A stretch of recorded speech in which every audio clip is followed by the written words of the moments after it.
Testing 1, 2, 3, 4.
Kent and Jesse, I'll do a quick mic check. Can you hear me?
Benjamin, can you press *6 and unmute yourself and let me know which item you're in the meeting to speak?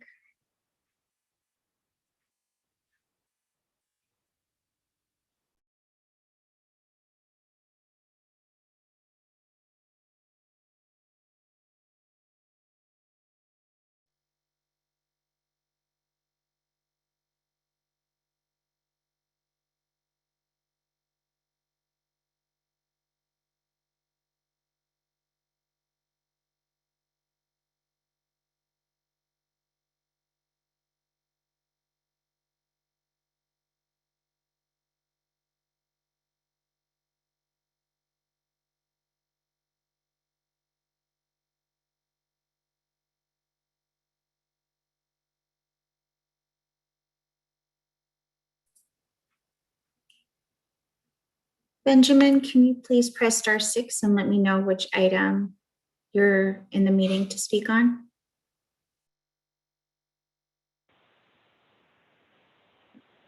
Hi, this is Ben. I'm going to be speaking on the 9157 static billboard conversion. Okay, are you part of the applicant team? Yes, I'm going to be Okay. presenting. Okay, perfect. Just wanted to know so I can clarify that on my participant list. Thank you.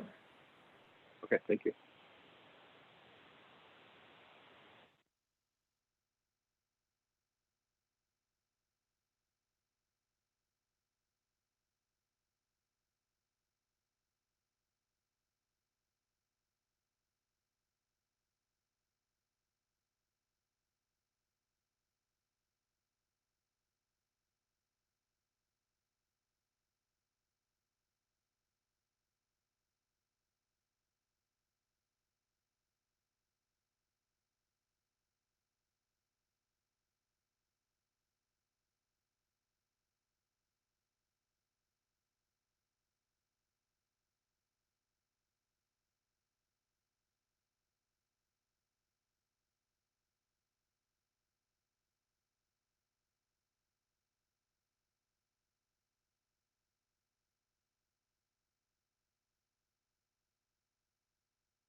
Good evening, everyone. The West Hollywood City Council meeting will begin momentarily. Thank you.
Good evening, Mayor.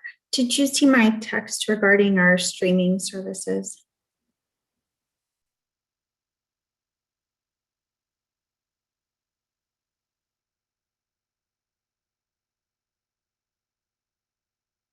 Okay.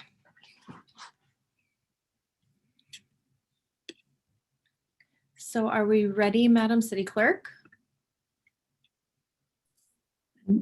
Lauren Langer's in the meeting, so once she turns her camera on, we should be good.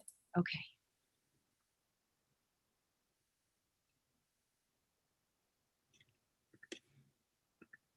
There she is. There she is. Okay. I'm going to go ahead and call this meeting to order. In compliance with California Governor Gavin Newsom's executive order to protect public health and prevent the spread of COVID-19, this city council meeting is being conducted via teleconference on the city's website and is also provided on an array of streaming media platforms to offer access to the public to the fullest extent possible. Though I've just been informed that some of the apps are not streaming, you can use YouTube and Granicus, which are both up right now. We've confirmed that the city council meeting is currently streaming successfully on the platforms that I just mentioned. And we ask that you do not interrupt the live meeting by calling or texting the City Council about difficulties viewing the meeting. If you're experiencing viewing difficulties while watching this live stream, please reload the page, visit weho.org/WehoTV to access our official live stream and to view a list of other available options. In addition, you may call in to listen to this meeting by dialing 669-900-6833. The meeting ID is 956-8680-4373. Then press the pound sign. Please understand that internet speeds, device reliability, third-party platforms, and individual or personal technical issues are out of the scope of this broadcast. WehoTV staff has published a guide at weho.org/WehoTV to troubleshoot your connection. If you're having difficulties connecting to the meeting, you can also call 323-848-3151. Once again, from our city clerk, YouTube and Granicus are the best options to access our meeting this evening. If you have any questions, you can reach out to that number. Once again, 323-848-3151. And now we will have our Pledge of Allegiance.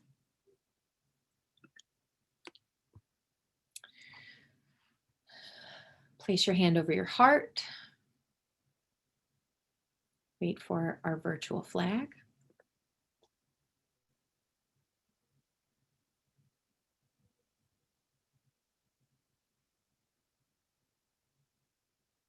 Do we have our flag tonight?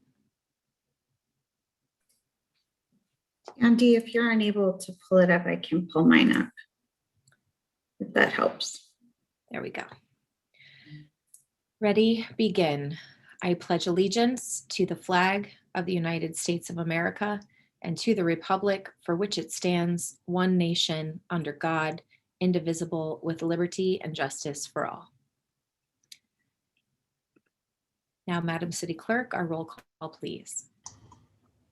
Thank you, Mayor. Councilmember D'Amico. Yes. Councilmember Erickson. Present. Councilmember Shine. Present. Mayor Pro Tem Meister.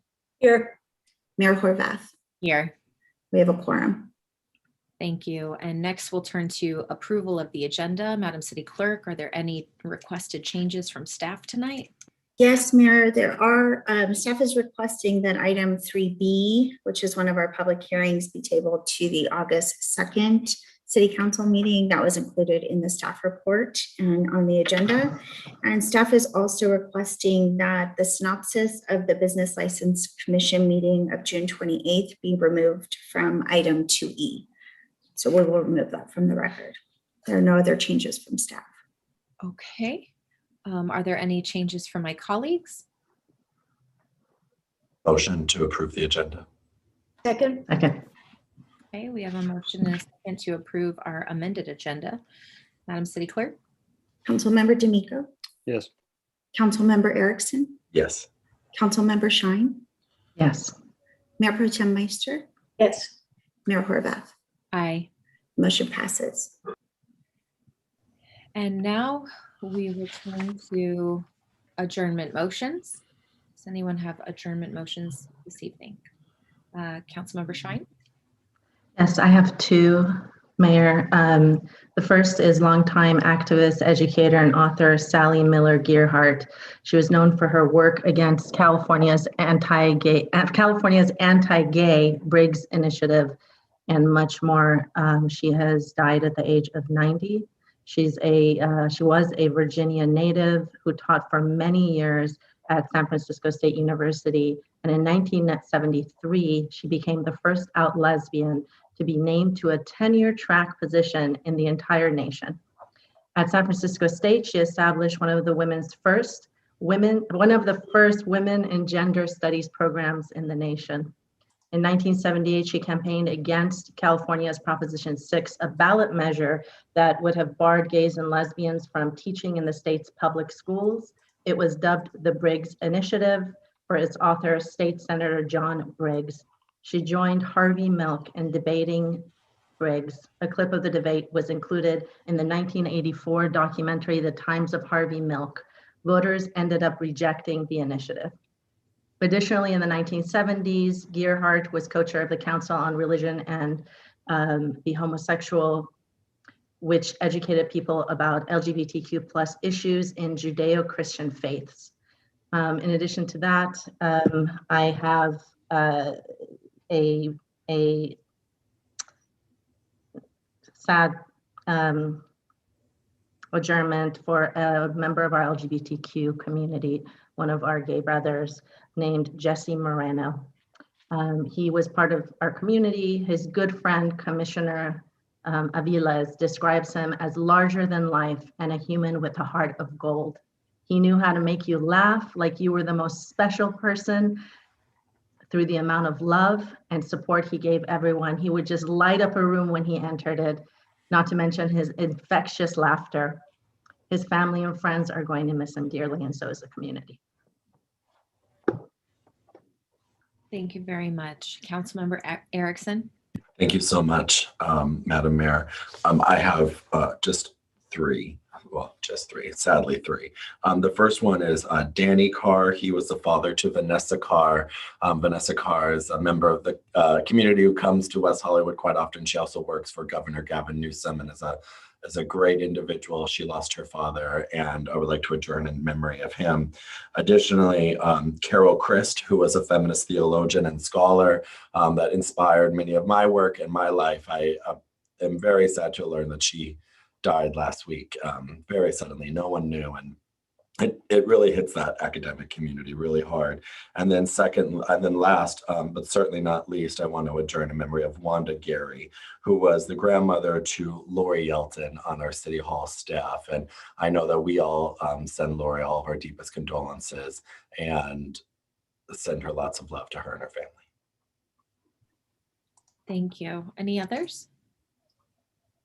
Okay, thank you very much. We have no presentations, so we'll go directly to public comment. Madam City Clerk. Thank you, Mayor. Our first speaker under public comment this evening is Devin Osiri. Devin, please press *6 and you will have 2 minutes to speak under general public comment.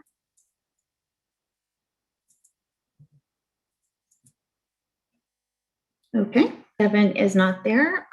Our next speaker is Jordan David. Jordan, you will have 2 minutes to speak under general public comment. Please press *6 and you will have 2 minutes to speak.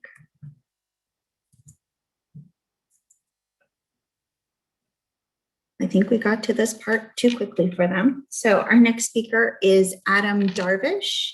Adam, please press *6 and you will have 2 minutes to speak under general public comment. Oh, great. Melissa, can you hear me? Yes, we can. Thank you. Go ahead. Oh, great. You can always depend on me speaking. Good evening, Mayor Horvath, council members, Mayor Pro Tem Meister, and our city manager, and yourself, Melissa, our greatest city clerk. I'm Adam Darvish. I'm a resident in West Hollywood. I'm calling regarding my accident from last year, and most of you are aware of what I went through and the aftermath, where I became the investigator, the attorney, the insurance expert, the lobbyist expert, and all of the above. And lately, through my construction manager and the engineer that worked for several months to get the permit to demolish the building, the garage structure that was already demolished by the SUV for the most part, because the drawings for the rebuild had to be submitted. Then we found out that now have to meet new construction, which I have no issues to do. And Ben Gallen actually is helping me in bending backwards, and he even emailed from his vacation, and Roger and the rest of the team. So again, I have no need for a follow-up, but the reason I'm calling is to ask the council members, I know how much you all care about the residents and quality of life, and these accidents, as you all know, and Mayor Horvath and Steffi, the council member Steffi Shine, that had helped me. They know how devastating it can be and it can get. So I'm hoping it would make it easier for future residents. Hopefully they won't go through such accident. But again, to me, it seems like maybe there are no guidelines for any flexibilities for residents that did not plan on the construction or new construction. And all the resident was trying to do is build the garage back up. This is required by the city. I even had mentioned that I can do without a garage, so I didn't get a car. But obviously, there's guidelines that you have to have garage space for each home. So anyhow, again, I'm hoping and asking you, if you care to look at the scenarios and help the residents. Thank you so much. Thank you, Adam. Our next speaker is Eugene Maskey. Eugene, please press *6 and you will have 2 minutes to speak under general public comment. Thank you so much, Melissa. Can you hear me? Yes, we can. Thank you so much. Thank you, Honorable Madam Mayor, Mayor Pro Tem, and City Council members. I appreciate this chance to provide useful information to the residents of West Hollywood. Tonight, I'm speaking to you not as a Russian Advisory Board member, but as a tenant outreach organizer for the Coalition for Economic Survival, CES, a nonprofit organization that led the effort to win rent control laws in West Hollywood and Los Angeles, creation of the City of West Hollywood, and most of the local laws that protect tenants. As you all know, CES provides many free services to the residents of West Hollywood, including weekly tenants' rights Zoom clinics on Saturdays at 10 a.m., where anyone can register and get free legal consultation from the best tenants' rights attorneys about eviction, landlord harassment, problems with roommates, denial of maintenance or repairs, and many other issues. On this Wednesday, we will have a special additional clinic at 6:30 p.m. exclusively for WeHo residents, and I'm encouraging tenants to sign up by sending email to helpingwehorenters@gmail.com, helpingwehorenters@gmail.com, or calling 213-252-4411, extension 205. 213-252-4411, extension 205. CES Tenants' Rights Zoom Clinic happens every Saturday at 10 a.m. via Zoom, and this special event will happen this Wednesday at 6:30 p.m. Thank you so much. Thank you, Eugene. Devin Osiri is now in the meeting. Devin, please press *6 and you will have 2 minutes to speak under general public comment. Great. Can you hear me? Yes, we can. Go ahead. Thank you so much. Mayor and Council, my name is Devin Osiri, and I'm the Political Director for the Los Angeles County Federation of Labor, where we represent 800,000 workers in LA County. I'm actually speaking in support of item 4A right now. I can't stay for the whole meeting. We have our House of Labor tonight. We have watched many cities grapple with this decision, and ultimately they did what the hardworking men and women in the hotel industry told them what was best for them. We urge you to adopt the Santa Monica standard of fair compensation when a housekeeper is made to clean 3,500 square feet, because it is time for West Hollywood to recognize the value of this work and what it does for the city. We respectfully ask for your support. Devin Osiri, Political Director of the LA County Federation of Labor. Thank you. Thank you, Devin. Mayor, that was our final speaker for general public comment. Thank you very much. And now I will turn to my colleagues for their comments. Who would like to begin?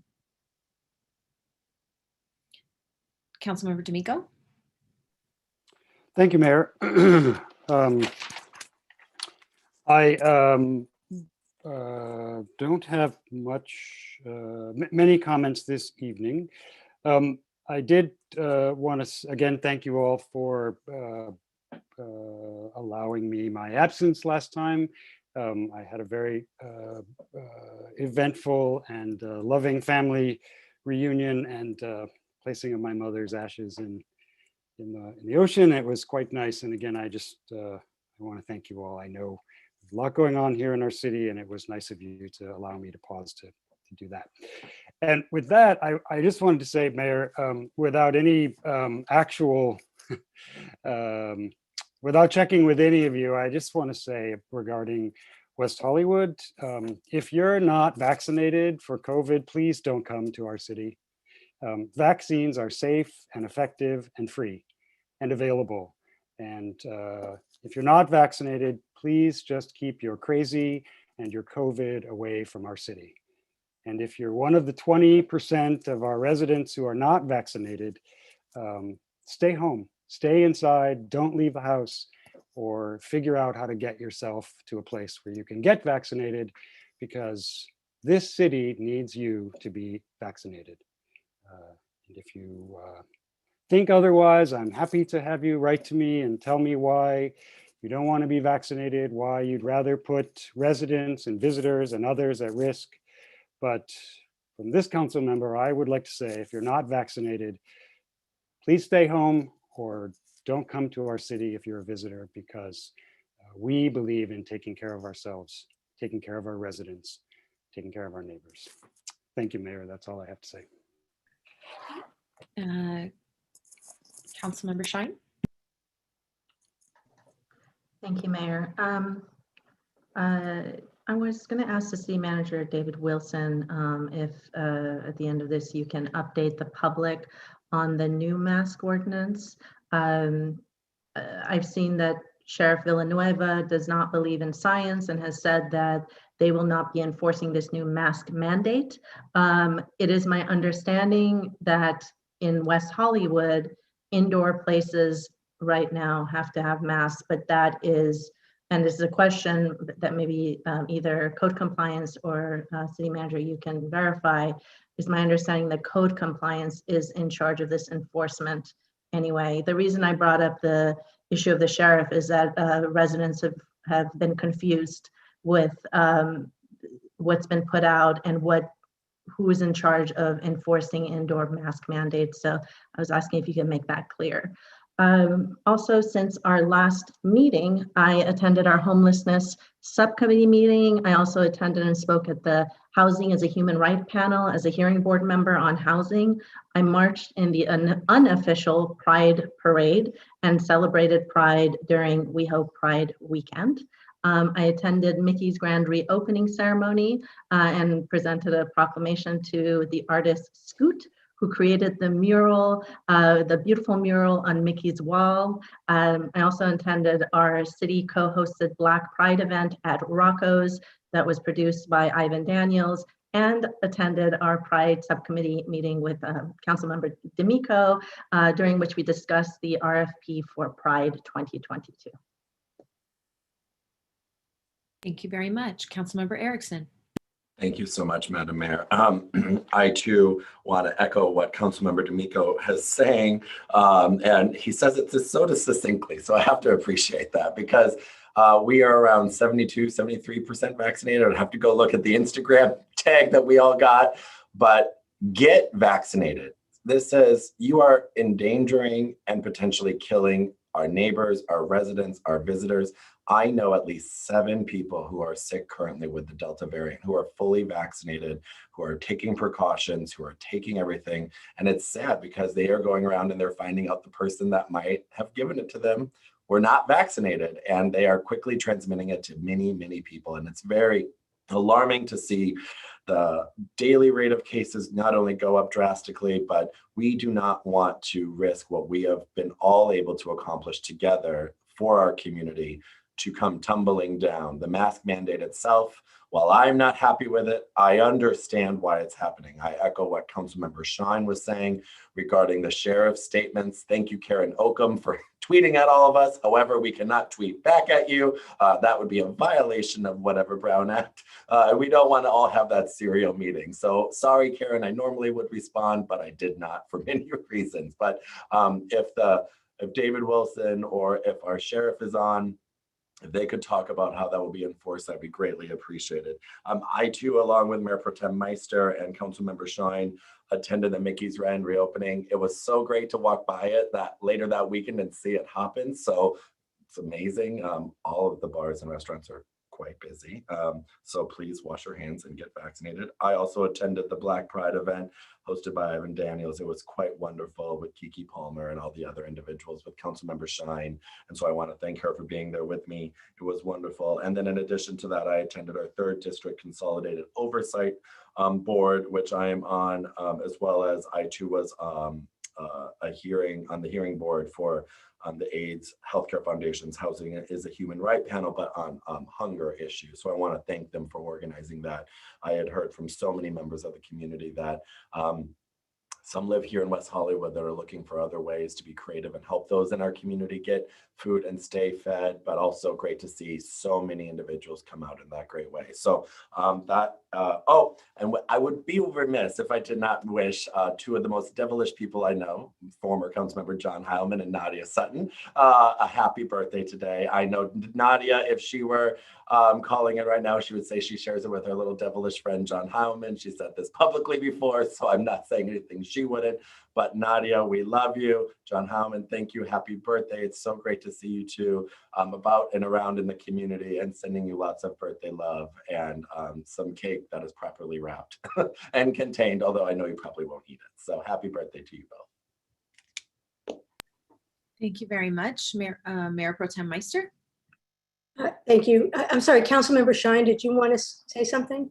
Yes, sorry, Mayor Pro Tem. Just a couple of things. I wanted to just say that in the item 2B for the last minutes, the presentation that was given to Mr. Goldman, the last name was just misspelled. It's just a typo, so that the clerk can fix that.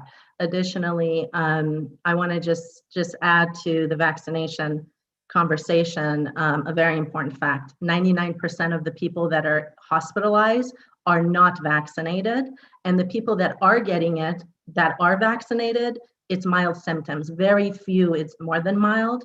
But that's why it's even more important for you to get vaccinated if you are not allergic to it, and you actually don't have a stated allergy or a health issue that prevents you from getting it. Very, very important, as we're seeing. It's a collective responsibility, and please, I second and third and all of our colleagues' sentiments, please get vaccinated.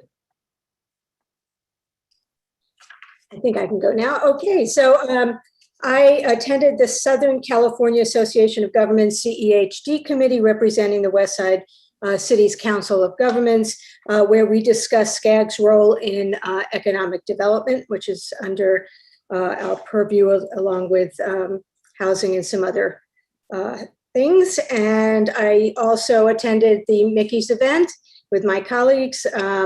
There are no secrets apparently in this town.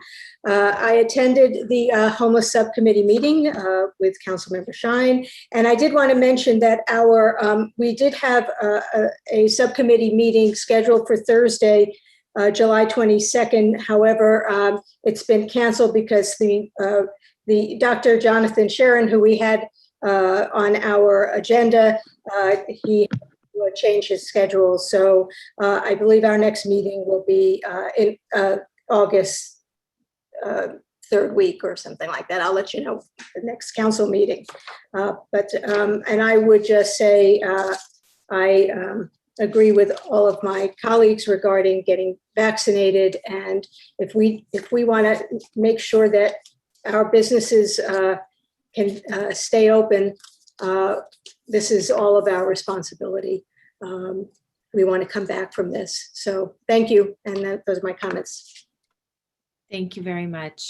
I also want to encourage everyone to get vaccinated. We continue to have a free testing site at Plummer Park if you would like to make yourself well, if you'd like to be able to use that, I suppose. It's provided by the county free of charge, and is a great way to make sure that we're staying safe and protecting ourselves. But get vaccinated, make sure you stay tested, and make sure to follow all of the county's protocols that they're recommending.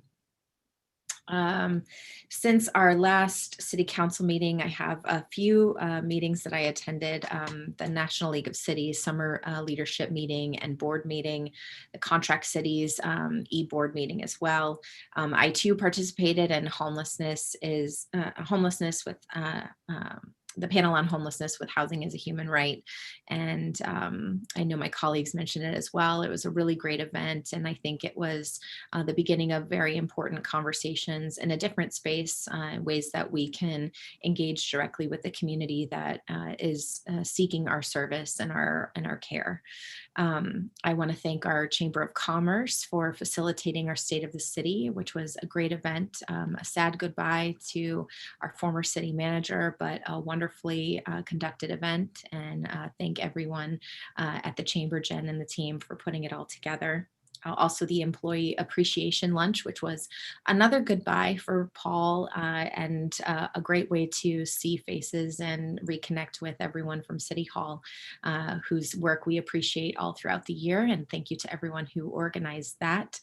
This Wednesday will also be our second City Council meeting for the month. I know Melissa's going to tell us a bit about that, but we will also have an opportunity to wish Paul well. He'll be back. So if you're eager to see Paul, make sure to tune in at the beginning of our Wednesday meeting. I also represented the city at the Mayors for Guaranteed Income event, and thanks especially to Corey and Diane who helped bring this program to life in West Hollywood. Our pilot is launching and focused on seniors, older adults who are LGBT, and will provide critical data, not just for our community, but for the entire country, and is part of a nationwide effort to pilot programs to encourage our federal government in this direction. And it's exciting to see our city participate in this way. I also represented the city at the Liability Trust Fund Claims Board and Oversight Committee meetings, as well as the Sanitation District. I want to thank also our new city manager and public safety director, Lieutenant Mulder, Janet, who all joined with me, as well as Commissioner Todd Hallman for a walkabout on the east side. Now that we are reopening, we are walking all of the neighborhood streets in West Hollywood. We'll be walking all of the neighborhoods to see, as a pedestrian, from a pedestrian point of view, what's going on in each of your neighborhoods. If you would like to participate in the walkabout when we come to your neighborhood, let me know. It's informal. We're just walking around to make sure we're checking out all the neighborhoods and identifying issues that we should be paying attention to as we're reopening. And I thank everyone who's brought issues to our attention to keep on our radar as we do these walkabouts. I also wanted to share a little bit of information about the upcoming gubernatorial recall election, which will take place on Tuesday, September 14th. The county has requested the use of Fiesta Hall Plummer Park as a 4-day voting center. So you will be able to vote there. Any voter in LA County will be able to vote there, in fact, beginning Saturday, September 11th through Tuesday, September 14th. And so we hope that you will participate in this election. Vote by mail ballots will be mailed to all registered voters on August 16th. And as a reminder, the city has 3 drop-off locations, one at City Hall on Sweetser, one at Plummer Park in front of the community center, one on San Vicente near the library. August 30th will be the last day to register to vote in this election. August 31st to September 14th will be the conditional voter registration period. And September 11th through the 14th will be, as I mentioned, our 4-day vote center in West Hollywood will be open.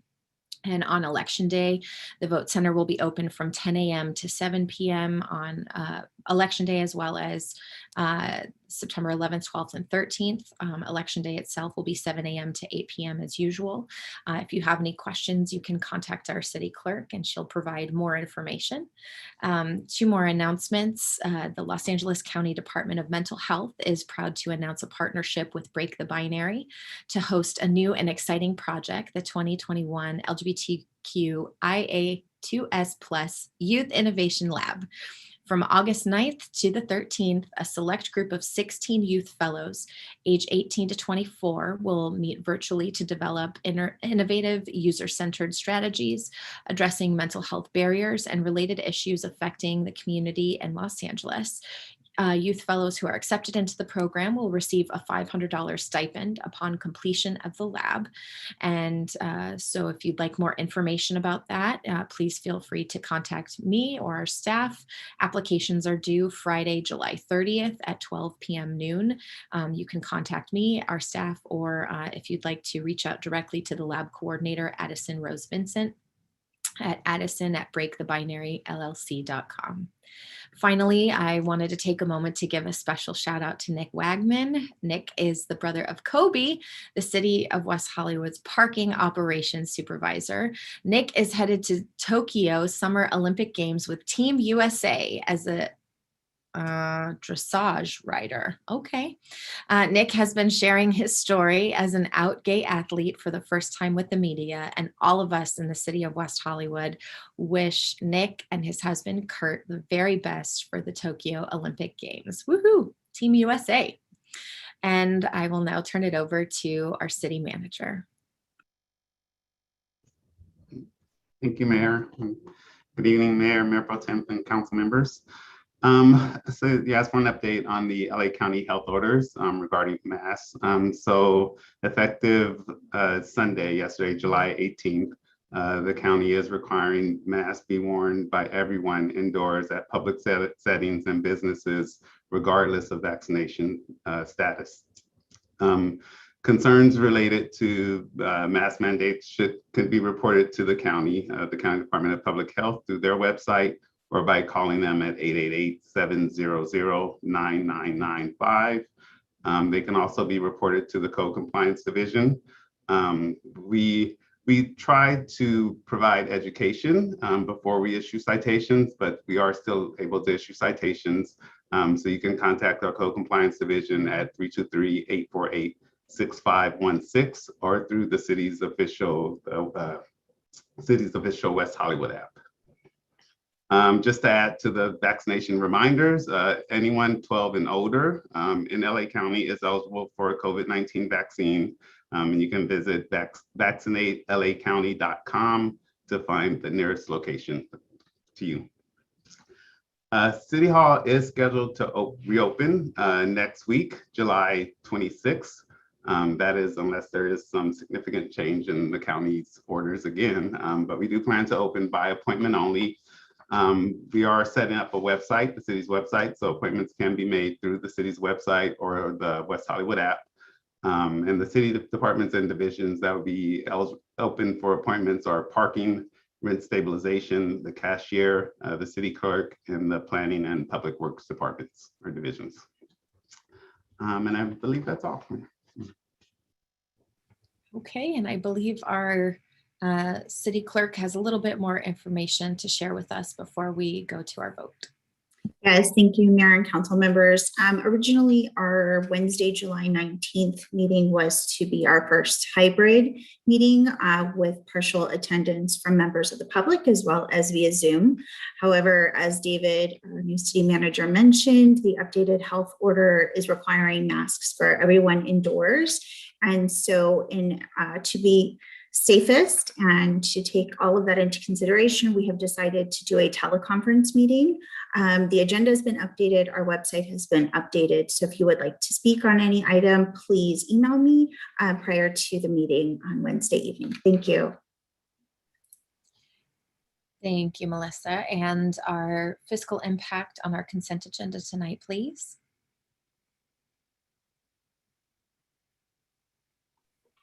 Have stayed on camera. I apologize. The fiscal impact on tonight's consent calendar is $0 in expenditures, $0 in revenues, and $0 in waived fees. Thank you. Someone like to make a motion? I'll move to make a motion. Okay, there's a motion and a second for approval on our consent agenda. Madam City Clerk, roll call, please. Councilmember D'Amico. Yes. Councilmember Erickson. Yes. Councilmember Shine. Yes. Mayor Pro Tem Meister. Yes. Mayor Horvath. Aye. The motion passes. Thank you.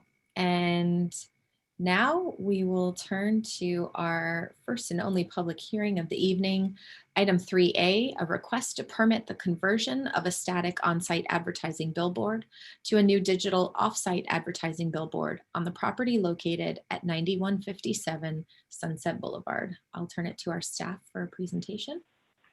Good evening, Mayor, council members. Brian Eck, Senior Planner with the Long Range Planning Division. 1 second. Pull up the presentation. So the item before you is a request for a new digital billboard located at 9157 Sunset Boulevard, along with the approval of a development agreement, zoning map amendment, sign permit, and certificate of appropriateness. The project is located at the intersection of Corey Avenue and Sunset Boulevard at the western edge of the Sunset Strip near the border with Beverly Hills. The project itself is the removal of a 1,200 square foot existing static billboard, replacement with a smaller 1,000 square foot digital billboard, the 14-foot increase in the height, the billboard being located in approximately the same location in relationship to the building. And again, approval of the development agreement, which codifies the public benefits with the project, the sign permit, which has the conditions of which the billboard operates, the zone map amendment to effectuate the development agreement, and the certificate of appropriateness for the historic building. The design is a sleek series of thin metal tubes that support the billboard itself that draw inspiration from the architecture style of the building at 9157 Sunset, as well as the surrounding trees. The project architect is also on hand for any questions related to the design itself.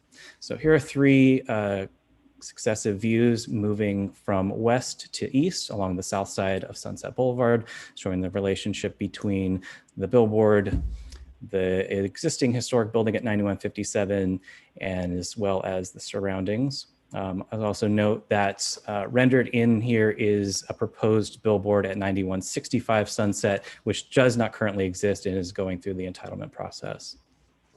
Again, the 3rd view here showing the billboard in its context. There are 4 key expectations for every project approved under this Sunset Arts and Advertising program that are expected that every project would meet. These include exceptional design, positive land use outcomes, extraordinary public benefits, and acting as a good neighbor. And this project achieves all of those objectives. The first in regards to exceptional design, it's got an interesting sculptural design that really does meet all the design principles of the Sunset Boulevard offsite signage policy. The project has also gone through intensive review. This includes screening for design excellence by an outside panel of committee members selected by our city manager. It's screened for staff for design excellence as well. It's also heard and seen by the Sunset Arts and Advertising Subcommittee of the Planning Commission, the Historic Preservation Commission, and the Planning Commission. And the project applicant has made changes to comments that were delivered at each level of review. The second aspect that we look at are positive land use outcomes. So this building was designated as a direct result of the program. And then the preservation, restoration, and ongoing upkeep is also an important and codified part of this program. So there will be ongoing upgrades to the building for the life of the project. The project also generates and includes extraordinary public benefits. So in addition to the preservation of the historic building, the project will include an ongoing revenue share with the city, which will amount to the range of $24.8 to $28 million of the life of the project. The project will also contribute 17.5% of its content time for art and other city content. And then the final piece that we look at is making sure that these projects act as a good neighbor. And so the way that this is achieved is through the material choice and the LED design, which limits the glare and impact to surrounding neighbors, particularly residential neighbors. The city also, in adoption and approval of the offsite signage policy, adopted very conservative operational standards that minimize impacts with a keen interest to driver safety and to residents in mind. And I have a lot of details on that should we get into questioning, but we did receive a couple letters, and so I can explain how those all work to protect the interests of our neighbors. There's also rigorous testing, monitoring, and enforcement standards that are in place with any digital billboard that comes online. And then the city also requires ongoing upgrades to the LEDs to make sure that it meets ongoing city standards over the life of the project. So in total, the project does meet all of the 4 project essentials for a digital billboard.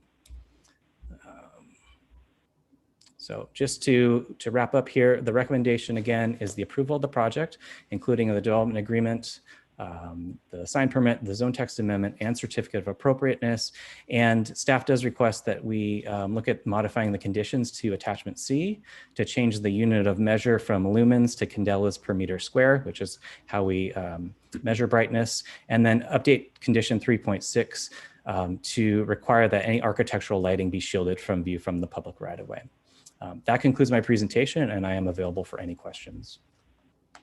Do we have any questions from council before we get into comments? I have a lot of questions, but I can wait until after public comment. Okay, anyone else? I have a Okay, question. Councilmember Shine. Yes, Brian, I have a question. I know that we have standards for brightness for the digital billboard and the ability to ensure that the brightness does not exceed a certain amount with neighbors. Is that going to also apply with the operator logo? Is it that same standard can apply and it could be also dimmed if needed? Yeah, in fact, the substitute condition that we put in place actually mandates that the operator logo operate even more conservatively than the rest of the sign. And yes, it would be fully dimmable. The reason is we didn't want any operator logo competing with the content, particularly the art content that goes on the screen. Okay, thank you. Okay, so we'll turn it over to applicant or public comment at this time. Yes, Mayor Horvath, members of the City Council, my name is Jeff Seymour. I'm with Seymour Consulting Group. I reside in Westlake Village. On behalf of my client, Bijan Shadorchi, and our project team, we are proud to bring to you our proposed digital sign at 9157 Sunset. First and foremost, we wish to thank staff, especially Brian Eck and Jennifer Davis, for the time and energy they provided on behalf of this project. We hope you will agree that this sign merits your support. Ben Anderson, our project architect, and I are prepared to provide closing remarks during rebut. In addition, Spencer Kallick, our legal counsel, and Brad Berkeley, the CEO of Big Outdoor Media, are here to respond to questions. At this time, I'll introduce Ben Anderson of Office Untitled. Great, thank you, Jeff. Can everybody hear me? Just give me a little head nod. Great, thank you. And I will share my screen. Are we seeing that as well? Okay, great, thank you. Thanks for the head nod. Again, yep, I'm Ben Anderson, co-founder of Office Untitled, architecture and design firm operating out of Culver City, but deeply embedded in the West Hollywood community with numerous projects. In fact, it was our very first one that we were able to do in West Hollywood, and excited to present our project tonight for your consideration. The project was named Streamlined Arbor, and given that Brian has already given a very thorough description of some of the facts, I'm going to try to just quickly breeze through and give you a little bit more of the reasons and the thinking behind the concept, as well as address some issues that have come up throughout the process and highlight how the design has changed. As Brian mentioned, this is a one-sided billboard facing west towards the entrance to West Hollywood from Beverly Hills. It's an extraordinary read, which would be an industry term regarding just the amount of distance and time a given person can see the billboard. The building itself had undergone a little bit of disrepair, and as part of this process has since been refurbished. Ownership underwent a substantial refurbishment that included repainting the entire structure, updating chipped and cracked finishes, and is in the process of completely re-tenanting the building with a retail along ground level. So what was formerly a vacant property is now going to be an active contributor to the street. The building itself really came of age in sort of the golden age of West Hollywood, when it was a kind of a playground and in-between space between where the Hollywood talent was living in Beverly Hills and where it was working in Hollywood, and is very much akin to some of the more notable projects like Sunset Plaza that were built in the late 30s. Our building, which was called the Sensney Building, this is a picture from 1950, so it's not an original building or a photograph, but it was designed in a streamlined modern style with some notable detail elements that were called out in the historic report. Whenever we deal with a historic project, we look to the Secretary of Interior standards for how to address this. And to radically distill this, the three kind of main driving forces here were we want to make sure we retain the existing historic character, avoid a false sense of history, and differentiate new from old. Similarly, distilling down what the streamlined modern style was about, it was really defined by bold sculptural form, an emphasis on linearity, whether that's vertical or horizontal, a real fascination with machines and technology. This was in the early 20th century with substantial innovations in both those fields, as well as abstracted natural references, so to the natural world. To kind of give a guiding moment here, we didn't want to mimic. We certainly didn't want to compete with the resource. The idea was how do we reinterpret the style of streamlined modern. Here's some images of just how the technology at the time was influencing the architecture, both from a machine standpoint as well as kind of the abstraction of nature or the human form in architecture. When we were given this project and asked what we thought about it and how to begin, again, because it is a billboard, it's all about the read. When we start to think about context as designers, the context that we have here and what's really framing the billboard and the project is this beautiful alley of trees, which is mostly on the Beverly Hills side of Sunset. But in addition to that, we have substantial and very mature trees along Corey, which is our side street. And these trees are very charismatic. They kind of have an inherent sculptural nature with how the branching works. And so our attempt was to say, let's rethink how the structure of a billboard is generally put forth to the public. The image here on the left is generally what you get, which is a bunch of small ticky-tacky pieces of steel, generally something that's not desirable, and really think about some more interesting and sculptural ways that we can create sculpture. So what you're seeing here is views from the street that Brian has highlighted. And I will point out just a few things. As proposed, we are proposing to lift the billboard 14 feet. That was a direct result of working through the process of DRS and HPC, both to pull the billboard away from Sunset Strip in plan here, as well as eliminate additional pieces of non-essential structure that were getting effectively too close to the building to have a comfortable relationship and a lack of impact on the resource itself. So with a comparison of the existing, which was 1,200 square feet, a reduction to what was initially proposed and awarded through the concept phase, and where we stand today, we feel this is an appropriate response to the numerous comments we've been given. Additionally, these views were added since the Planning Commission hearing in working with staff to show what a logo could be for the sign operator, which is big outdoor. This sign is smaller than the one that's currently on the site. It's about 13 inches tall, and it was intended to be architecturally integrated into the structural branching so that it feels a little bit more a part of the natural composition. Additionally, there were some concerns about, thank you. Thank you.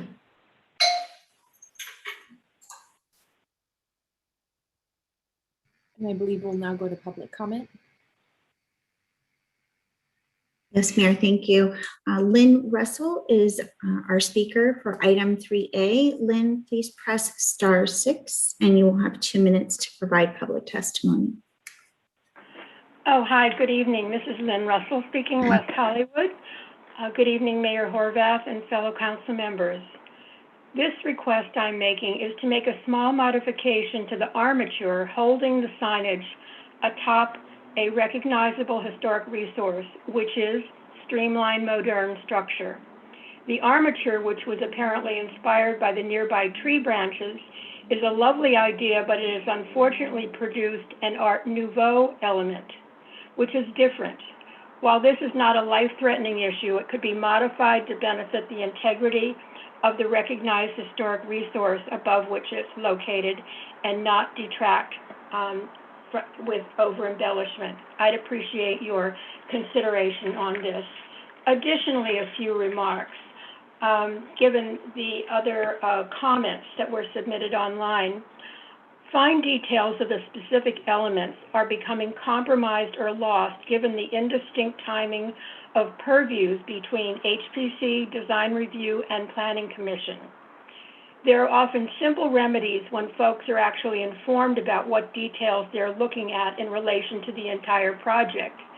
So a more detailed staff report would be helpful. It also seems problematic regarding what commissioners may comment upon in regard to the granting of a C of A. It is easy to be prepared to get things right, but eternally wrong to be wrong. Lastly, the proper timing and noticing appears to be an issue, as evidenced by other correspondence on this item. This caused a major eruption at Thursday's Planning Commission meeting, resulting in details being obscured from the proceedings. Noticing issues could be handled in a much more efficient way, to my mind. And it would be helpful providing everybody an even playing field. Thank you so much. Thank you, Lynn. Is there anyone else in this meeting who wishes to speak on item 3A, which is our public hearing item? If so, please use the raise hand feature. Yes. Melissa, I've raised my hand a couple times, but okay, who is this? My name is Jake Stevens. I'm a resident of the city of Los Angeles. Go ahead, Jake. All right. Thank you, Mayor Pro Tem, and council members. My name is Jake Stevens, resident of the city of Los Angeles. I'm here as the Community Engagement Director of Fairing. We are the owners of 9176 Sunset, directly across the street from this project on Sunset. I just wanted to attest, as somebody who's been following these proceedings for some time, that Jeff, Spencer, and Ben have indeed been very responsive to all the levels of review from HPC to DRS on down. I think it's a lovely project. We wholly support it, and we encourage the council to give it approval this evening. Thank you, Jake. Is there anyone else who wishes to provide public testimony on this item? Okay, Mayor, I think that's it. We would now turn it back to our team if there's any additional comments on your presentation before we go to council questions.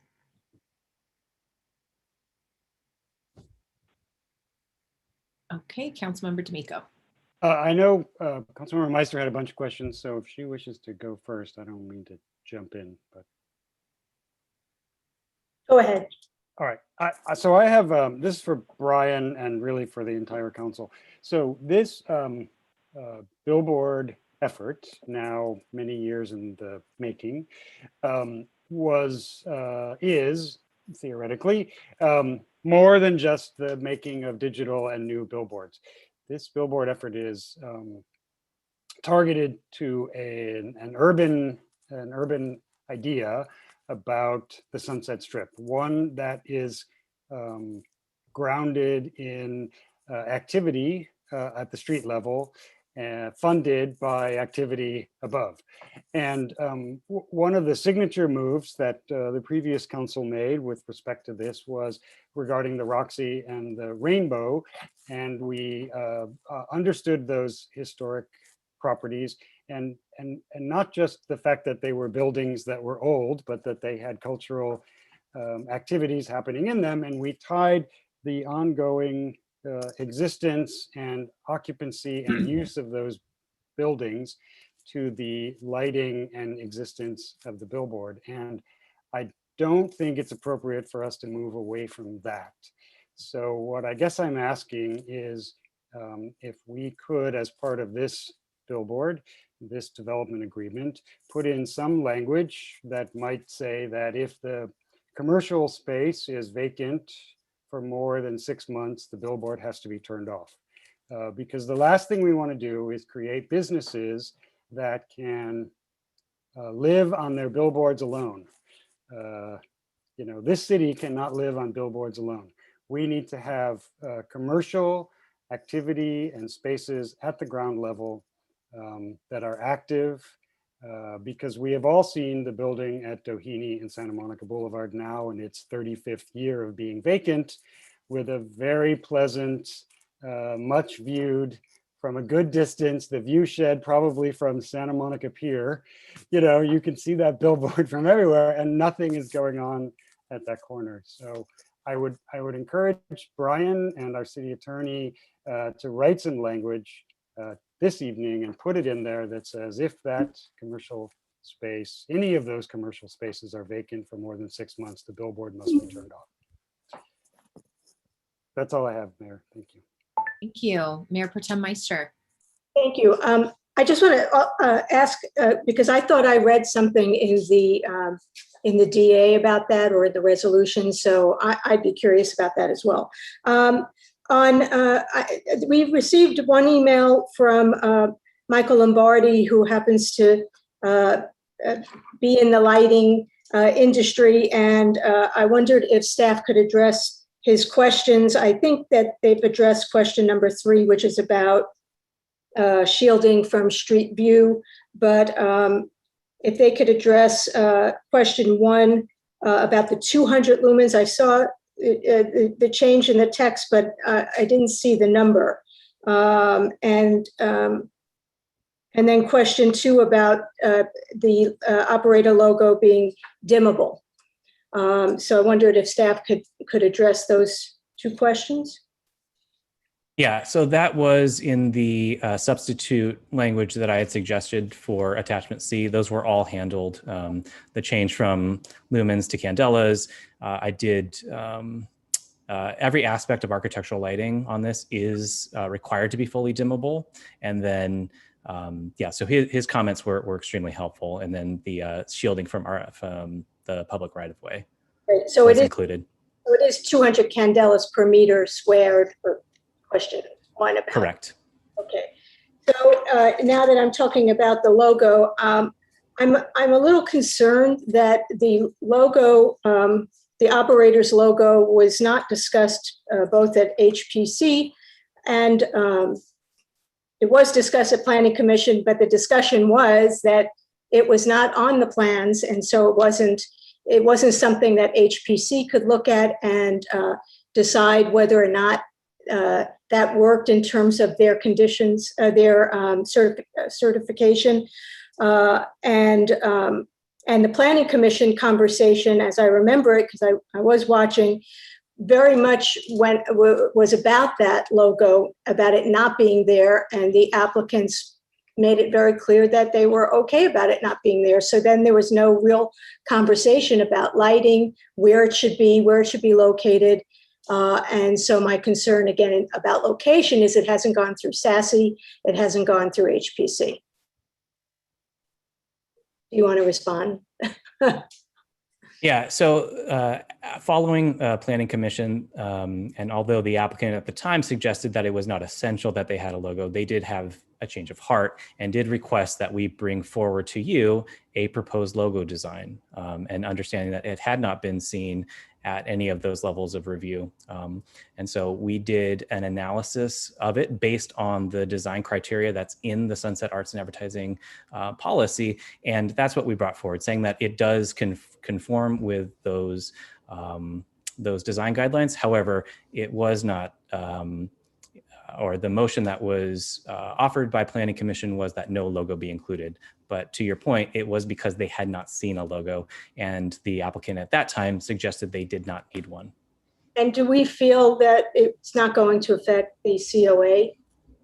Right. I did confer with our city's historic consultant, and they said, because it is, it represents less than, 0.5% of the overall size of the project, and because of the limitation on its lighting, that it would not have an impact on the historic resource. And is it included in the DA then? It is in reference. So we will put in the plans once approved, into the development agreement themselves, which would include the logo along with the parameters of its size and its illumination. Yes. Okay, and can you explain to me the historic property credit, which is 4.1.13? Sure. So if the applicant does make improvements to the historic resource, because we are encouraging them to do ongoing upkeep and maintenance and have a maintenance plan in place, up to a certain amount, they can ask for credit against their public benefit payment, since we consider improvements to a historic resource to also be a public benefit. Okay. On the page before that, we have year 1 through year 30, the payment plan. And so I assume after year 30, an agreement would have to be renegotiated. Is that right? Or it would either be, yeah, it'd be renegotiated, or we could continue that escalation, based on a 3% escalation every year.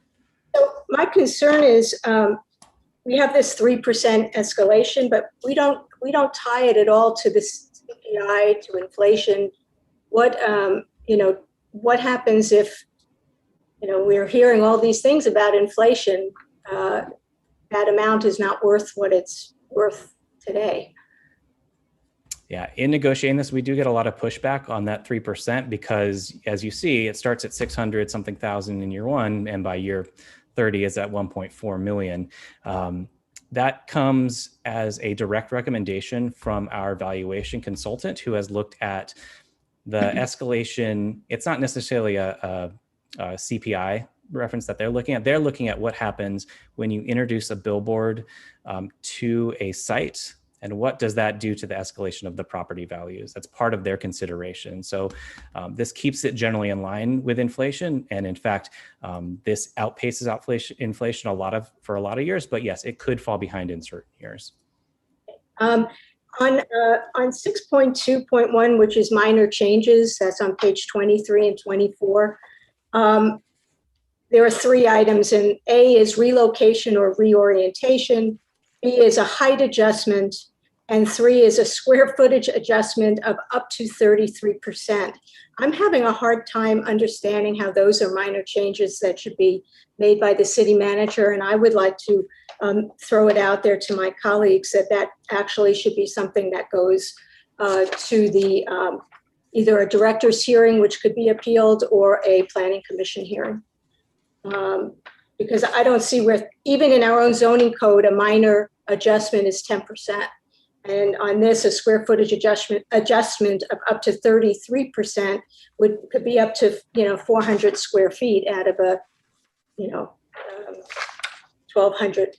My numbers right, 1,200 square foot billboard. So I do have concerns about that, and I would like to ask my colleagues to think about that as I go through my next question. On 3.4.5, which is about obstruction. So we say that it doesn't confer upon the owner the right to unobstructed view, but then it opens the door for challenges, saying you have the right to sue. You don't have that view, but you can sue. And I'm just wondering if staff has thought about the possibility of actually adding some kind of distance, like 100-foot, 200-foot unimpaired visibility, so that we actually have something more concrete in the idea of what is obstruction, to have a certain amount of space that is, there won't be any obstruction, like within whatever X amount of feet. Has staff thought about that at all? Staff has conferred with the city attorney, and this is one of those provisions that I try to defer to Lauren Langer in her wisdom here, because this gets pretty tricky. And so she can respond to this, but this is standard language. I think that we developed specifically for all projects, and mirrors a lot of the language that has been in previous development agreements. Yeah, no, I understand that, but I'm just saying that maybe it would be improved if we actually included specific language. And so I'm asking that, that be something that we think about, or at least maybe that should be a discussion for SASE or long range planning or whoever, under whoever's purview that is. Can I ask a clarification? Are you suggesting that the billboards be provided a guarantee of a 100-foot clear vision area? Is that what you're? That's what I'm saying, or whatever makes sense. I'm throwing out 100 feet. I'm just Our concern about acknowledging that, you know, there might be other things that might need to take place in public right of way that we don't know today, that we might need to do in the public right of way that would interfere with it, like even a 100-foot buffer. If we have to relocate some telephone poles or some trees or something like that, that might be within that buffer. And that's why we don't want to provide a guaranteed protected buffer area. Would there ever be a situation where I'm sorry to take so much time, would there ever be a situation where another billboard might be that close? Could there ever be that kind of situation? I don't think so. Could there? Could be within 100 feet. It is possible, although unlikely. And because the view corridor is getting more complicated on Sunset with more development and more projects, it is something that as staff we are mindful of, that there is a shifting visual character to the Sunset Strip. And so there are provisions both in the ordinance itself and things that we can take under consideration about how we best deal with a changing environment. Okay, yeah, I would love if staff would actually consider that, even if it's as specific as saying another billboard not to be within X number of feet of this billboard. And then we won't have hopefully we won't have billboard wars, although that could always happen anyway. And then just two more things, or maybe only one more thing.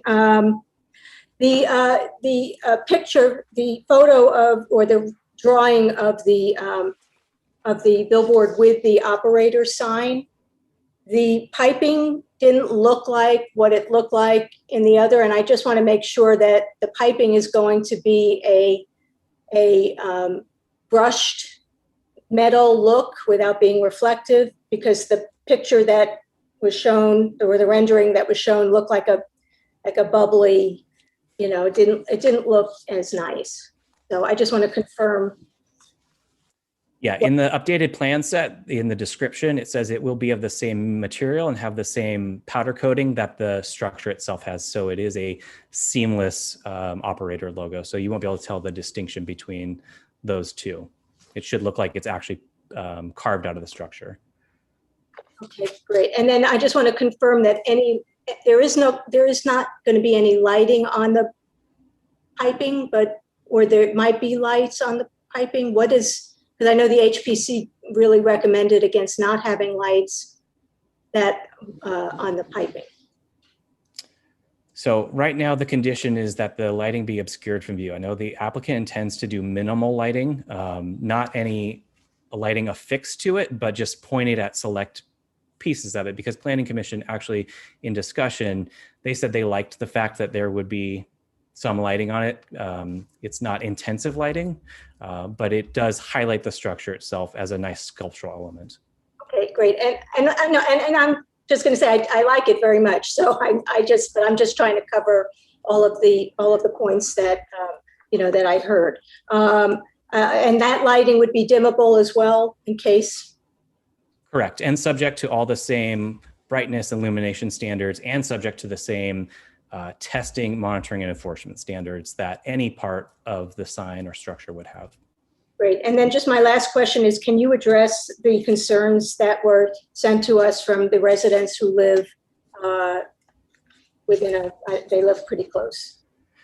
I'm happy to. This gets pretty technical. And if I might share the screen, I can talk about all the provisions that we have in place to protect neighborhoods when it comes to lighting. And so the first is day and nighttime controls. So there is a transition period that dims down each sign as it goes from daytime to nighttime. And then in the evening hours, there's limitations on the actual animation of the sign. Every sign and all parts of it have dimming functionality that automatically happens. So if a dark cloud comes over, the sign automatically dims and does so in the evening hours. We're also going to encourage and require, in fact, upgrades to the LEDs so they don't get to a flickery state and continue to be of a high quality. There's also controls for the illuminance in terms of the quality of light that is sent out of the sign. And so that ensures that there won't be high contrast based on the ambient light conditions on Sunset Boulevard. All these were developed by our lighting engineer, looking at best practices from the Cal Green Code, from the Building Code, from Caltrans, and from their professional society. There's also controls for illuminance. That's the amount of light that actually falls on a parcel. And this is at 1.4 foot candles, which is a very conservative number, which means it's really not much more above or should be at that ambient lighting level. And so that's a really important one because that might require the reduction of how powerful the sign is, because how much light falls is a product of the size of the sign and the amount of light that's coming out of it, and both the direction that it's pointed and how close it is to how you measure it. And so we measure it from the closest residential property line. And so that is where it is at the most sensitive and where it would, we would consider to not have an impact because it would be at ambient light conditions. Then there's project design features, which includes LED design. And in fact, this one has a louver design system, meaning they have little shields over the LEDs to make sure that light doesn't spill up and out. And then, of course, when we look at these projects, we make sure the placement and orientation is directed towards Sunset and away from residential properties to the extent possible. Plus, it's not in the interest of the billboard to point anywhere but the street because that's where they generate the revenue. We have very rigorous monitoring standards, which means ongoing compliance testing at the time that the building permit is issued, at 6 months after operations, every 3 years, and then with any complaint. And then we have very specific, quick enforcement standards should any complaint be handled. And we have the capacity to make those things happen in a very quick and speedy manner. Great, thank you so much, Brian. And I assume that code compliance handles issues having to do with the building? Correct. Code compliance will handle issues due to the building, and we're building up the capacity, and we have actually the very specialized equipment to make sure that we can enforce these standards. Great. And can you just address Councilmember D'Amico's question before? I was going to, yes. So in section 4.5 of the development agreement, Councilmember D'Amico, under page 21 of attachment A, there is building occupancy controls, meaning that if occupancy falls below a specific level, then that public benefit payment to the city escalates pretty rapidly to the point where the building operator would be quickly encouraged to have a tenant in place. So Brian, I appreciate that, but that doesn't mean that there will be people there. And, you know, we need to be mindful of the fact that this is not a highway. It's a really important street. So I think, sure, for 6 months, we can collect more money. And then after 6 months, if it's still vacant, they need to turn it off. And that will be much more motivating than whether they have to pay us $10,000 more a month or $5,000 or whatever it is. So, you know, I just know that vacancies, you know, doesn't take long to find vacancies in our city that have been vacant for years and years with billboards on top of them. And so I want to support this. I want to continue to support what we're doing, but I have to say that the entire purpose of this effort was to provide street level activity funded by digital advertising and other advertising overhead. Hey, Councilmember Shine.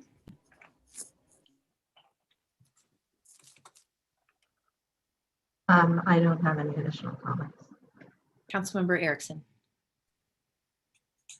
I have no additional comments. Okay, I have a couple of questions.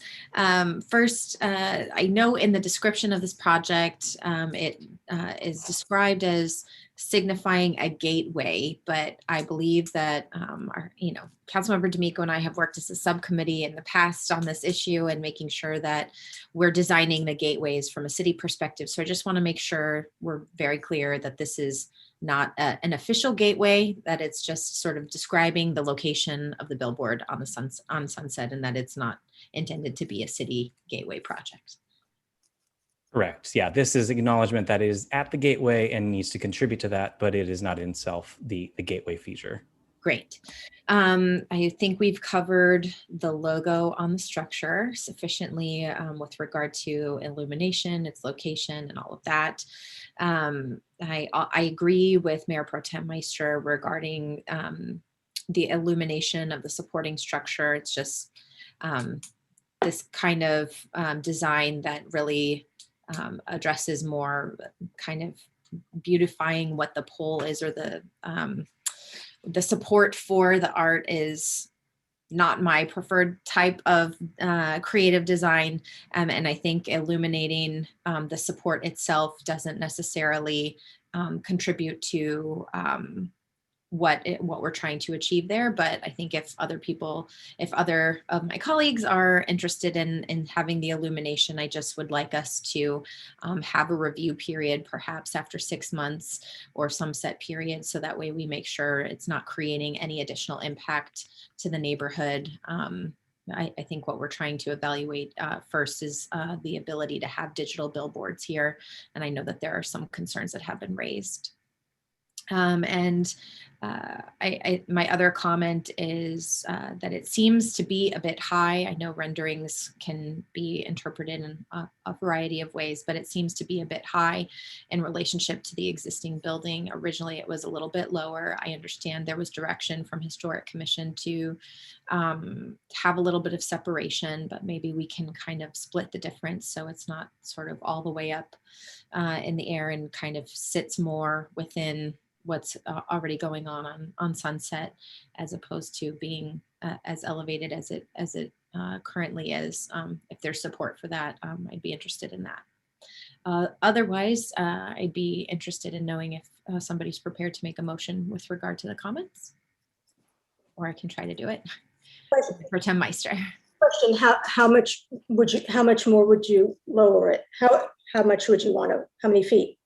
I should disclose I did speak with the applicants in advance of this meeting. So I spoke with them a little about lowering it, maybe splitting the difference. So it keeps the necessary separation, but still kind of lowers it. Are you comfortable with that, Mayor Pro Tem? Yeah, I'm comfortable. And I'll just say I have no disclosures to disclose, but are we looking at, what is the standard height, Brian? Is it 10 feet?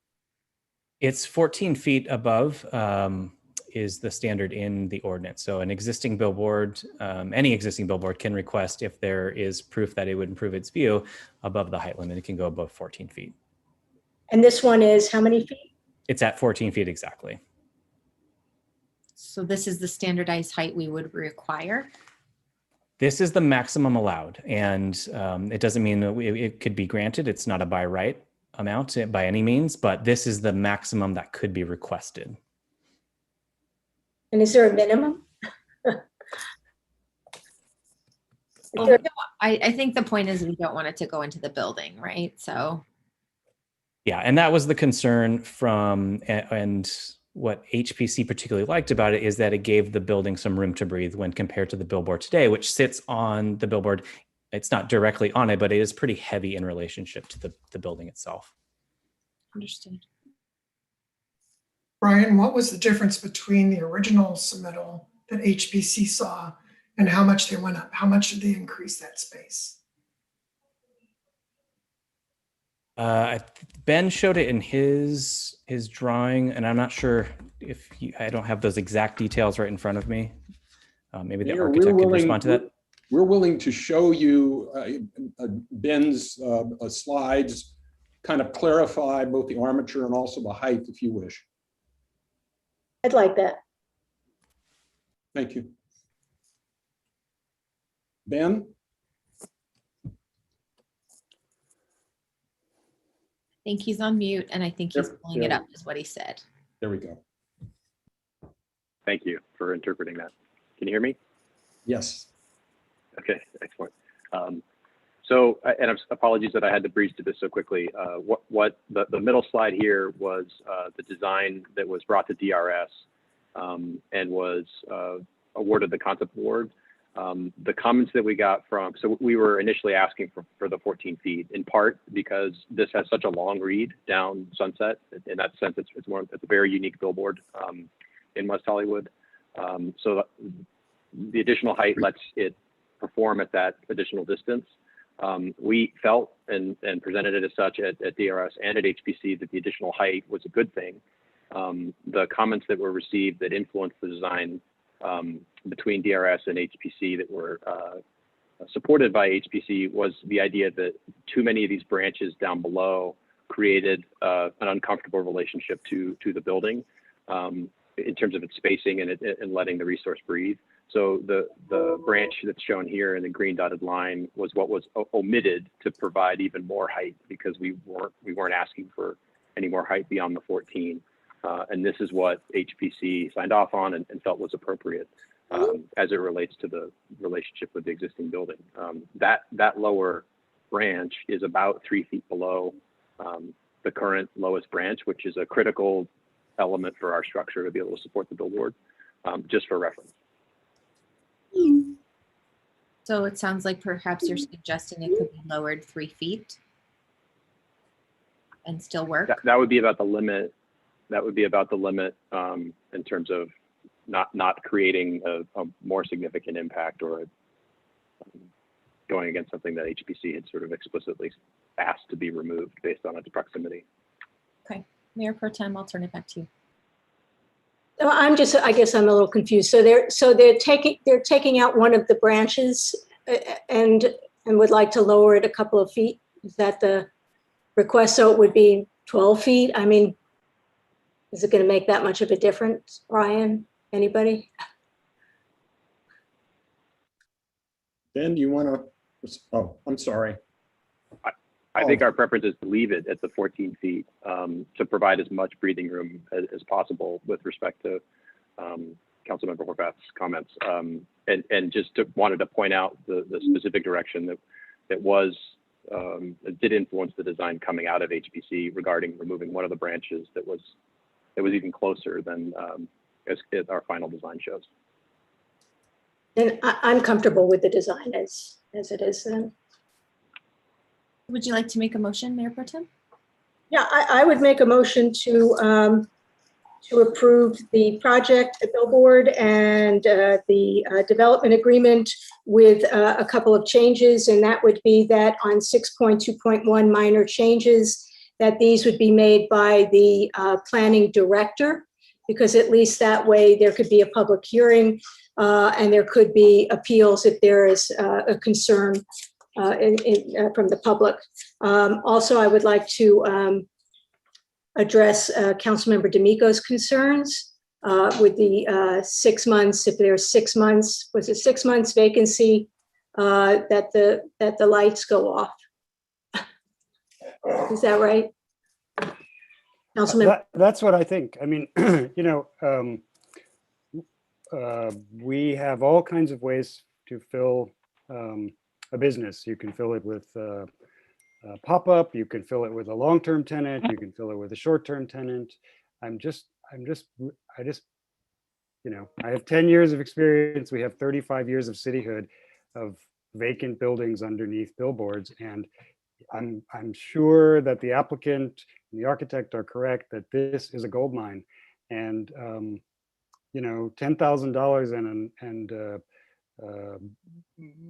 a tenant that's a pain, you just stop having tenants, and then you just have a billboard. And then we have, what we have at the Sterling building on Sunset in La Cienega, or the building at, as I mentioned, Doheny in Santa Monica. Our I think our interest in having this be an active, occupied boulevard should obtain. any other, before I get to our city attorney, are there any other changes to the language for your motion, Mayor Pro Tem? No, I think that was it. I think Brian covered the lighting concerns. Okay, I'll go to our, is there a second? I'll second. Okay, great. So motion and a second. Now to our city attorney, please. Okay, we can talk about some potential language. So I just want to confirm with Councilmember D'Amico our understanding that it has always been a policy of the city that billboards should not support vacant buildings. So just know that that is always a point that is made and made with vigor when these contracts are being negotiated. This was actually a big topic of discussion because it's a small building and there's so few tenants. And so I think the concern on the building owner side was that, you know, one vacancy could trip them over the threshold. So that's why the language was negotiated to allow for an increased payment if the occupancy went into an area where it wasn't permitted. So if the direction of the council is that you don't want that to go on forever, a suggestion that I can come up with is, so the section 4.5, it's a long section and it has the provisions about the increased payment, 25% more if they are below the occupancy threshold. So I'm going to be very specific here. 8 lines down, the sentence ends with the language 25%, saying that if they are not meeting the occupancy threshold, the public benefit payment is increased by 25%. We could add language that says for a maximum of 1 year period of increased benefit payment, after which the failure to meet occupancy thresholds would be deemed a violation of the ordinance, and other remedies in the agreement would apply. So whatever the remedies are in the agreement for dealing with a breach would apply. That would be my suggestion to getting to your point that you don't want that to go on for more than a year. So I would like to interject. So right now that provision talks about, this all kicks in when it's 50% occupied. So it's, if more than rentable floor area remains vacant, unoccupied. And if I heard you correctly, you were talking about 100% vacancy. So right now it says the building can be occupied to some extent, but not if it's less than 50% occupancy, these rules kick in. So we could add the provision that the city attorney said, if it becomes 100%, or did you want that at the 50% occupancy? So I guess since we're really taking this apart, which I'm happy to do slowly, is I'm interested in the ground floor tenants. You know, if there's an office in the back of the building that's vacant, that's their choice. I think the ground floor tenants that exist on the street, those are the tenants. So I think that's worth having a conversation about to me. I don't know about my colleagues, but a pizza parlor and a bar, a restaurant, a 1,200 square foot gym. It doesn't really matter. And certainly, if you lower the rent low enough, fast enough, you can get somebody to move in. But a lot of landlords, they just don't like the hassle because they have this other thing generating income. Mayor Horvath, I know you haven't closed the hearing yet. Would you mind if I just speak to this comment to my friend, Councilman D'Amico? Yeah, well, we need to make sure that you'll agree to this language change. Well, I think that's helpful. I'm very concerned. We have just come off of 18 months of horrible demise of businesses up and down that strip. It's very difficult to say that what's happening is we're putting into concrete that if after 6 months we can't find retail, that sign goes off. And I guess my fear here is that another economic downturn where it is going to be more than difficult to find somebody who can take on ground floor. And John, I believe you're talking about ground floor retail. That's what I'm hearing at this point. I just think the ground floor needs to be occupied. It doesn't need to be retail. It can be, can be a law office. Something that there are people who are coming and going out of that building instead of, closed curtains and nothing happening behind it. Well, okay. Again, there is a concern in relation to being able to rent an appropriate lessee in a world where we have an economic problem or downturn. So I just wanted to bring that up. So I'm clear, Jeff, are you saying that the language proposed by the city attorney to address Councilmember D'Amico's concern is not something you're able to agree to? Well, I have to speak to my client, Mayor. The reality of this is that this is less of an issue if it's just occupying, if it's an office or something. But I guess our concern really is, being able to rent, a ground floor in a period, an economic period. Maybe the way to do this would be an evaluative period right after or during that 6-month period to see what's happening on the street. What can we actually lease? Okay, I'm going to go back to my colleagues. Councilmember Erickson. Thank you so much, Madam Mayor. I just want to say I fully support this project. I think the architecture is beautiful. I love the way in which they've designed this billboard. I think it does completely, as I know one of my colleagues, I believe it was Councilmember D'Amico said, it really does, I think, accentuate what that program and what we wanted for billboards on the Sunset Strip does. I think it's a very stunning design. I cannot support the motion with the overly burdensome aspect of requiring the retail space. I think it is overly burdensome. I hear I hear the logic of where it's going. I don't know if there's a level of compromise that can be done here. I personally, while I support the billboard, cannot support the motion with that item included. I think 4.5, which is already in there, is restrictive enough at the moment. And so that's where I'm at currently. And I support the rest of what Mayor Pro Tem Meister was adding to her motion, but I cannot support the addition of that, in my opinion, overly burdensome. And I don't know if completely legal requirement of the commercial tenancy space requirement. So that's where I'm at. Councilmember Shine. Yeah, I just want to add, I think that adding something like this is actually a wonderful idea.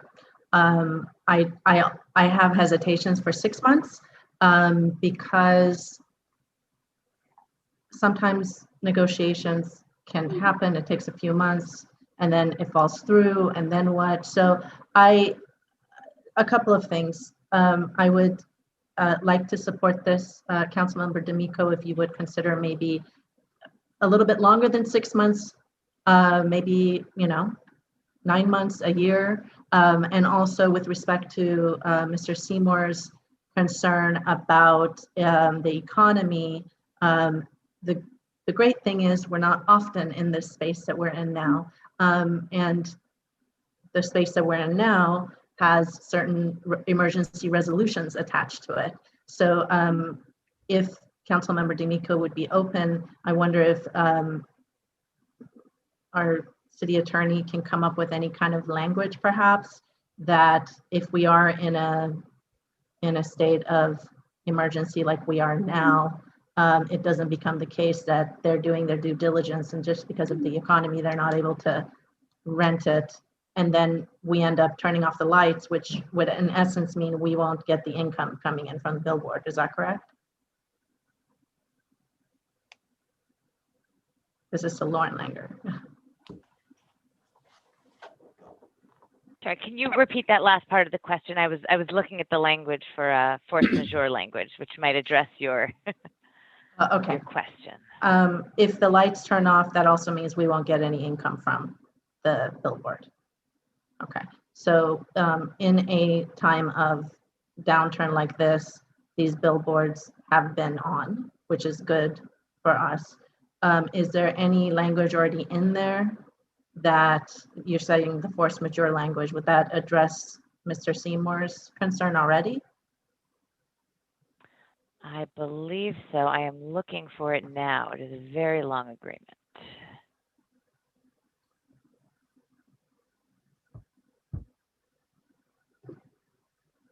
Emergency circumstances.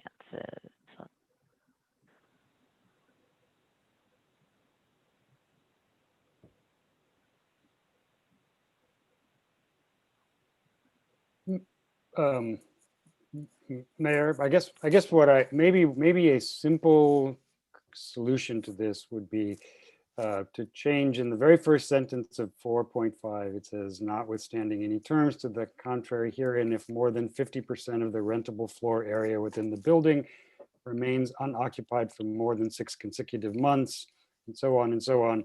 Perhaps it just needs to say, if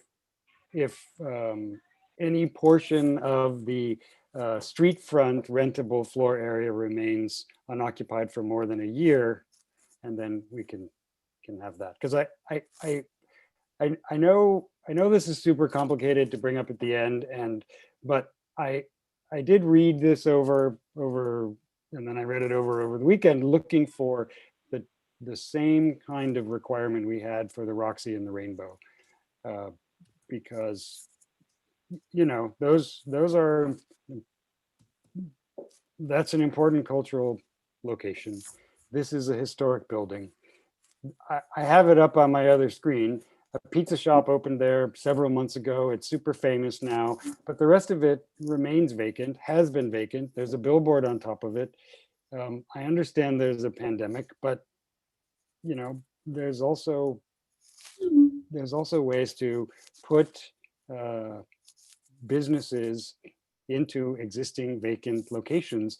And if this is one way for us to drive down the cost so that mom and pop businesses can be in our city, this is a way to do it. And I understand that, it's super complicated and it may be more complicated than we want, but I think it was the major reason for pushing this billboard effort across the Sunset Strip, which is to work on the urban fabric of the city, not just give billboards away. So does that language work for you, Lauren Langer? I'm actually going to ask the council member if he could read it one more time, please. So I guess it was in the first sentence, it says, notwithstanding any terms of the contrary herein, if more than 50%, and I would just say if any of the rentable ground floor area within the building or ground floor facing Sunset Boulevard area within the building remains unoccupied for more than 1 year, then the provisions of this development agreement would be void. And you can leave all the rest of it in there as well about after 6 months, they have to pay more and all this and all that. But, if at some point, 5 years from now, when inflation has made everything 20% more, and they're making money hand over fist on this billboard, they're not going to want to have tenants. So I'm clear, you're saying any portion of the ground floor sunset facing space, yes, right, remains unoccupied for more than a year. I mean, I think that's what I've heard some of my colleagues say and the city attorney say. Yeah, I'm just specifying language, not putting it on you. So we're all clear what the language is. Does that work, Lauren Langer? I'm confirming. It's a pretty lengthy section. So okay, give me just keep looking. I know Mayor Pro Tem has some comments. Yeah, no, I just want to make sure that we're also keeping what's already in 4.5, which is the 50% right, 6 months. And then just adding this, that if any of the ground floor, front facing ground floor space is unoccupied for a year or more, the lights click. Yeah. Okay. Well, if we're keeping in the rest, I think that's a simpler change to make. Good. Because we could say, notwithstanding all of the above, if, forgive me, give the threshold again you wanted to use for the street level. That 100% of it needs to be occupied. And if it's unoccupied for more than a year, then the development agreement provisions are null and void. Okay. Let me just write this down real quickly.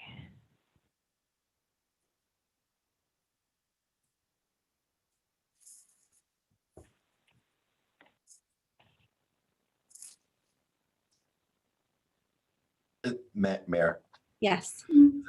I would like to go back to the applicant and Jeff Seymour because time has increased from what my colleague was saying. And so we've gone from 6 to a year and the sunset facing retail space. So we've gotten a little bit more specific. Can you comment on Retail, not retail. I'm sorry, Lauren. No, I just wanted to say, it's not retail space, it's just the space. That's space. So it is not, it's not just retail. Is that what I'm hearing? Yeah, the ground floor storefronts. It can be made into one, it can be made into the 3 that it is. I just think we need to have, I mean, right now there's paper on the image on Google, there's one of them is empty, the other one has paper on the window, and the one in the middle is a super hot pizza place, delicious pizza. I love you guys. I could eat pizza there all the time. I'm looking at the same image right now, actually. You know, and I just want to say, like, this is worth more than $150 million. They can find somebody, you know, they can find a pop-up to give away puppies on the weekends. There's some way for them to put somebody in that space. And and more importantly, there's probably some way to lease that space to an actual tenant who wants to be on the Sunset Strip, and it keeps that building in our city and that street urban.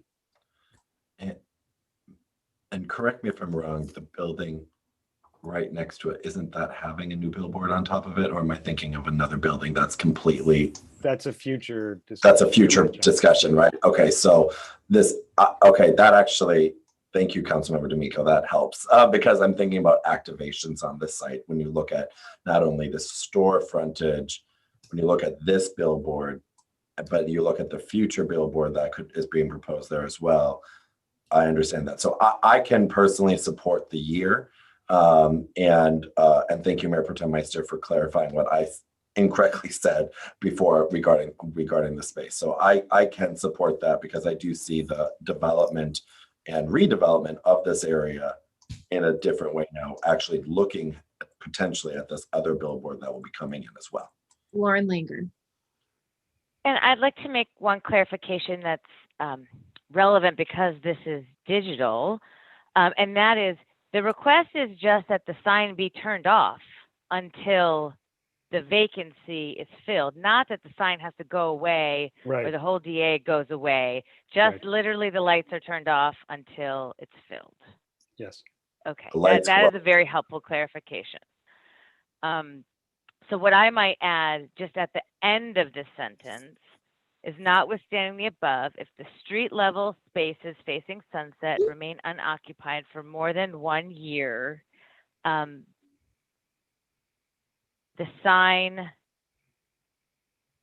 shall be, the digital advertising shall be turned off until the spaces are rented. Perfect. Occupied. Occupied is a better word. Mayor. Hold on. I just want to make sure we have a motion before we get into what so the maker of the motion is okay with this language? Yes. Okay. And the seconder is okay with this language? I think that's you, Councilmember D'Amico. You're good? Yes. Okay, great. So Councilmember Erickson, we're so close. We're so close. There's not much going on tonight, so let's just stay here all night. In regards to the force majeure language, Lauren, did we ever settle on where that would be? I know that is something Councilmember Shine mentioned regarding the COVID aspect of it. Did you figure out if we were going to include that or not? I mean, I do understand the COVID protocols regarding it, but I didn't know if Councilmember Shine wanted to expand upon that aspect, because I know she mentioned that in her comments. So I was working on the other language. Brian Eck might have. Yeah, it's actually in section 4.5. Okay, great. Oh, I see it. Literally, I see it right. It's right in the middle of the section. There we go. I've been very focused on the beginning. Okay, thank you so much. And then I did want to ask Jeff if regarding before we got into that other discussion, I know that I would love to get your feedback on this, as I know these are terms that you about agreement, but I wanted to get your updated feedback. We obviously can live with the change in regard to not just retail. So we're good with that. I think candidly, if we had our druthers, we would like to stick with the 50% for obvious reasons. But in the scheme of what the council is moving towards, and I kind of feel that, overall, we unless there can be a change in relation to dropping to 50%, at least we have the flexibility, I think, to move forward with ground floor use as would be allowed under the Sunset Pacific plan. Does that answer your? My understanding is, Jeff, just so we're clear, is that language, the 50% language is staying in and this provision is being added. Then I think we're good. Okay. Yeah, thank you. So we have a motion and a second and clarification. Are there any other questions before we go to a vote? Mayor Pro Tem Meister. Everyone's good with the director, the change to director review for minor modifications, or not so. It's still minor. You just want a director's hearing to look at that rather than a full planning commission hearing, which is where a major change would go. No. It's on the minor change. It says the city manager. So rather than the city manager, I'm saying that there should be a planning director or planning commission hearing, because the changes that they're saying are minor changes are not minor. So major changes to the project would go to the planning commission? I understand, but the examples that they're minor change aren't minor. So major changes go to planning and minor go to planning director. That's right. So the square footage adjustment should be removed from a list of what is considered minor. Nope, we're just going to leave it the way it is. And instead of minor going to the city manager, it goes to the planning director. Do I understand you correctly, Mayor Pro Tem? Yes, because at least if it goes to planning director, there's an opportunity for the public to comment. Yes. And appeal if needed. So are all of my colleagues clear on the motion? Great. Is our city attorney clear on the motion? Is our city clerk clear on the motion? Does the motion include closing the public I hearing? was just going to say Yes, that. it does. Then the city clerk is clear on the motion. Wonderful. Well, we're going to get right after it then. I'll turn it to you for a roll call vote. Thank you. Councilmember D'Amico. Yes. Councilmember Erickson. Yes. Councilmember Shine. Yes. Mayor Pro Tem Meister. Yes. Mayor Horvath. Aye. The motion passes. All right. Thank you, council members. Thanks, Jeff.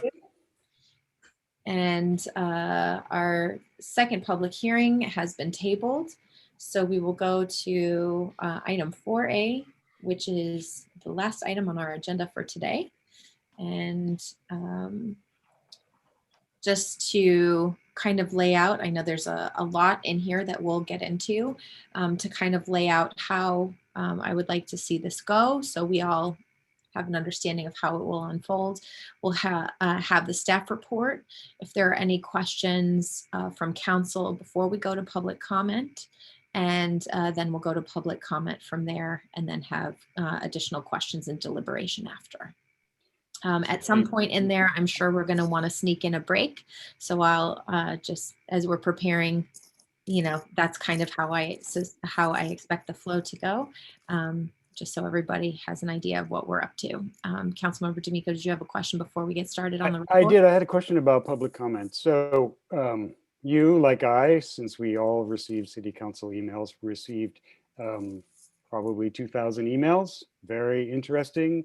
I did my best to read through each and every one of them, noting where people lived and what they had to say, and was very appreciative of that.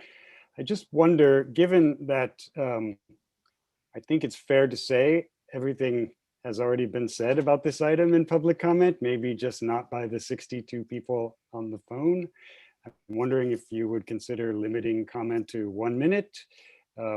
Even at 1 minute, that's going to take us probably close to 2 hours. If it's 2 minutes, it's likely to take us close to 3.5 hours.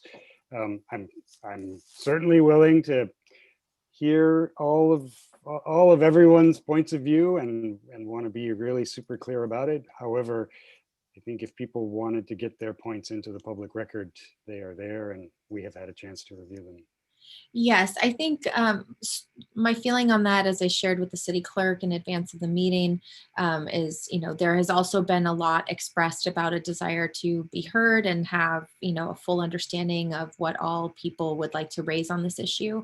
So I don't want people to feel limited. That being said, if we start getting into later hours and we're just kind of hearing the same comments, people feel free to say ditto, and your comment will be acknowledged. How you're trying to register your voice and your vote.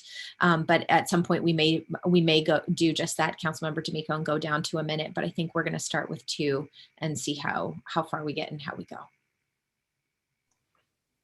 Councilmember Erickson. Yeah, I apologize. Can the city clerk please let us know how many people have signed up? And if you just said that, I apologize, but can you let us know how many people have signed up to actually give public comment? Yes, we currently 91. Thank you. Okay. So at some point we will get to 1 minute, but we'll start from the top and see how far we get. We'll start with our staff report, and I'll turn it over to our staff now for that. Good evening, Mayor, Mayor Pro Tem, and council members. John Leonard. I'm going to give our staff report along with our city attorney tonight. I'm going to give me a second to share my screen. We have a PowerPoint.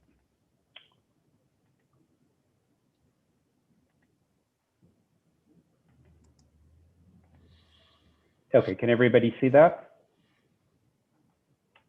Yes, we can. I'm going to take that as a yes. So I know that the staff report and the attachments were quite long. With that in mind, and with in mind the number of public speakers we have, I'm going to walk through the key components of the ordinance as well as the options for council, and I won't touch on a lot of the background and analysis that was in the staff report. We are certainly happy to answer any questions that the council may have, but I'm going to try to keep this abbreviated. So the key provisions that are included in the draft ordinance, there are essentially 5 key provisions, 2 of which we've kind of combined. So the first key provision is the provision of personal security devices for certain hotel employees. And I'm going to get into more detail for all of these items. The second key provision is a right to recall and worker retention. Third is a public housekeeping training provision, so training to be provided at the hotels. And then the final is workload and compensation provisions. Essentially, this is setting a maximum workload for housekeepers, and then provisions about enhanced compensation if that maximum workload is exceeded. So the first component that we are looking at, which is hotel worker personal security devices. And what this would do is this would set a requirement that hotels provide personal security devices, sometimes these are called panic buttons, to employees that are required to work alone in either guest rooms or restrooms. And so what is in the proposed ordinance tonight is that the hotels would have to provide this personal security cost, or this personal security device at no cost to the employee, as I mentioned, to any employee that is working by themselves in a guest room or restroom facility. If that personal security device is triggered, a responsible person on site, be it either a security guard, a manager or supervisory hotel staff would need to provide immediate on-scene assistance to where that personal security device was activated. That's option one. That is the proposed language in the ordinance. Option two would simply be to not adopt any language. The second two provisions, which I mentioned we have combined into a single category, is the right to recall and worker retention. So I'll explain briefly what both of those are. The right to recall applies to a laid off employee, specifically to an employee that is laid off due to some catastrophic events, is essentially kind of the catch-all phrase. So the real world example that we are living through right now is employees being laid off due to the economic impact of COVID-19. And so the right to recall essentially says that when job opportunities return at that employer, at that hotel, the employees that were laid off are given the first right to those new opportunities if they are qualified for them. Retention applies to if a hotel property is sold or a change in control occurs. If that occurs, the provisions within the proposed ordinance would require that all of the hotel employees remain for 90 days at that hotel.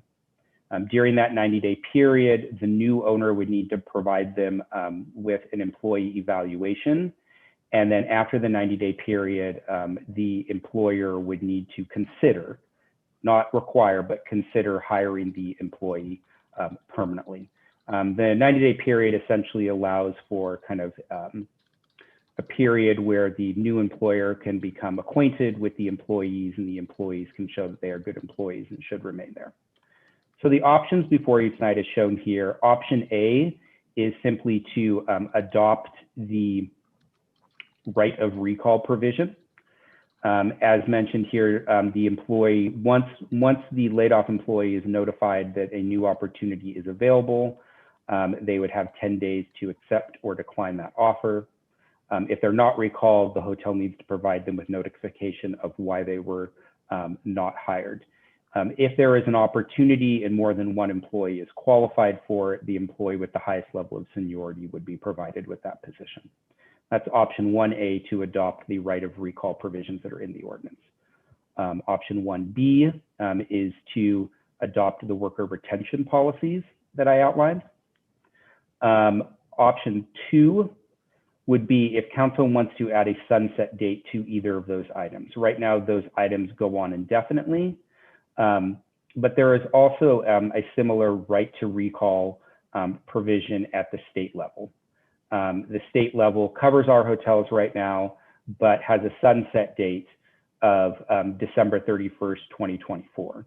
So if council did wish to put a sunset date on our right to recall as well, they could, or they could leave it as a permanent provision.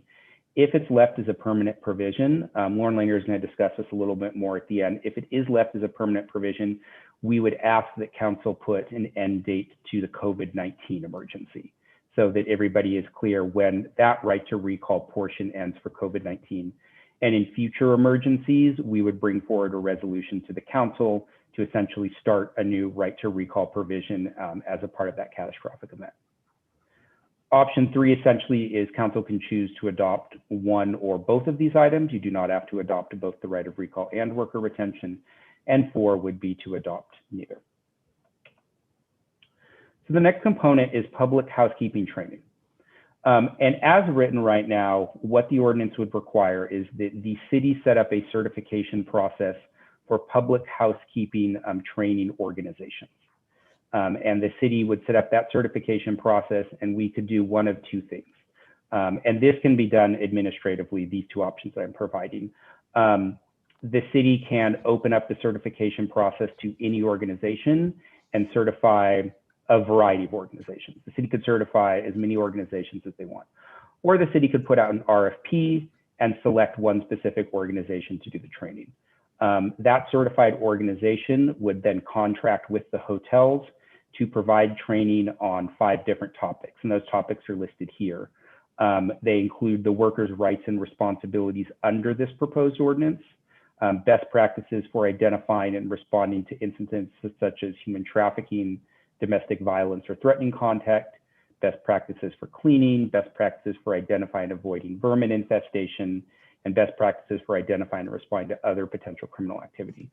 A couple of these items are already covered by state law, but the majority are not explicitly required by state law. So our ordinance goes above and beyond and requires more training procedures for the hotel employees.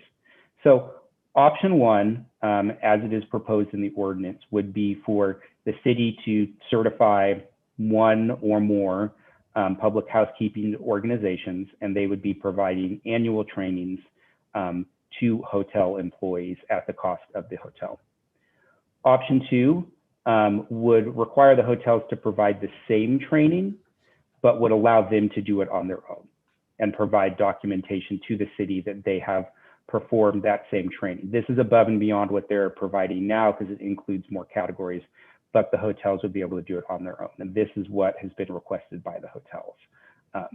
And then option three would be to not provide additional training, and the hotels would continue to do the training on human trafficking and violence prevention that they are already required to do by state law. Okay, so the next component, this is the component that we've received the most comments on. This is the component that we've received the most interest on, and as you saw, this is the component that was that included about half of the staff report. So this is the component that talks about maximum workload, essentially square footage that a housekeeper would be, they could not exceed that square footage within one day, within 1 8-hour day. And if they did, they would receive enhanced compensation. The city's initial draft ordinance that was provided to the public and provided to the various stakeholders mirrored Santa Monica's ordinance. Santa Monica's ordinance included a provision that was a maximum 3,500 square feet in a day for hotels of 40 units or more, 40 rooms or more. If a hotel was less than 40 rooms, it was a 4,000 square foot provision. So staff first started by looking at the Santa Monica provisions and whether the Santa Monica provisions were reasonable in West Hollywood in our view. And we looked at two different things. We looked first at whether that split between smaller hotels and larger hotels was appropriate. And then secondarily, we looked at if the square footage amounts were appropriate in West Hollywood. West Hollywood has very few small hotels. We only have, I believe it is 2 hotels that are operational right now that are under the 40 room threshold. Santa Monica has many more, and this was a negotiated component in Santa Monica. So based on that, we did not believe that it was appropriate to split off 2 different square footage amounts in West Hollywood, one for smaller hotels and one for larger hotels. So the second component is we looked at the square footage amount and whether the square footage thresholds used in Santa Monica, be it 3,500 or 4,000, were appropriate in West Hollywood. One of the key components that we looked at was the square footage of rooms in both the cities.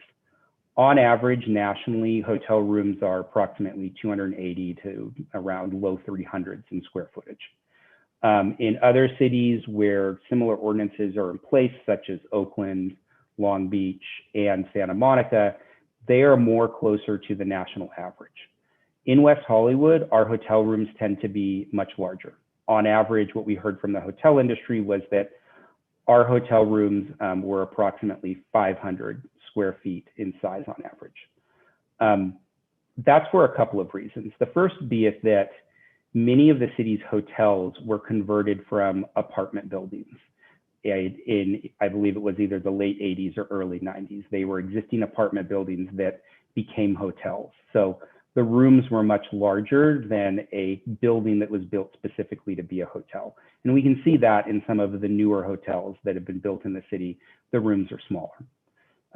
Attachment 3 to the staff report provided a full list of all the hotels in the city and all the room types within the city and their square footage. Just in a review of that, it's apparent that there are many hotels that are 500, or there are many hotel rooms that are 500 square feet or more in the city.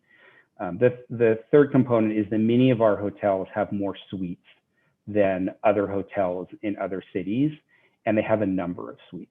So In taking all of those things into account, staff did not feel that the 3,500 square foot or 4,000 square foot square footage that was used in Santa Monica was appropriate in West Hollywood. I would also point out that in other cities that have ordinances in place, they use either a 4,000 square foot threshold or a 5,000 square foot threshold. So with this in mind, option one would be to still adopt just a flat square footage workload maximum for West Hollywood, but staff set it at 5,000 square feet per day as that option. And where that 5,000 square foot number came from was the hotel employees, the union that is representing them was asking for a 3,500 square foot standard in West Hollywood. Right now, hotel employees clean between 12 and 15 rooms per day in the city, and that was information that we received from the employees, from the union, and from the hotel industry. And if you multiply that 12 to 15 rooms per day by 500 square feet per room, currently hotel workers are cleaning between 6,000 and 7,500 square feet per day. So that's a very big difference between 3,500 and 6,000 to 7,500, essentially cutting workload in half in some instances. So staff settled on a middle number of 5,000 as a compromise between those points, and that is how option one was derived. So moving on to option two, I talked about the differences between hotels in West Hollywood, between West Hollywood hotels and hotels in other cities. But hotels in West Hollywood are very different just between them. Some hotels are more budget-minded and have smaller rooms. Other hotels are very large and have a number of suites. And so, as you can see from the attachment that I mentioned, there are some hotels that have an average square footage that's closer to 300 and some are above 700. So inherently, just selecting one amount of square footage for all of the hotels doesn't address that. So option two adds a tiered system. And the three tiers are hotels with an average room size of 350 square feet or less, those that are between 350 and 500, and those that are more than 500. And we set square footage workload maximums for each of those tiers as are shown on this slide, 4,200, 5,100, and 6,000. Those numbers were calculated based on cleaning 12 rooms per day, which was the lower component of what is occurring right now. So we've heard from hotel workers that cleaning 14 to 15 rooms is an onerous workload. There are hotel workers that have told us they've been unable to take breaks. They are working overtime just to clean those rooms. So clearly that level does not seem to be appropriate. So we selected 12 and multiplied different numbers within these bands by 12. So the first one, 4,200, is 350 times 12. The second band, the middle point, is 425. That times 12 is 5,100. And the 500 times 12 is 6,000. So that is option two, trying to be more equitable for both the hotels that have smaller rooms and larger rooms for both the hotels in calculating their workflow, but also for the employees that work there.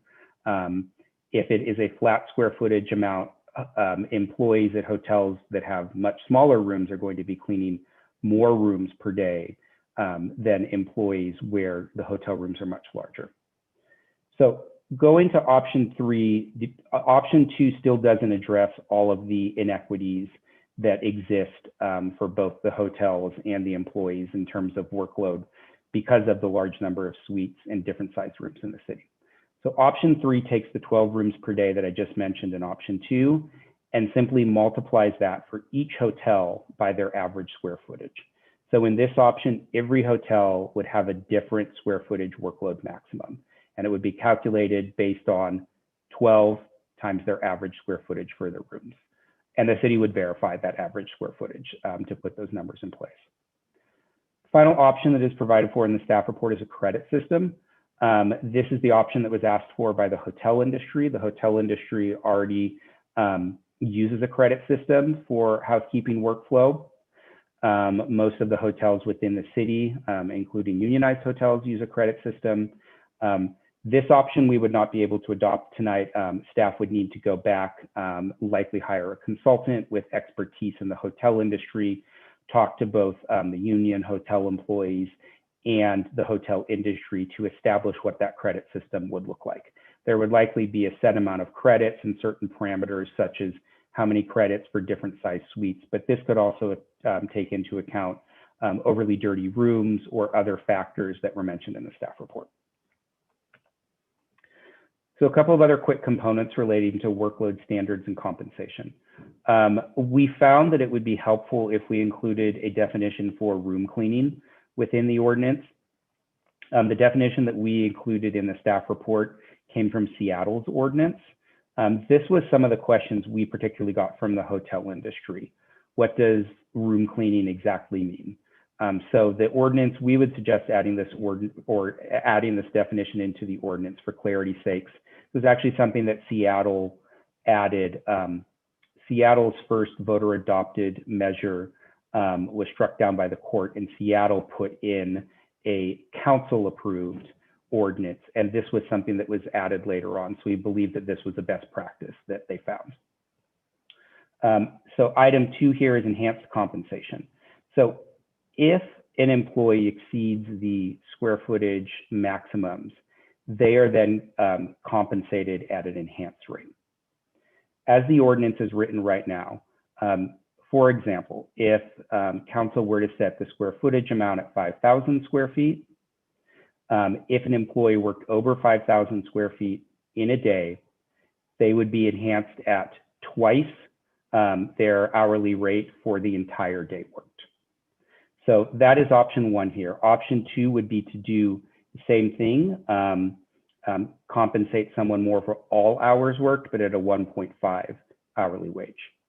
Option C and D would only compensate employees extra amounts for the time worked over the maximum threshold. So if the employee completed the 5,000 square feet in 6 hours and they continued to work beyond that for another 2 hours, they would only be, their enhanced compensation would only be for those extra 2 hours. One option is at a 2 times rate, another option is 1.5 times rate. Third item that I wanted to touch upon, as is currently written, the ordinance requires 7 days advanced written consent if an employee wants to work overtime. This wouldn't be time past the square footage maximum, but instead regular overtime. So if an employee was still under the square footage maximum and wanted to work additional overtime and the hotel agreed, 7 days advance written notice is required. The hotel said that this was a very difficult provision, so we wanted council to consider whether maybe the employee could provide consent on a reoccurring basis each month or each quarter, saying that they are open to overtime activities if they come up. One of the other things we wanted to touch upon is remedies and enforcement for the ordinance. As written right now, and as most of the ordinances in other cities are written, a civil action is how this is enforced. And what that is essentially a lawsuit against the employer. And as the ordinance is written, the city could take that civil action, or any aggrieved person, the person that the incident has occurred to, could also take that action. Unite Here's preferred method is the civil private enforcement, and the local hoteliers and Chamber of Commerce are opposed to this right of action and would prefer that the city do proactive enforcement. So that's option 2. Even though the city could take a civil action in option 1, we would want direction about whether the city should be proactive in taking those options and also proactive in enforcement in general. If that is the direction of council, we would need to come back at a future meeting to provide a work plan, a budget, and additional ordinance languages for that proactive city enforcement. But we believe it would be at least $500,000 in additional costs per year and require the addition of several city employees. And with that, I am going to turn it over to our city attorney to cover the last 3 slides. Thank you, John. So we wanted to take a quick minute to talk about these 2 provisions because we've been hearing the word waiver and supersession used interchangeably, and we just want to make sure that the distinction between the 2 provisions is clear. The ordinance proposes a waiver provision, and this is a provision that allows the city manager to grant a waiver to the requirements of the ordinance if a hotel employer can demonstrate complying with the ordinance would result in a reduction in more than 20% of staff, or in, sorry, I can't see, thank you, or hours worked by more than 30% in order to avoid bankruptcy or shutdown of the hotel. So a waiver could not be valid for more than 1 year, and documentation would have to be provided to the city manager in order for the city manager to be able to make this financial determination. So that's the waiver provision. The second provision at the end of the ordinance is a supersession by collective bargaining. And what this term says is, it's a supersession provision which states that certain provisions of the ordinance may be waived pursuant to a bona fide collective bargaining agreement, but only if see, even here it uses the word waiver, but only if this is expressly set forth in clear and unambiguous written terms. So we all know this is a very complex topic and a very complex area of regulation. The reason that this provision has been proposed and is included is because courts have held that federal law preempts local regulations that intrude on the mechanics of collective bargaining. Federal law does not preempt ordinances that set the stage for collective bargaining. So minimum benefit protections are not preempted because they don't alter that collective bargaining process. They don't regulate the mechanics of labor dispute resolution. They provide a backdrop for negotiations like these types of minimum labor standards. Federal law has a goal of promoting collective bargaining, and courts have upheld many regulations that include supersession clauses.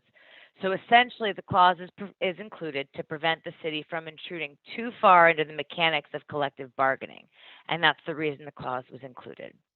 John, can you go to the next slide, please?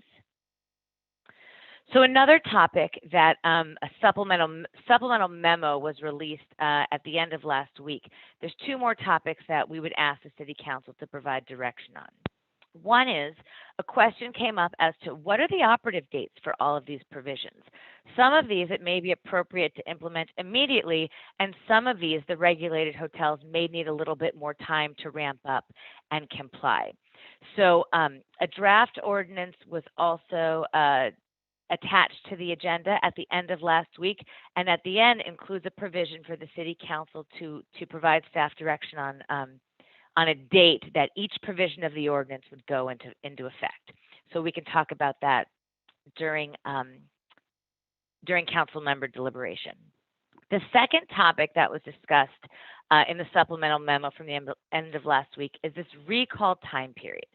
So the direction from City Council back in April was to have the right of recall be a provision that goes into the municipal code and exists there permanently, not to expire. However, that raised a couple questions. One of which was, how do we know when employees that were laid off related to COVID-related reasons, the emergency that we're in now, when does that period end? And then when do new emergency circumstances exist such that the right of recall could be triggered again in the future? So one way we handle that in the draft ordinance is to come up with a provision that says, in the future, if there are extraordinary circumstances like this COVID emergency or like the Great Recession that result in economic non-disciplinary layoffs, the City Council could adopt a resolution telling the employees, telling the hotels, putting the world on notice that in West Hollywood, the right of recall has been triggered again. And we think that's really important for clarity and so that everybody understands in the future when these rights would be triggered again due to a future event like the one we're in now. But when we put that provision in, it raised this secondary question, and that is, if we're talking at the moment about layoffs related to the COVID emergency, the ordinance talks about layoffs that resulted from March 16th, 2020. That was the night that the City Council declared local emergency through the end of this emergency, which actually hasn't happened yet. Layoffs that happened in that time period, when would the right of recall end? That we recommend including or discussing some sort of end date to that time period to provide clarity to the employees and employers how this ordinance is to be implemented. John, could you move on to the next slide, please? So before I get into the decision points, I just wanted to respond to a couple topics that we've heard in some of the public correspondence. This is a very important topic, and there's a lot of viewpoints and a lot of opinions on this topic. All viewpoints and all information are welcome. And so one of the concerns we've heard in a couple letters dating, even as recently as last Friday, is that throughout this process, some viewpoints have been excluded from the conversation while the city is somehow supporting other viewpoints in this matter. So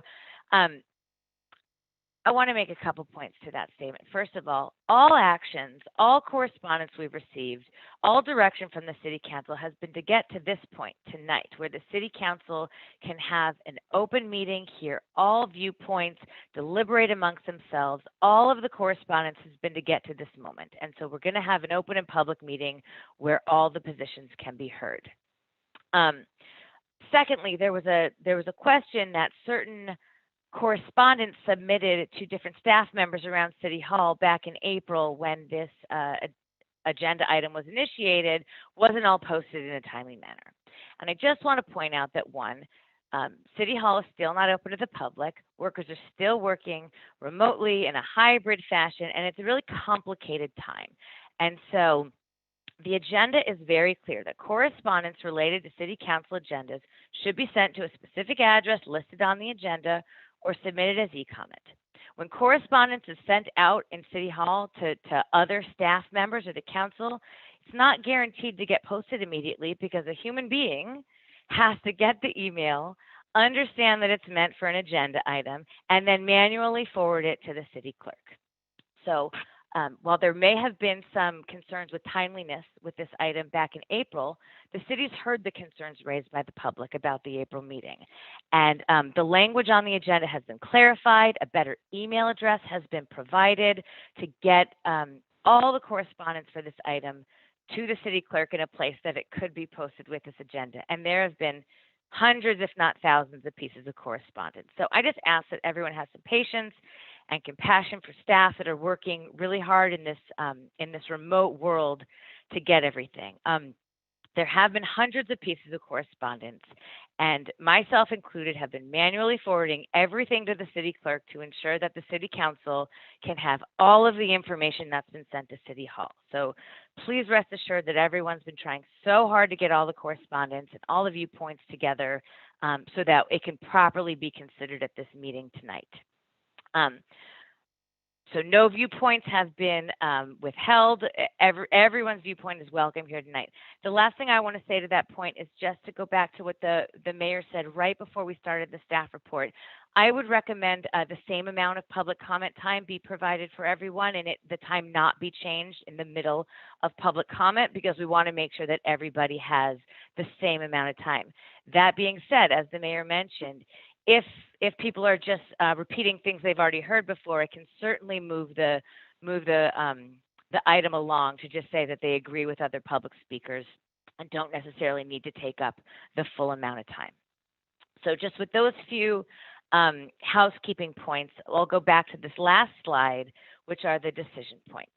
And you'll see here on this slide, there's quite a few areas where staff has provided options to City Council. We want to hear from the public on those options. And then these are the points where we request City Council direction on an ordinance this evening.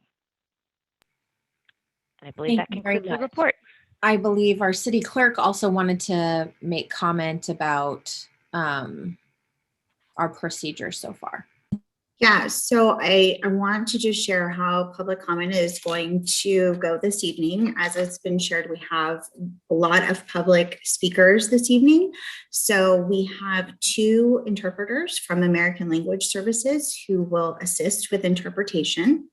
I'll explain that at the June 21st meeting, we were told that we would have Spanish speakers, and the normal process, as we've done before, is to provide interpretation using the Zoom interpretation application in Zoom. Unfortunately, everyone has to turn that function on their respective device, and WehoTV has to do it as well. So the broadcast goes out with the interpretation. In order to allow that, the full access into the meeting was given. And it was given by the city clerk's office. So I want to clarify that for the record, that it was not provided by the council. It was not provided by a specific council member. It was provided by the city clerk's office to allow for interpretation in the Zoom application. So to avoid any issues this evening, we are not going to use the Zoom interpretation application. We are going to allow our Spanish speakers to provide their comment, and then our translator will provide the translation. So we may need to allow a little more time for those individuals who need interpretation. So what I will do is when I call the person, I will indicate that they require translation. They will speak and our interpreter will do the translation. So that's how public comment will go this evening. And if the mayor and the council decide that we reduce the time from 2 minutes, they will let us know. So thank you. Given that the city attorney has indicated we should give everyone the same amount of time, is it the will of the council to reduce to 1 minute at this point in time, or do we want to leave it at 2 minutes? Is there an opinion? Why don't we go to 90 seconds? Such the What I was gonna say. compromiser, Mayor Pro Tem, setting a good tone. 90 seconds sounds great. Is everyone comfortable with that? Okay. And so Madam City Clerk will do 90 seconds for public comment. Before we begin public comment, are there any questions from any of my colleagues to clarify before we get into it? I'll go to Councilmember Erickson, then Mayor Pro Tem Meister.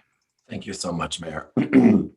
This question is for Lauren Langer, our city attorney, Lauren Langer. I'll clarify my Laurens tonight. I apologize.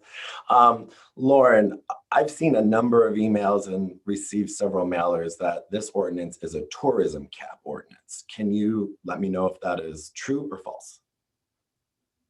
Is this a tourism cap ordinance? No, there are no provisions of this ordinance that that regulate tourism. Thank you. Additionally, maybe this is a question for David Wilson or John Leonard or Christine Seyfried. I see you over here in my other corner regarding funding for city services. We adopted our budget that funds our city services for the next year, correct? Yes, yeah.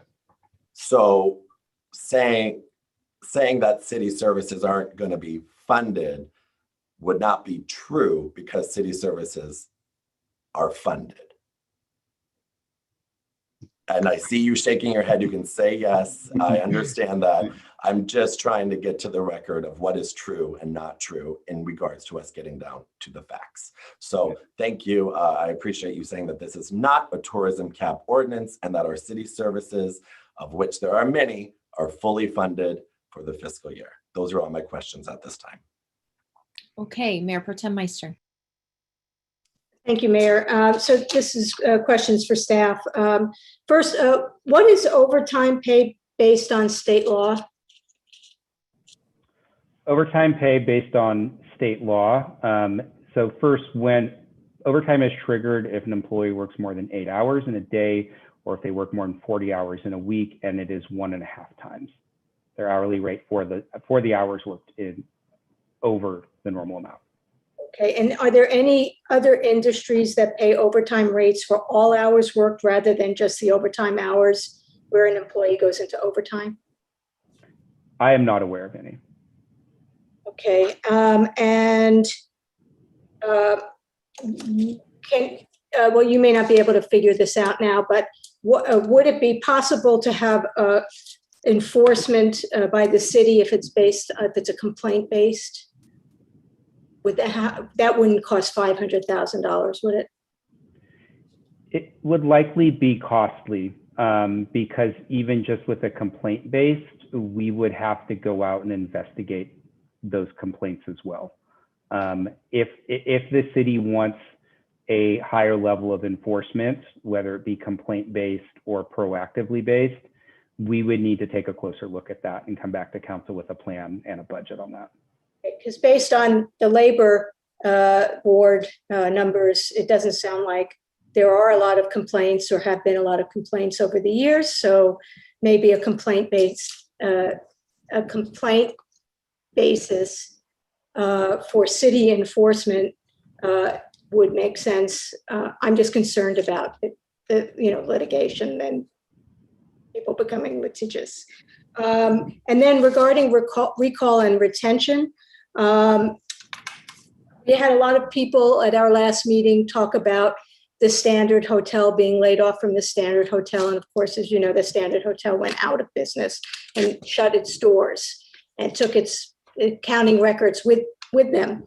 So in that case, would a circumstance like that, if like now, say 6 months later or a year later, a new business goes into that property and it happens to be a hotel, but it did not have any deal with the standard, it does not have the standards employee human resources records, is that type of situation covered under our ordinance, or that would not be covered under recall retention?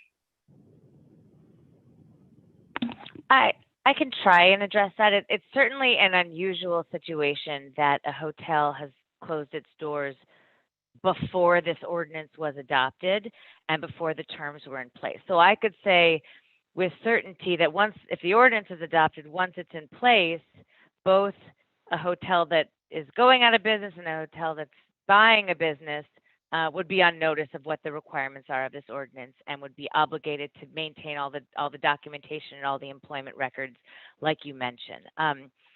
It definitely raises a complication for a hotel that has closed before this ordinance is adopted. And I don't know that we have enough facts to know the standard situation and to know who would potentially buy that hotel or that property and start up and running again.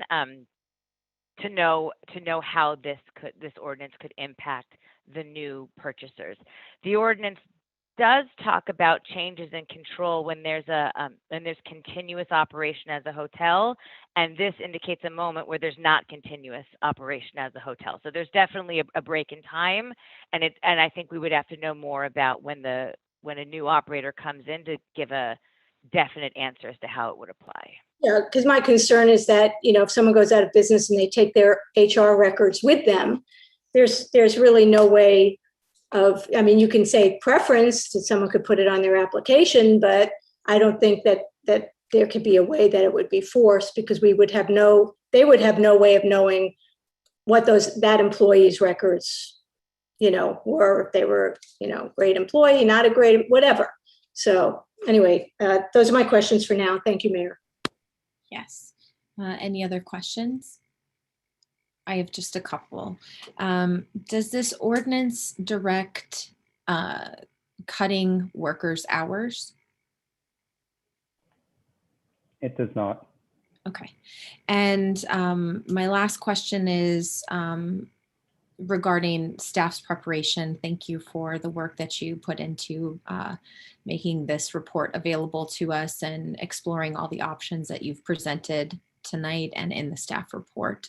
Would you consider the report before us complete, or are there any issues that you weren't able to explore in preparing this report? Lauren, do you want me to address that, or do you want to? Sure. Go right ahead. So I think we, as is shown in the staff report and as is shown in the attachments to the staff report, we received a copious amount of information from all parties involved.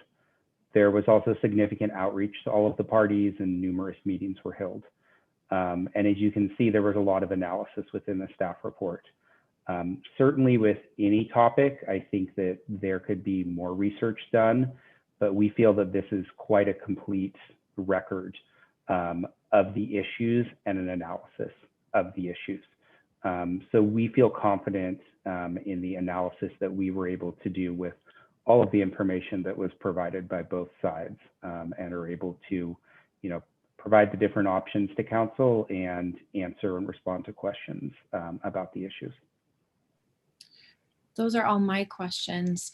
We're at 8:34. Would we like to take a break before we get into public comment, or? Yes, okay. So why don't we take a 10-minute break?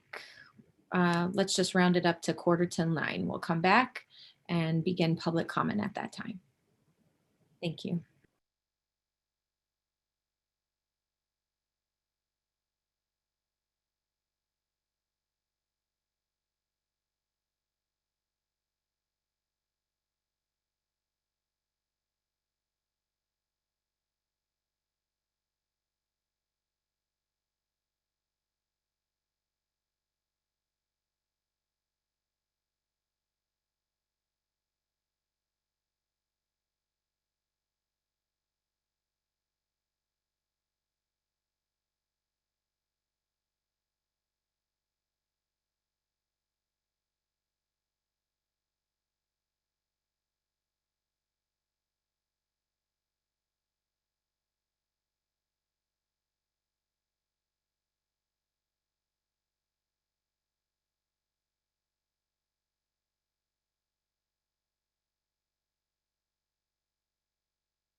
Mayor, I just want to confirm that you can hear me. Can you hear me? Yes, we can. Okay, 'cause my computer was being weird. Thank you. Just waiting on Councilmember D'Amico.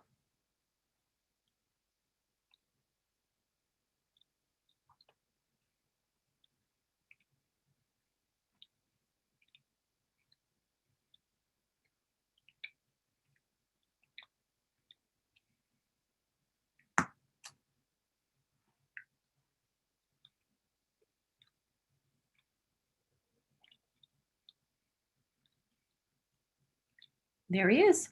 Madam City Clerk, it's all yours to administer public comment. Thank you, Mayor. Our first speaker this evening is Soledad Garcia. Soledad, please press *6 and you will have 90 seconds to provide public comment on this item.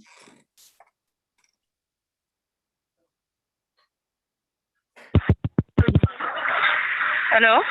Hi, go ahead, Soledad. Can you hear me? Yes, we can hear you. Great. Hi, good evening, council members. My name is Soledad Garcia, and I'm an organizer director with Unite Here Local 11. I immigrated to this country from Oaxaca, Mexico, and I was a hotel housekeeper. Can you hear me? Yes. Yes, we can hear you. Okay, sorry. I'm an immigrant in this country from Oaxaca, Mexico, and I was a hotel housekeeper in the city of Santa Monica. And the reason I'm here tonight is to share a little bit about why voting yes tonight is the right thing to do. As a housekeeper, we have to clean rooms that extremely dirty. After parties, we find a lot of different kind of garbage. For example, empty liquor bottle, confetti, vomit, rose petal, needles, and much more that you can imagine. The job of the housekeeper is very difficult and exhausting. When we pass the same standard in Santa Monica, the companies were saying, "Oh, we cannot pay our housekeeper for just workload, and if this passes, we will disappear." The same thing this hotel in West Hollywood are saying tonight. Well, let me tell you, none of these hotels in Santa Monica have disappeared. It was simple not true. The housekeeping work in Santa Monica is the same as in West Hollywood. Tonight, there is no other option. You have a choice to make. You either with the housekeeper or against them. Thank you. Thank you, Soledad. Our next speaker is Sylvia Gazarian.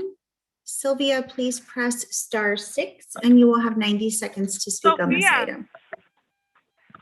Mayor and City Council members, I'm Sylvia Gazarian, Chair of the Commission on the Status of Women in Santa Monica. I speak tonight in my personal capacity of what I observed and know from my involvement with the Santa Monica City Council and city staff. In our city, the industry also argued that it would somehow be bad for the very hotel workers who were asking for it, and there's no proof of this. Adopt the same standard for fair compensation that we passed here in Santa Monica. We spent hours debating over what housekeepers deserve to get paid, and we decided that they should be compensated fairly when made to clean rooms of more than 3,500 square feet in 8 hours. It can be done if it can be done in our city, Santa Monica, it can be replicated in the city of West Hollywood too. Please do the right thing and pass this common sense legislation. Thank you. Thank you, Sylvia. Our next speaker requires translation. So if our translator could press *6 to unmute themselves. And our next speaker will be Luis Garcia. Luis, please press *6 and you will have 90 seconds to speak on this item. Luis, oprima estrella 6 y tendrá 90 segundos para hablar.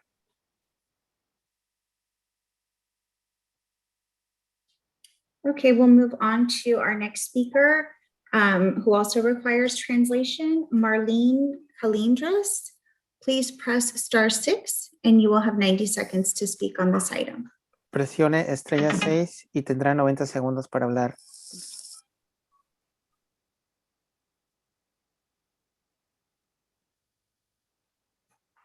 Okay, our next speaker is Louis Soto. Louis, please press *6 and you will have 90 seconds to speak on this item.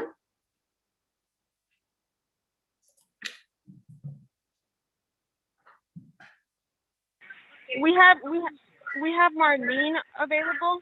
Okay, Marlene requires translation, so if our translator can assist her, that would be helpful. Thank you. Yes. Marlene, ¿ya puede hablar? Marlene, ¿ya puede hablar? We can hear you, Marlene. ¿La podemos escuchar, Marlene?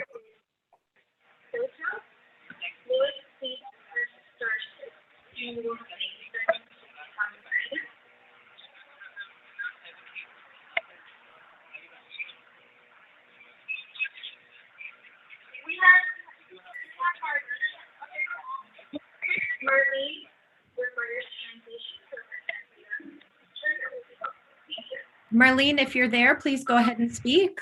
Marlene, si está ahí, por favor, comience a hablar.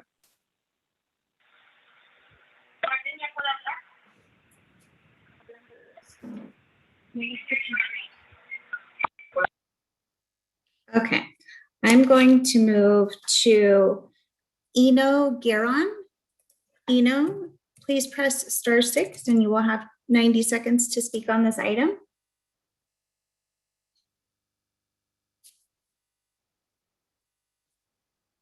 Madam City Clerk, didn't you skip Louis Soto when Marlene was able to speak? So here's the challenge. They're all calling in from the same number, which, yeah. So I can't see who is in the meeting and who isn't in the meeting. So I was just going down the list. And that's when you heard them jump in because they're sharing the phone. So I started moving on to the ones that I have phone numbers for. All good. I'm just keeping a list. So then I could get, yeah. So let's try Bleem Davis. If you're in the meeting, please press *6 and you will have 90 seconds to speak on this item. Hi, this is Gleam Davis. I'm a member of the Santa Monica City Council, but tonight I'm speaking solely in my individual capacity. As you heard from Sylvia Gazarian and also people who work in Santa Monica, we undertook the work you're taking tonight and spent many hours debating our ordinance. And I just want to let you know that the projections of hotel apocalypse were completely unfounded. Despite the fact that these ordinances have been in effect in Santa Monica for quite some time, our hotels are thriving. Over the Memorial Day weekend and the July 4th weekend, we had over 90% capacity.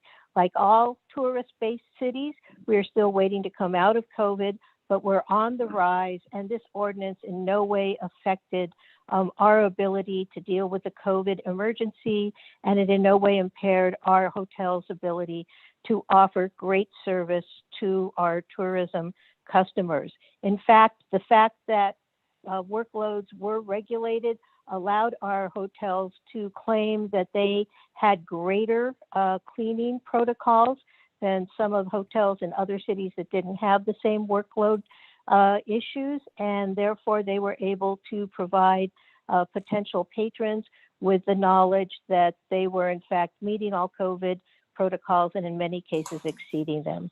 So I urge you to adopt these ordinances tonight. They will be good for workers, they will be good for your economy, and it's the right thing to do. Thanks.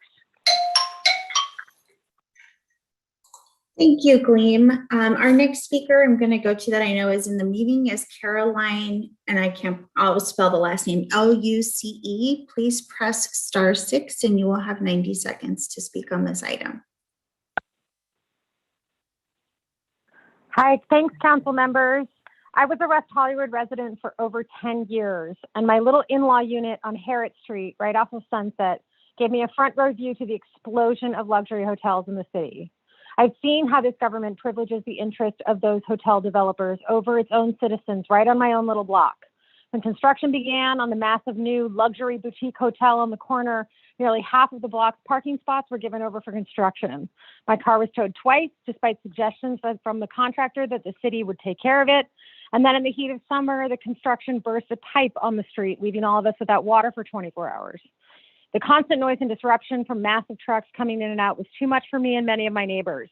We felt pushed out by a city that prioritized the construction of luxury hotels over the interests of its residents. I wanted to speak today because once again, it appears that the West Hollywood City Council might privilege the interests of hotel developers over those who contribute the most to this community.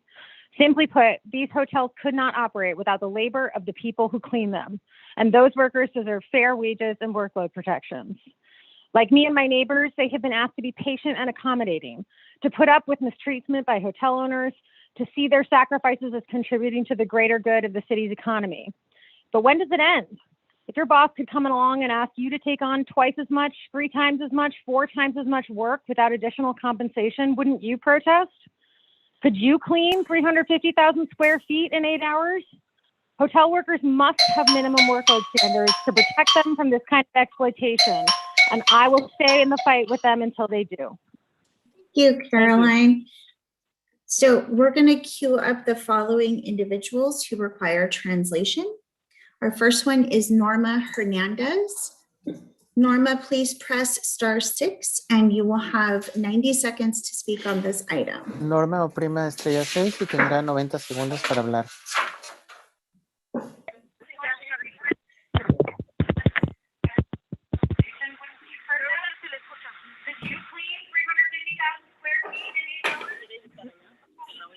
¿Me escuchan? Sí. Can you hear me? Sí. Yes. Ok. Buenas noches. Mi nombre es Norma Hernández. Trabajé en el Mondrian he trabajado en el Mondrian por 12 años con 4 meses. Soy de Guatemala. Emigré hace 34 años. Soy madre soltera y he criado a 3 hijos, ahora adultos, con mi trabajo de limpieza. Mis hijos los he sacado adelante mis hijos los he sacado adelante con mi trabajo de limpiar cuartos. Mi trabajo en sí era hacer 12 cuartos, no viendo si eran pequeños o grandes. Tomaba mi device y empezaba mi trabajo.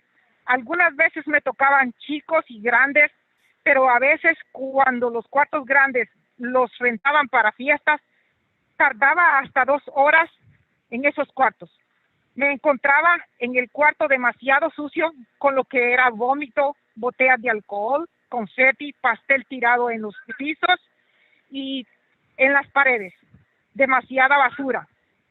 Remodelaron nuestro hotel hace 2 años y con la remodelación nos tocó más trabajo. Cambiaron todo. Los baños eran de vidrio. Allí se tiempo. Los balcones igual cosa. Pusieron camas hasta más pesadas de lo que ya eran. A veces, por querer terminar mi asignamiento de cuartos, bajaba, ponchaba mi media hora y regresaba a los cuartos. No tomaba mi lonche y luego ni agarraba mis 10 minutos de tiempo.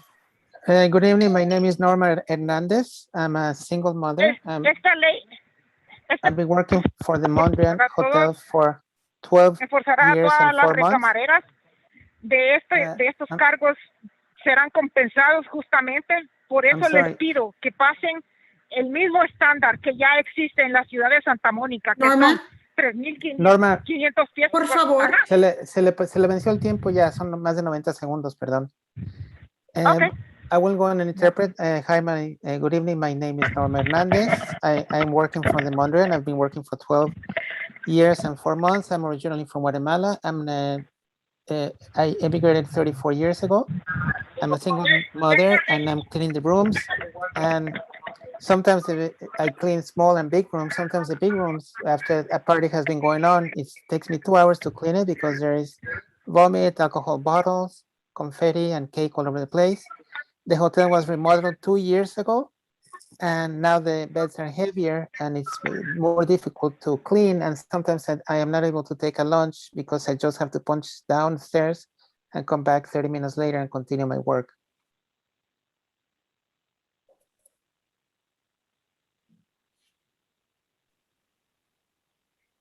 Okay, so we will move now to Aurelia Gonzalez. Aurelia, go ahead. Aurelia, puede apretar estrella 6 para hablar.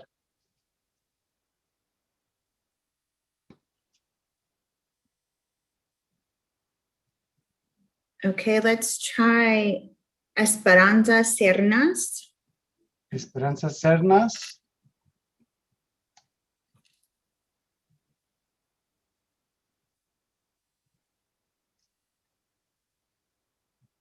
Okay. Sandra Pellicer. Sandra Pellicer. ¿Sí me escuchan ahora? Can you hear me now? Sí. Ok. ¿Ahora? Hola, mi nombre es Aurelia González. He trabajado por 20 años como recamarera en la ciudad de Santa Mónica. Estoy aquí en apoyo de la ordenanza. ¿No le están escuchando? Esperanza. ¿No le escucharon a Aurelia? Ya está. My name's Aurelia Gonzalez. I've been working for 20 years cleaning rooms, and I'm in favor. I work in Santa Monica, and I'm in favor of the ordinance. Pero sí, ni siquiera. Aló. Buenas noches, ¿me escuchan? Can you hear ¿Sí me? me escuchan? Okay. Hola, muy buenas noches. Mi nombre es Sandra Pellicer. Quiero agradecerles por haberme tomado su tiempo para escuchar a todos nosotros los trabajadores. Estoy aquí para hablar por medio de los trabajadores de West Hollywood. A través de este medio quiero que escuchen nuestras historias. Yo trabajé en el Hotel Standard por 16 años como cocinera y me puse muy nerviosa porque el hotel nos dijo que iba a cerrar sus puertas porque yo dependo de este trabajo de cheque a cheque. Estoy aquí para que agarren conciencia y se pongan las manos en el corazón para que ustedes pasen esta enmienda. Porque tanto para los dueños de los hoteles, tal igual como nosotros, ayudaría a crecer la economía de West Hollywood. Espero en Dios que ustedes nos escuchen a todos nosotros, porque ustedes se ponen a pensar, nosotros somos latinos, luchamos y trabajamos fuertemente para sacar a nuestras familias. Por lo tanto, les suplico de todo corazón que aprueben esta ley para beneficiar a todas las personas que estamos sin empleo. El componente de la retención de trabajo nos daría esperanza a mí y a mis compañeros de poder regresar a nuestros empleos. Es necesario que ustedes voten a favor de todos los trabajadores y escuchen la voz de la gente que está implorando que pasen esta ley. Gracias a ustedes y que Dios los bendiga y esperamos que sean positivos en todo. Muchas gracias. My name is Sandra Belleza, and I want to thank you for taking the time to listen to all the workers and their history and their stories. And I've been working for the Hotel Standard as a cook, and the economy has been very hard, but we have been working a lot, and I ask for you and God's help to help us Latino workers. We work hard for our families, and we're out of work and want to return to work, and that's why we're asking you to vote in favor of this ordinance. And thank you very much, and God bless. Thank you. Our next speaker is Gustavo Maldonado. Gustavo?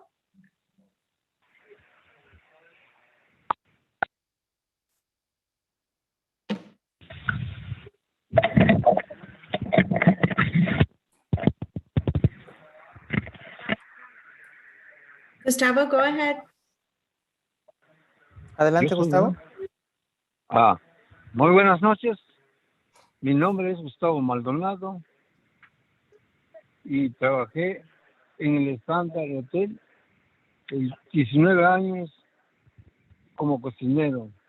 El componente de esta intención me daría a mí y mis compañeros la esperanza de poder regresar a nuestros puestos de trabajo. Queremos volver al trabajar porque necesitamos mantener a nuestras familias y tenemos renta y biles que pagar. No quiero seguir dependiendo de los programas de asistencias cuando puedo recuperar mi trabajo. Durante el año pasado fue necesario, ya que todo estaba cerrado, incluido mi trabajo. Merecemos tener las mismas protecciones que los trabajadores de Santa Mónica. Les quiero dar las gracias, que nos escuchen y que voten a favor de nosotros. Muchísimas gracias. Good evening. My name is Gustavo Maldonado. I worked at the Standard for 19 years as a cook, and the component of this ordinance will give hope to go back to work for myself and my co-workers. We need to pay rent, bills, and support our families. We don't want to rely on assistance programs while everything was closed, and we need the same protection that the workers in Santa Monica received. And we thank you very much for supporting the workers on this. Have a good night. Thank you. Our next speaker is Margarita Santos. Margarita, please press *6 and you will have 90 seconds to speak on this item. Margarita Santos, apriete estrella 6 y tiene 90 segundos. Hola, mi nombre es Margarita Santos. He trabajado por 9 años como recamarera en la ciudad de Santa Mónica. El estándar de 3.500 va a impactar, beneficiar a todas las recamareras como no tienen una idea. Cuando se pasó la ordenanza, los managers y gerencia querían decir que sabían mejor que uno las condiciones de trabajo, pero ellos no eran quienes estaban trabajando. Éramos nosotros las que salíamos bien cansadas después de trabajar tanto, limpiando cuartos demasiado sucios. No puedo creer que 2 años después, lo pasado, el estándar en Santa Mónica, las compañías y managers de West Hollywood están diciendo lo mismo que dijeron las compañías de Santa Mónica. No era cierto, que nos iba a dañar. Era todo lo contrario. Nos benefició ser pagados justamente por el cargo de trabajo.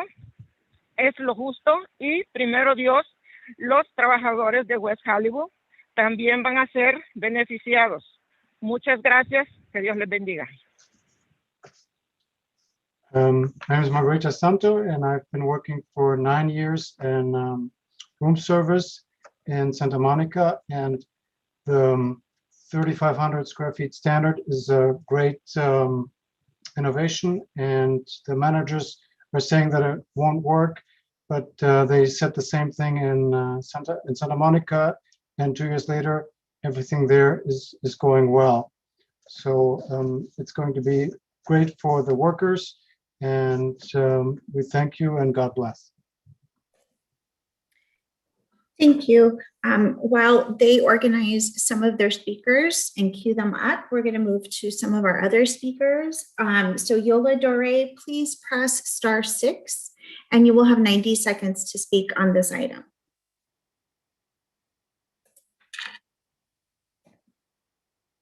Yola, go ahead and press *6.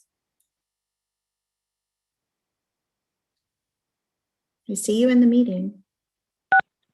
There you go. Can you hear me? Yes, we can hear you. Okay. Good evening, Council. Yola Dore, West Hollywood. I'm thinking about this ordinance. I find myself very concerned because I think we need to slow down, be sensible, and do a study. In my opinion, one size doesn't fit all. You can just look at me and see that. All hotels, housekeepers, and businesses and concerned individuals have specific issues they wish to bring to the table. What's the rush here when there's so much at stake? I'm urging you to vote no, as this ordinance is stated tonight. because I believe a study needs to happen to realize the impact on our city budget. We are not these other cities. We are the creative city that takes pride in the way we do business. Please don't charge into an ordinance that is one size fits all. It won't work here, Council. It won't work as written in West Hollywood. Thank you very much. Thank you, Yola. Our next speaker is Jordan David. Jordan, please press *6 and you will have 90 seconds to speak on this item.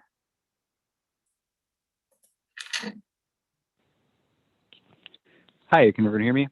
Yes. Hi, this is Jordan David. I'm calling from occupied Tonga land, and I'm a voter in West Hollywood elections. I'm in full support of this ordinance and stand in solidarity with Unite Here Local 11 and all workers in hospitality in West Hollywood. They're the lifeblood that makes our city so rich and vibrant. Please adopt this ordinance specifically as requested by the workers. And frankly, I think we're not going far enough. I think we should be ensuring a thriving wage that allows the people who work here to actually live here. There should be no waiver clause from the city manager for hotels to opt out of these protections. I've seen a great many lies pushed out by evil entities and people. Genevieve Morrill, how dare you? 1 in 3 women experience sexual assault in their lifetimes, and you're devoting yourself to blocking protections for the most vulnerable? Shame on you. Every business owner that organized to spread misinformation, shame on you. If basic protections for your workers threatens your business model so much, close your doors. You don't deserve to be in business. Patrick Shandrick, your lies to the public are heinous and unforgivable. You're not capable of consulting on human services, and you should resign. Thank you. Thank you, Jordan. Our next speaker is Genevieve Morrill. Genevieve, please press *6 and you will have 90 seconds to speak on this item. Oh, what a great one to follow. Good evening, Mayor, Mayor Pro Tem, honorable council members, Genevieve Morrill, President and CEO for the West Hollywood Chamber of Commerce. And by the way, none of our hotels oppose panic buttons. They already have them installed, and we all protect worker safety, including women in any work situation other than hotels included. We are opposing this politically motivated action being railroaded by you at the union's request and financial support for your campaigns. It's so disheartening to see this from our city and city staff. City staff doesn't know how this would affect hotels because they're not in the hotel business. The city attorney is making certain that to be on the record to cover any legal recourse. And the city manager doesn't know if there's an economic impact because you denied a study that would see whether it impacted city services. We are not Santa Monica. We are not Long Beach. It is a tourism cap because Councilmember Erickson, because it's by passing this, you are limiting hotels' productivity. Mayor Horvath, you spoke at City Council in Santa Monica in 2019 that you were so concerned about protection of hotel workers that you would bring this ordinance to West Hollywood. If you were so concerned about hotel workers, why didn't you immediately investigate? That's egregious. We should absolutely investigate. You've had 2 years. You haven't once reached out to the hotels. All we've been asking for is consideration for outreach and study. Speak to our employees. These are not our employees speaking tonight. These are workers paid for by Unite Here to speak from scripts on fabricated issues. These accusations are astounding and untrue. Do the work, city. Get the facts. Investigate these egregious accusations. It's beyond the pale that you are bringing this to our community. As the labor union organizer said in public comment, the cities that struggled with this ordinance adopted it at the request of their workers and businesses. This is truly not the case here. Let's be clear, this is not about union versus non-union. This is about due process and economic study and community engagement on a significant law that impacts human beings, workers, and residents of West Hollywood. Thank you, Genevieve. Our next speaker is Nick Remedio. Nick, please press *6 and you will have 90 seconds to speak on this item. Hello, thank you. It should be noted in response to Councilmember Erickson and Mayor Horvath's questions that there needs to be emphasized the principle of cause and effect. That is, if a law, regardless of how it is written, sets an unreasonable standard of cleaning of rooms, it creates a direct consequence that is in fact a tourism cap when you have a severe staffing shortage combined with the unprecedented economic distress created by the pandemic. Doubling the cost of labor in any business ultimately results in a reduction of hours and a reduction of services, which ultimately can lead to foreclosures and closures. The addition and the standard are cautionary tales here that cannot be ignored. To Councilmember Erickson, this ordinance is a de facto tourism cap. There are not enough workers to fill the doubling of staffing requirements that this ordinance would create.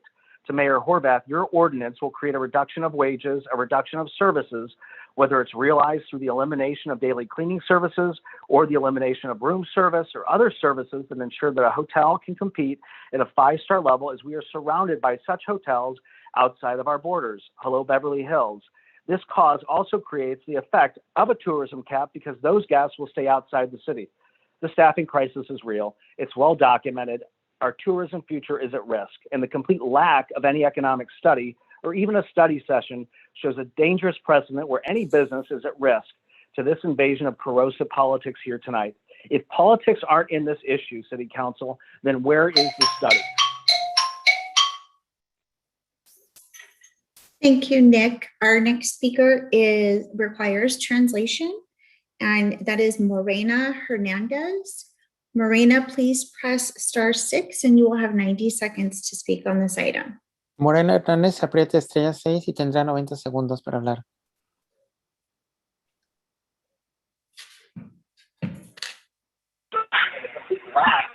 You said Morena, correct? Yes. She's ready. Head.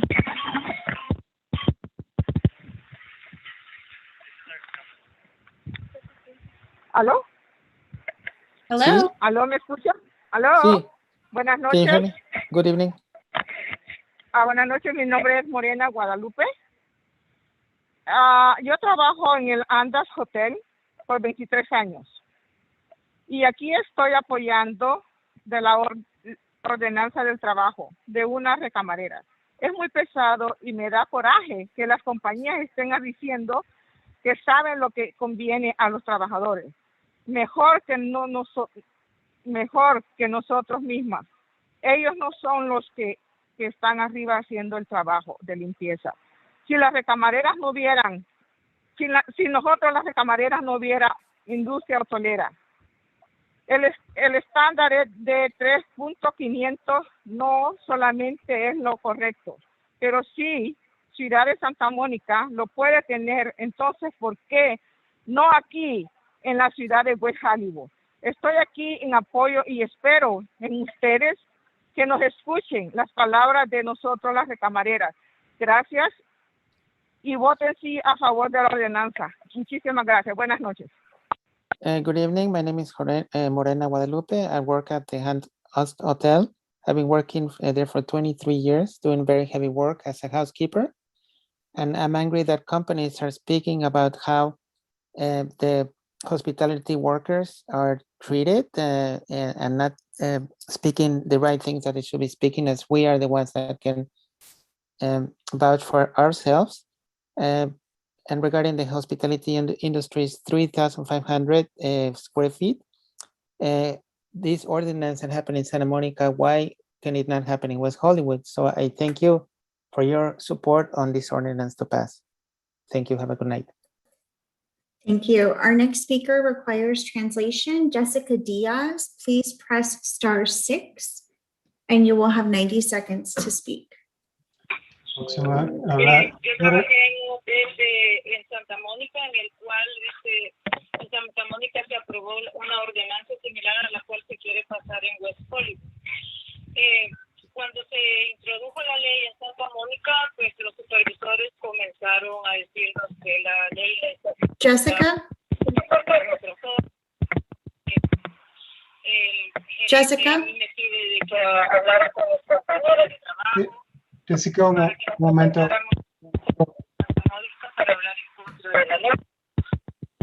lo cual nunca me explicaron la ley.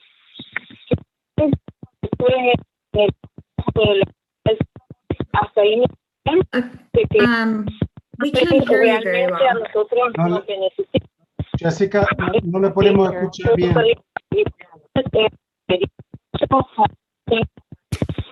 I'm gonna have to, I'll have to mute them and move to the next person. Our next speaker is Pooja Nair. Pooja, please press *6 and you will have 90 seconds to speak on this item. Hey, my name is Pooja Nair. I'm an attorney at Irvin, Cohen & Justice in Beverly Hills. I want to raise 4 points in opposition to item 4A.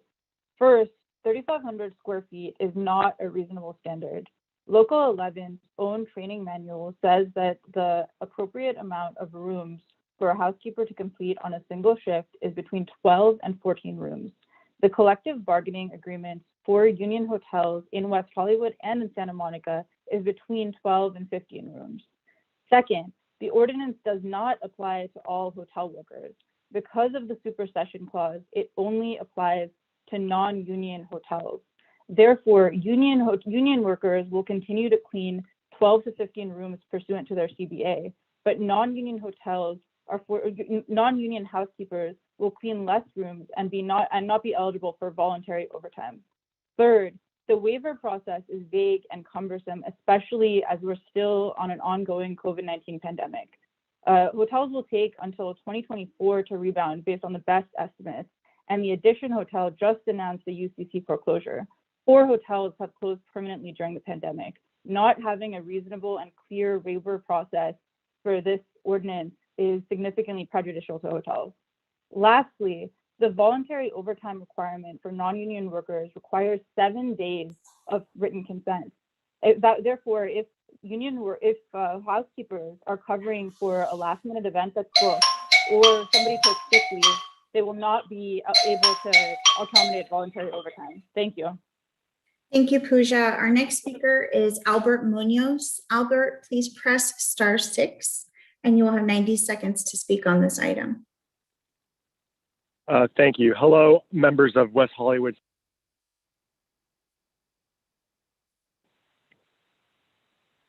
Go ahead, Hello. Albert. Hi, thank you. Hello, members of West Hollywood City Council. My name is Albert Munoz. I'm a resident of West Hollywood and I'm a union organizer. Thank you for providing me the opportunity to speak in support of providing hotel workers with fair compensation and a reasonable workload. In 2007, I worked for Unite Here Local 6 on a contract campaign that aimed to improve the lives of hotel workers in New York City. As a son of immigrant parents, that experience left me with a profound appreciation for the work and sacrifices hotel workers make on a daily basis in pursuit of the American dream. Housekeepers, who are overwhelmingly immigrants and people of color, deserve to be treated with dignity and respect. As others have said, they are the backbone of the hospitality industry, and there will be no recovery without them. I ask that you vote yes on this ordinance. It is time for hotels in the city of West Hollywood to adopt a reasonable workload, fair compensation when housekeepers are made to clean more than 3,500 square feet in 8 hours, as they deserve. Thank you for your time and good night. Thank you, Albert. Our next speaker is Heather Rosman. Heather, please press *6 and you'll have 90 seconds to speak on this item.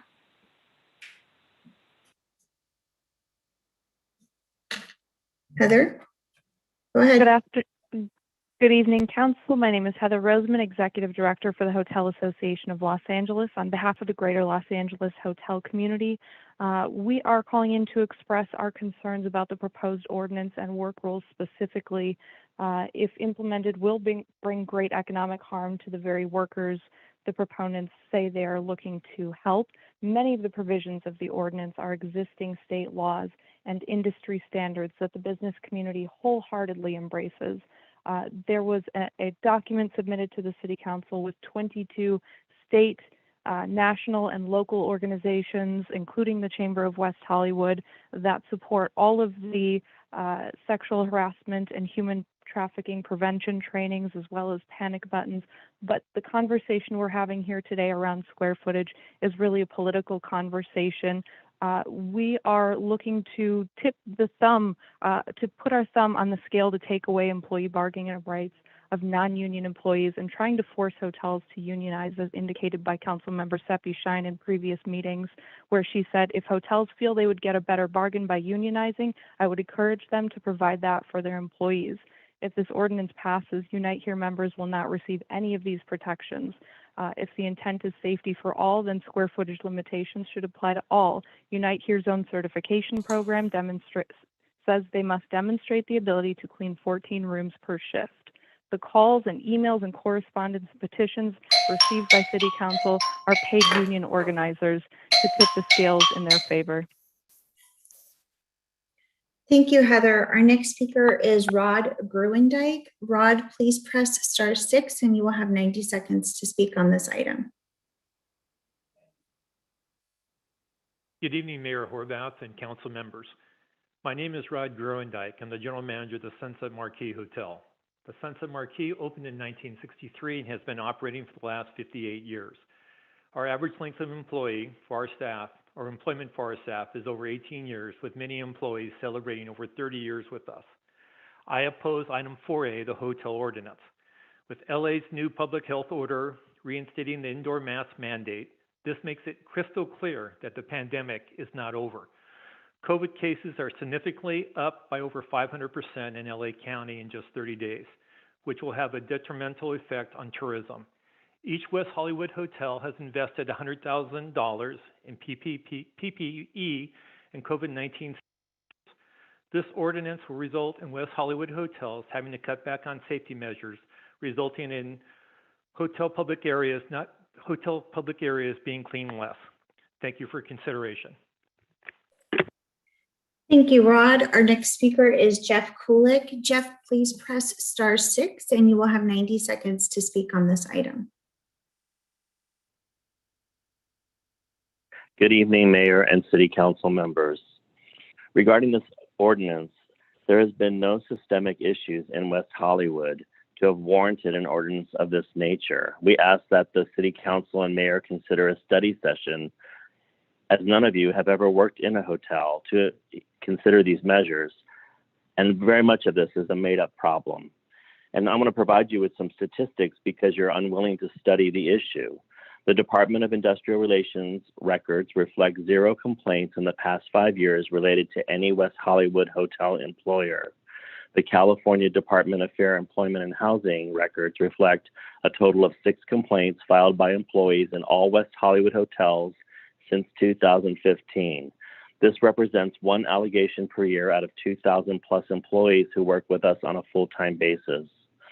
Based on public data from the Department of Labor's National Wage and Hour Compliance Action Data, there have been no findings of wage or hour complaint investigations started or resolved in the city of West Hollywood in the hotel and motels industry between 2010 and 2021. The comparison chart on page 27 of the staff report notes that West Hollywood hotels had a total of 0 FLSA violations and 0 FMLA violations. Please consider that our hotels are work families. We support our teams. Our teams are happy here.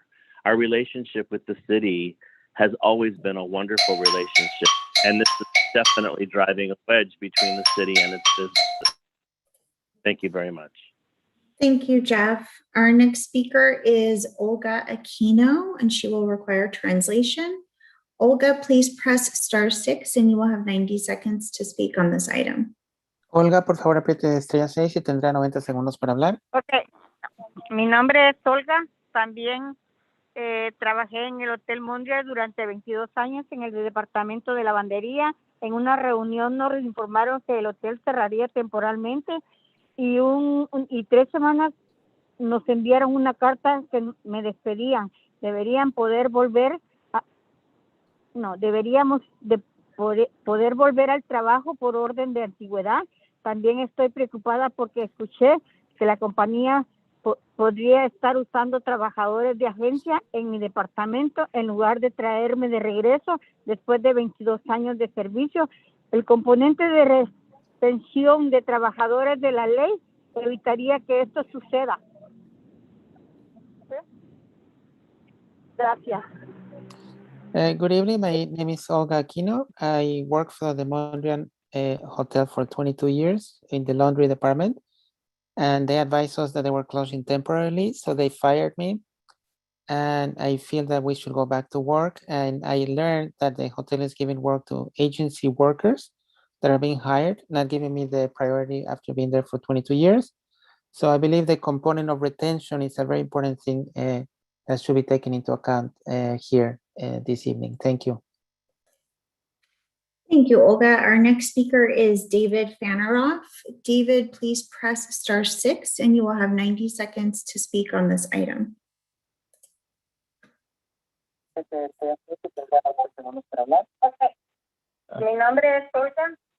Good evening, City Council members. I'm here to voice my strong opposition to item 4A.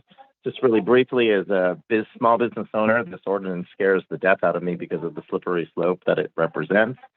I urge the council members to reject this rush, reckless, and politically driven overreach. Thank you for your time. Bye-bye. Thank you. Our next speaker is Norbert Reliker. Norbert, please press *6 and you will have 90 seconds to speak on this item. Good evening, Mayor Horvath and City Council member. My name is Norbert Reliker and I represent the Mondrian, Los Angeles.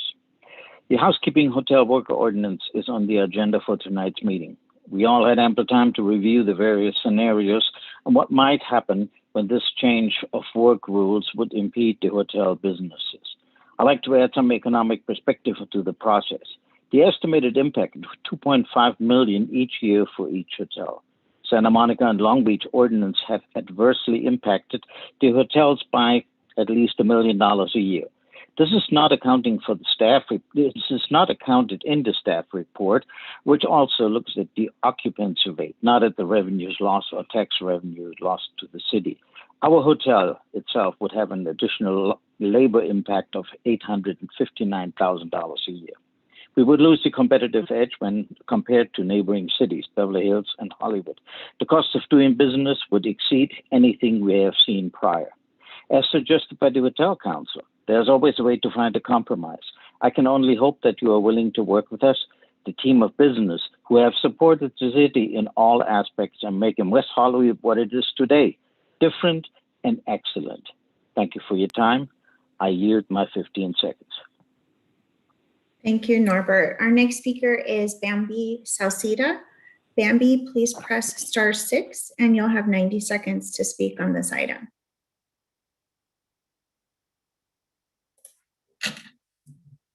Bambi, go ahead. Can you hear me? Yes. Thank you so much for the opportunity, council members and Mayor Horvath. My name is Bambi Salcedo, and I am a very privileged trans woman who, I have to share a little bit of my personal experience. My mother was actually a housekeeper, both in Mexico, but also here in the United States many years ago when she was undocumented here. And I never shared this, but I saw personally the struggle of my mother working extreme hours and a huge workload. And I have personally been impacted because I've seen how my mother worked in these hotels. And I want to really beg for all of you to provide dignity to hotel workers.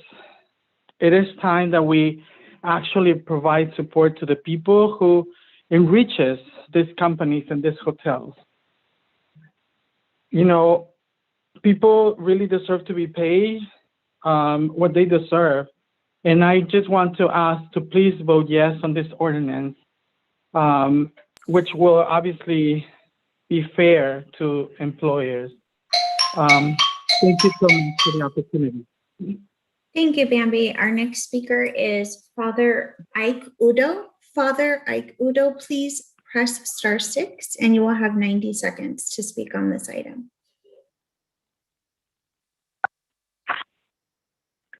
Thank you. Good evening, council members, Mayor Harvard. Housekeeping is arduous labor, and I think for the hundreds of West Hollywood hotel workers, this is often work that we may not witness directly by men and women who are often unheard, but their labor is fundamental to our health and personal well-being. It's fundamental to the profits of the hotel and business community and to the thousands of guests and visitors who come to West Hollywood. So I think we have a moral imperative, and it is really fundamentally American to recognize and reward the labors of the housekeepers of West Hollywood who've been at the front lines for our health and safety by their attention to detail in their work for our business. What kind of people are we becoming if we refuse to hear the cry for fairness, justice, dignity made by our sisters and brothers who labor daily to keep us healthy, safe, and comfortable? What kind of people are we becoming if our most luxurious hotels fail to support, care, recall, and compensate workers whose labor is fundamental to their existence and to their bottom line? So I hope you will pass this ordinance to protect our hotel workers, recall those who have dedicated years to this service. Thank you. Have a good evening. Thank you, Father Udo. Our next speaker is Eno Giron. Eno, please press *6 and you will have 90 seconds to speak on this item.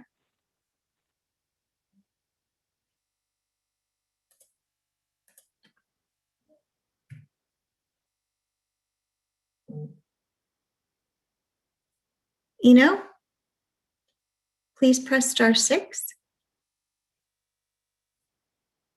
Okay, I'll move to our next speaker. Our next speaker is Reverend Dennis Merrill. Reverend, if you could please press *6, you'll have 90 seconds to speak on this item. Good evening, Mayor Horvath and City Council members. Thank you for taking this consideration tonight. I come to this because I have encountered through parishioners of my own here in West Hollywood the difficulties that they face being overworked and penalized if they don't complete the number of square feet that's required each day. I wholeheartedly endorse the 3,500 square foot standard, and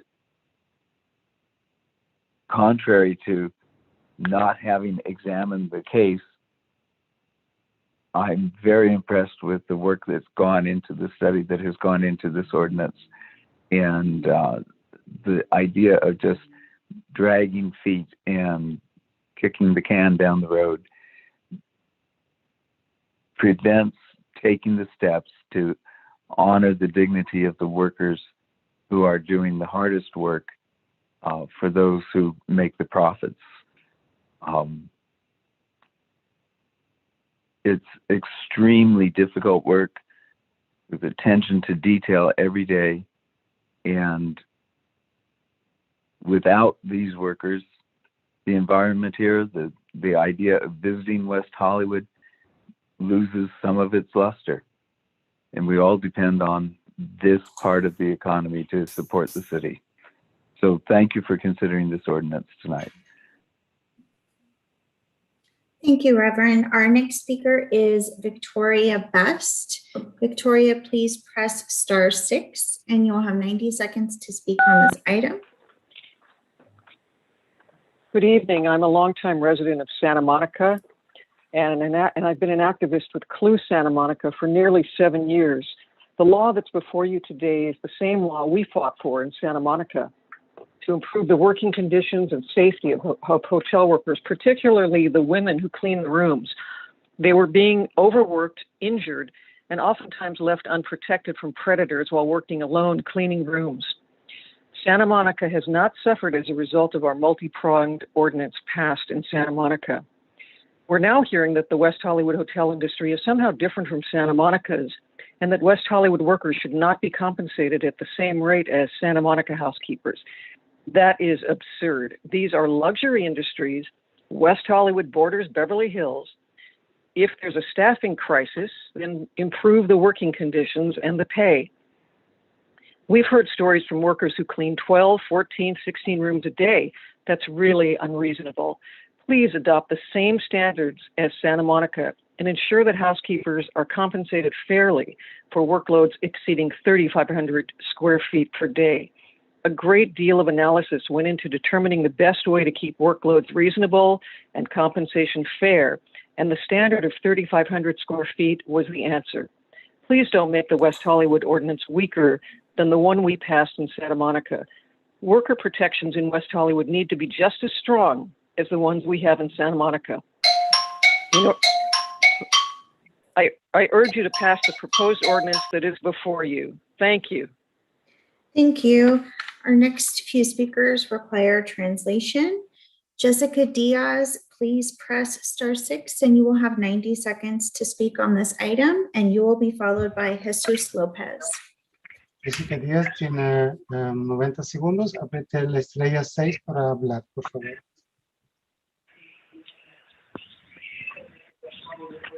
Hola, mi nombre es Jessica Díaz, trabajo como ama de llaves en un hotel de Santa Mónica, donde ha sido aprobada la ordenanza similar a la que se pretende pasar lo que es en West Hollywood.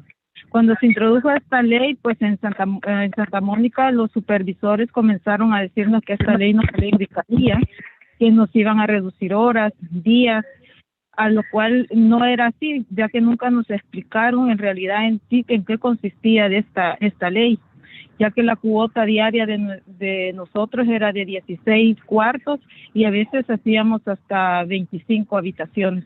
Nunca fuimos recompensados por eso. Es más, nos sobrecargaban los trabajos. Al introducirse esta ordenanza, pues empezó a cambiar lo que es la manera de trabajar, menos estrés para las amas de llaves y un poco más de rendimiento en cuanto a la higiene de las habitaciones. Gracias. My name is Jessica Diaz, and I've been working in Santa Monica, and the ordinance has helped the workers a lot. The supervisors initially told us that they would reduce our hours and our working days. We were doing like 16 rooms, like sometimes up to 25 rooms before, so we were way overworked, and the ordinance has improved our work situation, and we're much less stressed. So thank you. Thank you. Our next speaker is Jesus Lopez. Jesus. Jesús López, oprima estrella 6 y tiene 90 segundos. Sí, hola. Hola. Sí, hola. Hola. Adelante. Hola. Sí, hola. Mi nombre es Jesús López y trabajo en el Hotel de Santa Mónica por más de 30 años. En la ciudad de Santa Mónica ayudamos a pasar la ley de la ordenanza. Y nosotros cuando ayudamos a pasar la ordenanza en las compañías nos habían dicho que no iban a poder operar, no iban a poder mantener su negocio si la ordenanza pasara, que si nos pagaban justamente por la carga de trabajo, no iban a poder seguir existiendo. Era todo lo contrario. Ningún hotel ha cerrado hoy en día, todos siguen operando y siguen en operación. La ley nos benefició a nosotros y a todas las recamareras. Y no puedo creer que realmente es lo mismo que está existiendo en West Hollywood con los mismos argumentos que dicen que las compañías van a quebrar, que no van a poder operar por esta ordenanza que va a pasar, lo cual es mentira, ¿sí? Las recamareras merecen el mismo estándar que nosotros tenemos en Santa Mónica, en la ciudad de Santa Mónica, y también incluyendo los 3,500 pies cuadrados. Es lo justo y lo correcto. Muchas gracias. Good evening. My name is Jesus Lopez, and I work in a Santa Monica hotel for more than 30 years. We helped to pass the ordinance in Santa Monica. The companies told us that they would not be able to maintain themselves and continue to exist. All the hotels are still operating, and we have benefited as workers. And the city of West Hollywood is saying the same lie, that they will not be able to exist after this. And I agree with the law of 3,500 square feet. Thank you and have a good night. And I hope you pass this ordinance. Thank you. Our next speaker is Armida Chavez. Armida, please press *6 and you will have 90 seconds to speak on this item.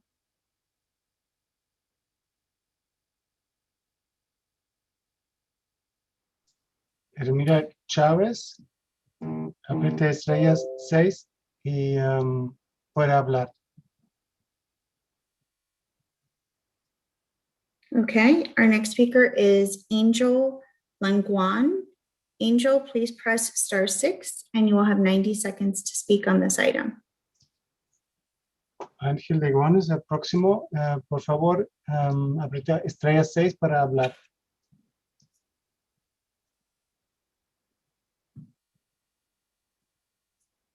Okay, our next speaker is Eno Giron.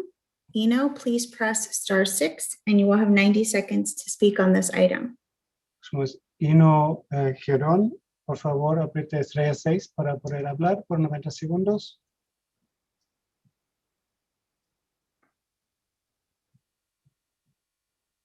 Okay, our next speaker is Jorge Separac. Jorge, please press *6 and you will have 90 seconds to speak on this item. Próximo es Jorge Separo. Por favor, apriete estrella 6 para poder hablar.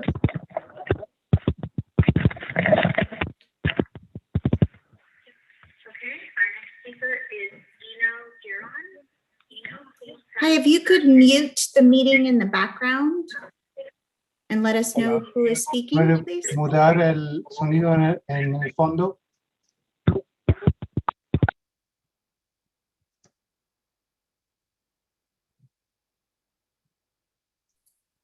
Okay, I'm going to move on to the next speaker. Rabbi Neil, if you are on the phone, please press *6 and you'll have 90 seconds to speak on this item.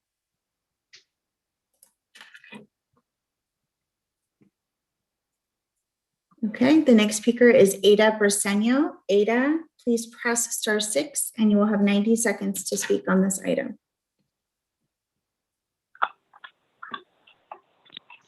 Good evening, Mayor and City Council members. My name is Ada Briseño, and I'm co-president of Unite Here Local 11, Democratic National Committee member, and chairwoman of the Democratic Party in Orange County. But my story began when I was 18 years old, when I worked as a PBX operator and a front desk clerk at a hotel. I now sit on the Orange County Riverside Planned Parenthood Board, and I have fought my entire life to put this question before elected officials all over the region. Do you believe women? Do you believe housekeepers? This is what's before you tonight. The housekeepers are telling you that they need to be treated fairly and fairly compensated for heavy workloads, the same way that their sisters in Santa Monica are. And so I want to ask you that if you believe in women, if you believe in housekeepers, then you will support agenda item 4A. Thank you very much. Thank you, Ada. Our next speaker is Juan Munoz. Juan, please press *6 and you will have 90 seconds to speak on this item.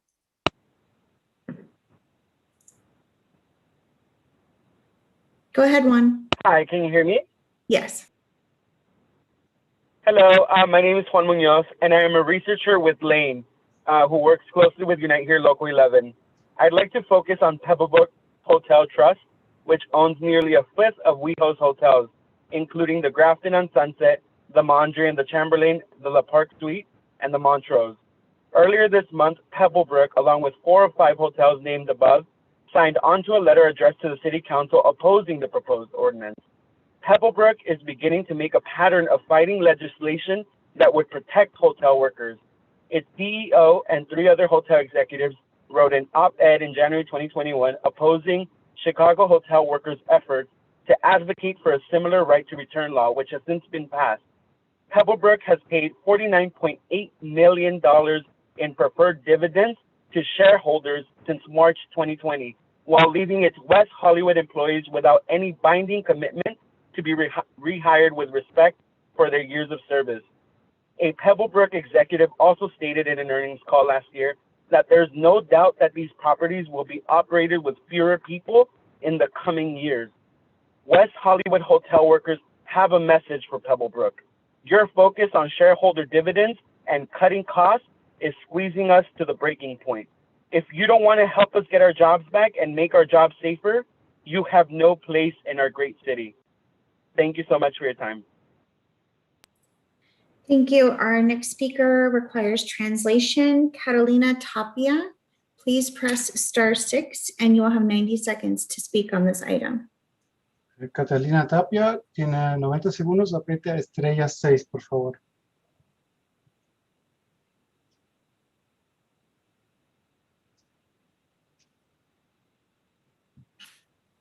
Hello.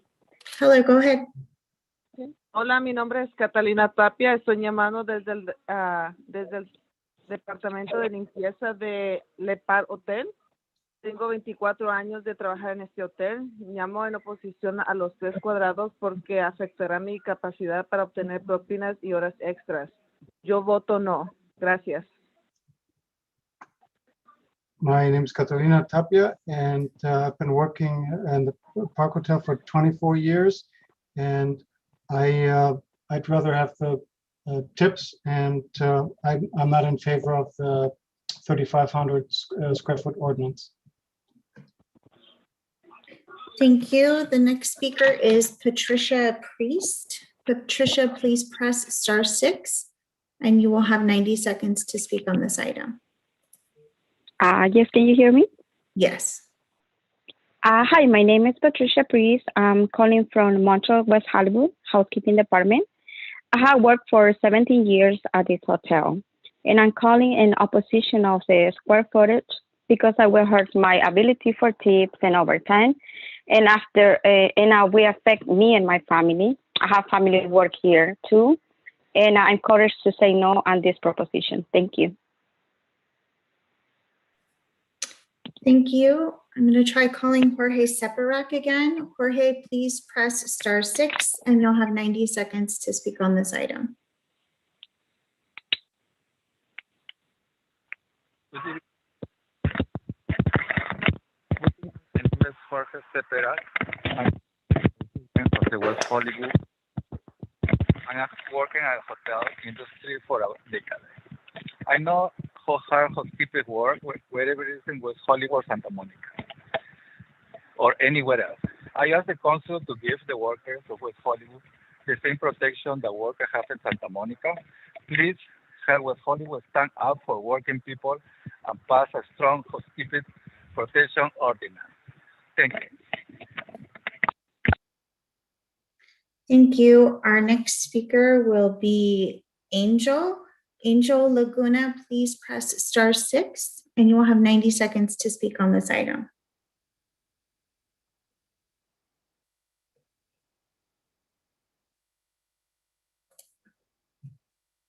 Angel, go ahead. Okay, I will try Eno again. Eno Garan, please press *6 and you'll have 90 seconds to speak on this item.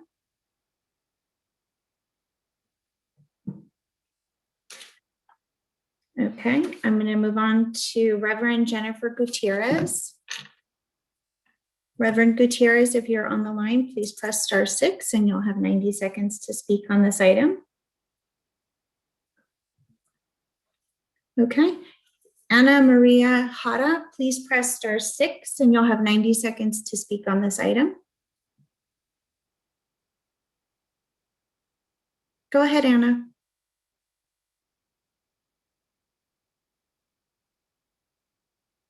I'm sorry, I had muted myself.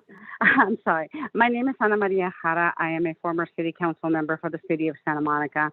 But tonight, I am speaking as a longtime advocate for the hotel workers' justice. I am calling today to encourage you no, to urge you to pass a protection ordinance for our hotel workers in West Hollywood, as the city of Santa Monica did on August 28, 2019. Please do not be fooled. Santa Monica went through so many hours of debate because the hotel managers had workers believing that the ordinance was bad for them. I personally had to follow up with so many questions with the employees in their own language, for many of them were Spanish speakers, as we have heard here tonight. If hotel owners and their managers are doing the right thing, then passing the ordinance will not hurt them at all. We went through this in Santa Monica, and I believe it can be done here in West Hollywood as well. Even though, as your staff has reported, your hotels are not the same square footage as they are in Santa Monica, the bottom line is, if the housekeepers have an overload, they should be compensated, and quite frankly, they should not have to wait a year for the compensation, as I see the staff recommendation for the ordinance to be in effect in a year. Do the right thing. Pass a just and equitable ordinance similar to the one in Santa Monica, and let the workers know that they can attend a workplace that will treat them with the dignity they deserve. After all, we want and look forward to get paid for the work that we do. Thank you and good night. Thank you, Anna. Our next speaker is Michael Calderon Zacks. Michael, please press *6 and you'll have 90 seconds to speak on this item. Thank you, Council. Hold on. Okay, thank you, Council members. I'm Michael Calderon Zacks, member, University Council of the American Federation of Teachers. On behalf of UCAFT, we proudly stand in solidarity with the housekeepers who are asking for fair compensation for heavy workloads. They deserve the same pay as housekeepers in Santa Monica, a municipality of similar per capita income as West Hollywood, and in Santa Monica, the sky didn't fall when the similar ordinance went into effect. Santa Monica has a workable precedent. Please vote to make housekeeping for 3,500 square feet the equivalent of working 8 hours for the day. This will be good for the workers and for the local economy. This will not hurt the hotel owners at all. There's no staffing crisis. Employers simply need to pay and respect their workers. I urge the council to vote yes, because the hotels had the opportunity to do right by their workers and didn't. So the council has to vote yes. Thank you. Thank you, Michael. Our next speaker is Blanca Rojano. Blanco, please press *6 and you will have 90 seconds to speak on this item.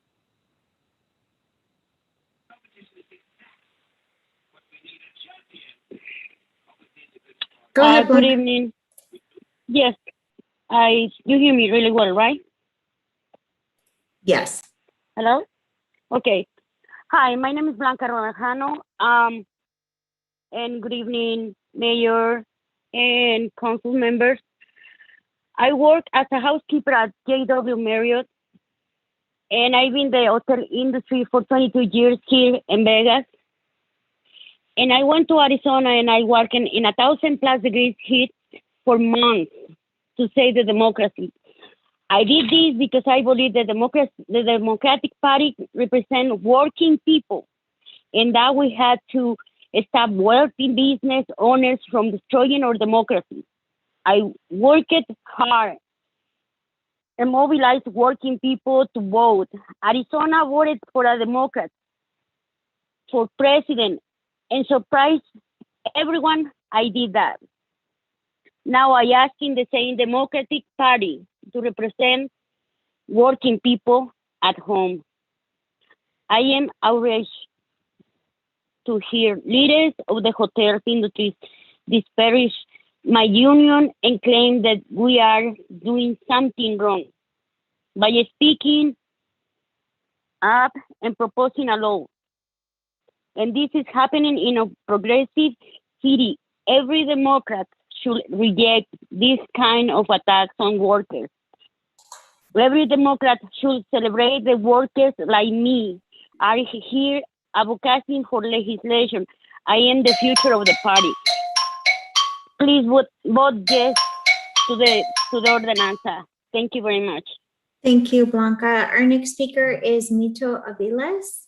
Mito, please press *6 and you will have 90 seconds to speak on this item.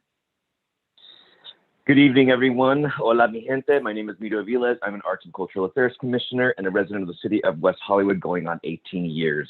The spirit of the city was built on activism and civic pride. I love West Hollywood. It is my home. I also love what it stands for: inclusion, diversity, liberty, and justice for all. I'm here today to express my full support for item 4A. Revolutions, movements, and achieving social justice does not start with fence sitting. It starts with standing up for what's right and seizing it. From the women's rights movement to the gay rights movement to the civil rights movement to the labor movement and now the hotel workers movement for justice happening in West Hollywood.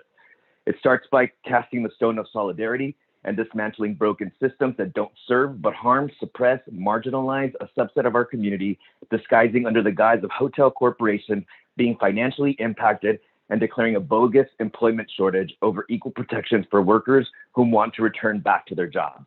The late Representative John Lewis stated a good phrase, good trouble. That is the only kind of trouble to get into, to be able to propel our society forward. This is what is happening right now in West Hollywood. The council deemed this city a sanctuary city, then why are we not protecting the people that are here doing just that? Finding sanctuary through employment in a city that pledged to include all. I'm a firm believer in the order to be compelled or overwhelmed by the movement. You have to know someone personally who has been impacted by it. I've had the honor and privilege to stand alongside hardworking immigrant community members who have come to this country to contribute. This is why I urge the city to stand for something, stand on the side of humanity, compassion, and contribute to the American dream. Now is your chance. Con orgullo, si se puede. Thank you, Mito.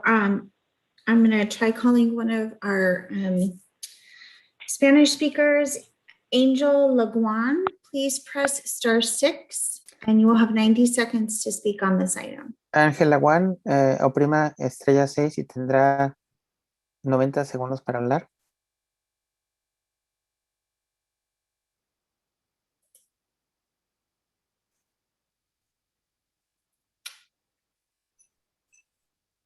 Angel, if you're in the meeting, please press *6. Ángel, si está en la junta, oprima estrella 6.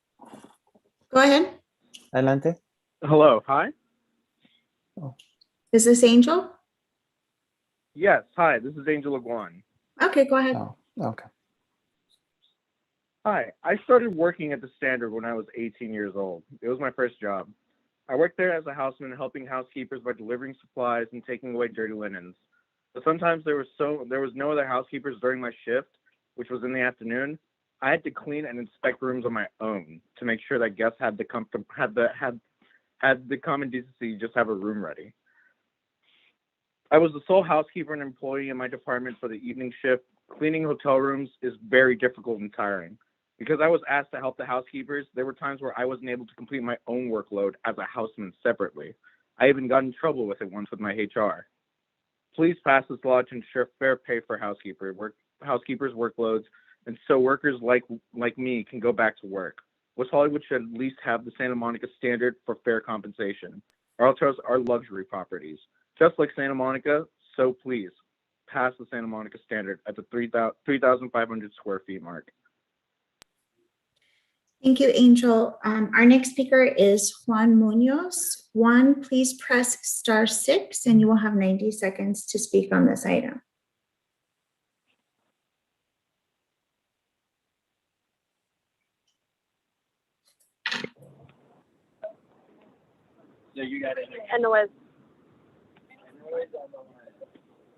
Juan, please press *6. Okay, I'm going to move on to another speaker. Maria Amaya, please press *6 and you will have 90 seconds to speak on this item.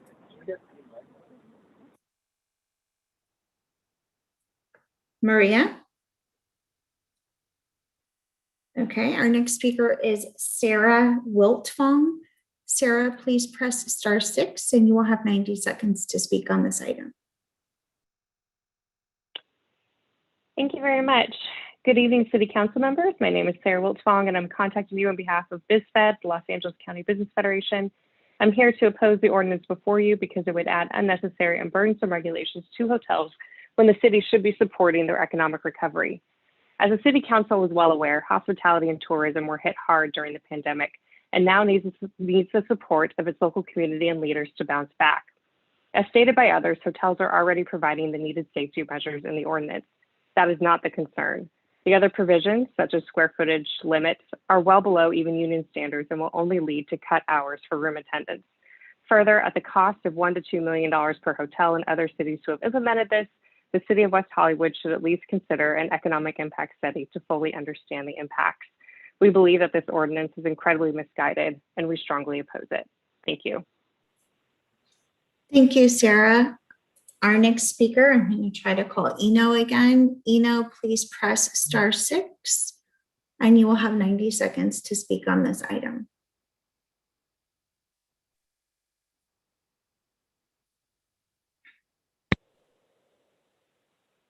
Hello.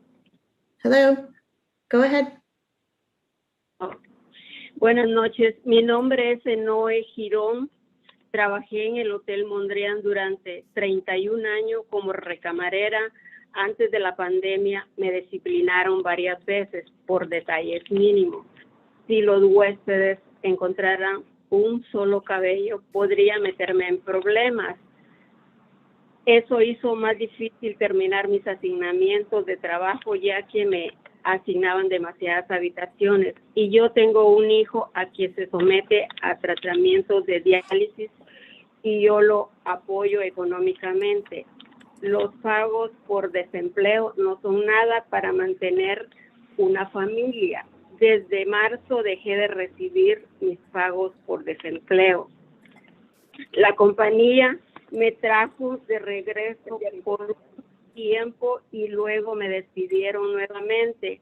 Me pidieron la llave, la tarjeta para ponchar los uniformes y me dijeron que me llamarían en marzo. Y hace más de un mes yo mandé una carta diciendo que ya estaba lista para regresar, pero no he tenido respuesta. Por favor, aprueben la ley para que los trabajadores como yo tengamos oportunidad de regresar a nuestros trabajos y aprueben el estándar de Santa Mónica por una compensación justa de los 3,500 pies cuadrados. Muchísimas gracias. Good evening. My name is Maria Maya Noy. I work at the Mondrian for 31 years. I was disciplined for small details, and if there was a piece of hair left in a room, that they would have me go back and correct things. I do have to support my son who's in dialysis, and they left me without employment in March. I was not employed anymore, and then the company eventually brought me back for a short time, and then they let me go again. And unemployment is not enough to support myself. I have not been receiving unemployment since March, and they have not given me any answer about going back since March.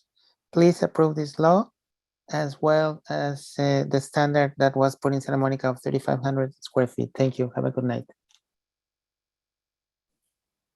Thank you. Our next speaker is Rebecca, and I'm going to spell your last name Z-Y-C-H. Rebecca, please press *6, and you will have 90 seconds to speak on this item. Hi, my name is Rebecca Zick, and I have been a worker at JW Marriott for 10 years. And I went to Arizona with my union to fight for democracy, and I walked in 100+ heat for months to save our democracy. Following that, I went to Georgia for the Senate runoff to continue that fight. However, I came back home to see the Chamber of Commerce and the hotel industry disparage my union and say that the abuses of housekeepers we report don't really exist. Representatives of the hotel owners have said the most outrageous and disingenuous things about us, just for exercising our right to advocate for legislation, even though their wealthy corporate lobbyists do this every day. If we are good enough to do the labor of the Democratic Party, then we are good enough to have a seat at the table and advocate for legislation that improves our lives, and we expect to be listened to. In addition, while waiting to be recalled to my hotel job, I spent my time speaking with hundreds of West Hollywood residents about the importance of this policy. With the overwhelming majority of them expressing their support, we must pass these protections now. Thank you so much. Thank you, Rebecca. Our next speaker will be Yomara Quintero. Please press *6 and she will require translation. Próximo es Yamara Quintero. Por favor, apriete estrella 6 para poder hablar 90 segundos. Hola, buenas noches. Mi nombre es Yomara Quintero. Yo ahora trabajo. ¿Me escuchan? Sí. Ok. Buenas noches otra vez. Mi nombre es Xiomara Quintero. Yo ahora trabajo en el One Hotel, pero antes yo era recamarera en el Le Parc Hotel. A mí me gustaría describir mi vida un poco en Le Parc Suite Hotel. Trabajé por 7 años. Yo limpiaba 20 suites y me pagaban $12.50 la hora. Y era un poco injusto por la cantidad de trabajo que nos exigían. Limpiar bien 20 suites es muy estresante. Yo no tomaba mis breaks por todo el trabajo. Yo terminaba exhausta, muy cansada. Yo tenía que limpiar cuartos ocupados en 15 minutos y cuartos checados en 40 minutos. Quisiera que mis excompañeros ya no sigan pasando estas injusticias por los hoteles como este que abusan mucho del trabajador. Muchísimas gracias. I'm Yamara Quintero, and I'm working at the Grand Hotel. I used to work at the Le Parc Hotel, and I want to tell you a little bit about my life. In the past, I had to clean 20 rooms. I was making $2.50 an hour, and it was very stressful. I had skipped my breaks, and I ended the day with exhaustion. They allowed me 15 minutes for rooms that were just refreshed and 40 minutes for rooms that had been emptied. There's a lot of injustice and abuse going on, and I ask that you approve the ordinance. Thank you. Thank you. Our next speaker will be Bill Karpiak. Bill, please press *6 and you will have 90 seconds to speak on this item.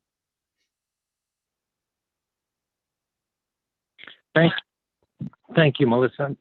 Good evening, Mayor Horvath and Mayor Pro Tem Meister and City Council members. I just wanted to say I've had an opportunity all evening to listen to a lot of the callers coming in tonight and what they've said. I find it very revealing that probably 3/4 or more of the callers are from Santa Monica.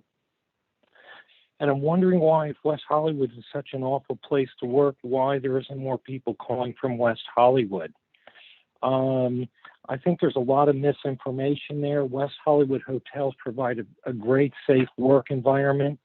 As far as pay, I haven't heard of a hotel here ever not paying people for work performed, for overtime, providing breaks. If they work on their break, they would be paid. Wage and hour law is something, it's just so strict. I think that's just, I think facts need to be presented. I just simply don't believe that. And I can't imagine a hotel in West Hollywood doing that. It's just unbelievable to me. So I'd love to see that evidence. Rehiring, of course, that's state law as well, and we abide by all state and federal laws. The governor's passed as well. I did want to touch on Santa Monica. There was someone there mentioned that everything's thriving hotels. Hotels in West Hollywood aren't thriving and won't thrive for another 18 to 24 months. They're seeking out beach properties and remote properties, not urban properties, to the pandemic, which is now growing again and which is a great concern. Please exercise caution tonight when you discuss this proposed ordinance. Thank you very much. Thank you, Bill. Our next speaker will require translation. Nydia Castro, please press *6 and you will have 90 seconds to speak on this item. Lidia Castro, oprima estrella 6 y tendrá 90 segundos para hablar. Ok. Hola, muy buenas noches. Mi nombre es Nidia Castro. Yo trabajaba como ama de llaves en el Hotel Best Western. Trabajé por 2 años. Todos los días teníamos que limpiar 14 habitaciones. Muchas veces salía a ponchar para mi almuerzo y luego regresaba a mi trabajo. Cuando ya era la media hora, acababa y iba a ponchar para entrar de nuevo al trabajo, o sea que no almorzaba. Y para terminar mi cuota diaria, perdón. Luego fui a trabajar al Mondrian. Allá tenía mucha presión para terminar mi trabajo. Y pues creo que eso es todo lo que puedo decir por ahora. En el Best Western tuve muchas cosas que hacer ahí. La hacía de houseman, la hacía en la lavandería, la hacía de lobby. Y bueno, pues todo muy difícil para mí. Un trabajo muy pesado. Es todo lo que puedo decir. Muchas gracias. Hello, good evening. My name is Lydia Castro. I used to be a housekeeper at Best Western. I worked there for 2 years, and I had to clean 14 rooms per day, which was a heavy load. I would punch and had only 30 minutes for lunch, but sometimes I would not eat because there was not enough time to eat and do my quota that I had to finish. I later joined the Mondrian, and I received a lot of pressure there. When I was at the Best Western, I used to do housekeeping, laundry, lobby, and it was a lot of heavy work. This is pretty much all I have to say for tonight. Thank you. Thank you very much. Our next speaker is Jordan Fine. Jordan, please press *6 and you will have 90 seconds to speak on this item. Hello, can you hear me? Yes. Okay. My name is Jordan Fine, and I'm a lead research analyst with Unite Here Local 11. As West Hollywood hotels cry poverty, I'd like to share some context regarding the millions in federal aid the West Hollywood hotel industry has received in PPP loans. The PPP was originally meant for small businesses, but instead large companies, including some major corporations in West Hollywood, have taken up a great amount of the program's funds. Based on our review of PPP data, it seems KHP Capital Partners, the private equity firm that owns the Lapeer Hotel, received nearly $2.8 million in PPP loans for the property, and entities connected to KHP collected an additional $5.4 million in loans for other hotels.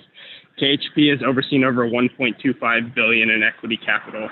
Other West Hollywood hotel PPP loans include $4 million to the Soho House, $2 million to the Petit Hermitage, $1.7 million to Hotel 850 SBB, $1.6 million to the Best Western Plus Sunset Plaza Hotel, $1.3 million to the Sunset Tower Hotel, and $853,000 to the Ramada Plaza by Wyndham West Hollywood. The laid-off West Hollywood hotel workers here today who haven't seen a cent of this money wonder where it's gone. These workers deserve their jobs. They deserve respect, and they deserve fair compensation for their heavy workload. Clearly, these hotels can afford to compensate their housekeepers at the Santa Monica rate of double time pay after 3,500 square feet. I join my colleagues in calling on this council, trust hotel workers instead of wealthy corporations, and pass this ordinance today. Thank you, Jordan. Our next speaker is Lori Dickerson. Lori, please press *6 and you will have 90 seconds to speak on this item. Hi, yes, my name is Lori Dickinson, and I live in West Hollywood for the past 18 years. I understand that the hotels do fuel the economy in the city, and I'm glad that the workers are having the opportunity to have their voices heard. Please do the correct thing and pass the Santa Monica standard for fair compensation at 3,500 square feet. Thank you. Thank you, Lori. Our next speaker is Chris Bowen. Chris, please press *6 and you will have 90 seconds to speak on this item. Hi, thank you to the mayor and council members for your commitment to democracy, certainly unquestioned at this point this evening. So my name is Christopher Nikhil Bowen. I'm here representing the Stonewall Young Democrats and the West Hollywood Beverly Hills Democratic Club. I'm also a 10-year resident. And I've watched the power of luxury hotels expand significantly in our city since I moved here. I also understand that tourism is a major part of our economy and helps our city run smoothly. But I've heard here tonight that this is politics, but really what I think this is about economic and racial justice. As Democrats, we believe that workers deserve fair compensation for their work, and 3,500 square feet for 8 hours of work is fair. Listen to the workers. They did this in Santa Monica, and I know that we can do it here in West Hollywood. Just listen to who is saying what at this council meeting. Mostly those with significant resources and influence are asking you to oppose, while those mostly with less resources are asking for a yes vote. I think you all know what the right thing to do here is as progressive leaders in Southern California. And I know that West Hollywood has always prided itself as such. And I know that you all individually pride yourselves as such too. So I hope you will lead on this issue. Thank you once again. Thank you, Chris. Our next speaker is Chelsea Byers. Chelsea, please press *6 and you will have 90 seconds to speak on this item.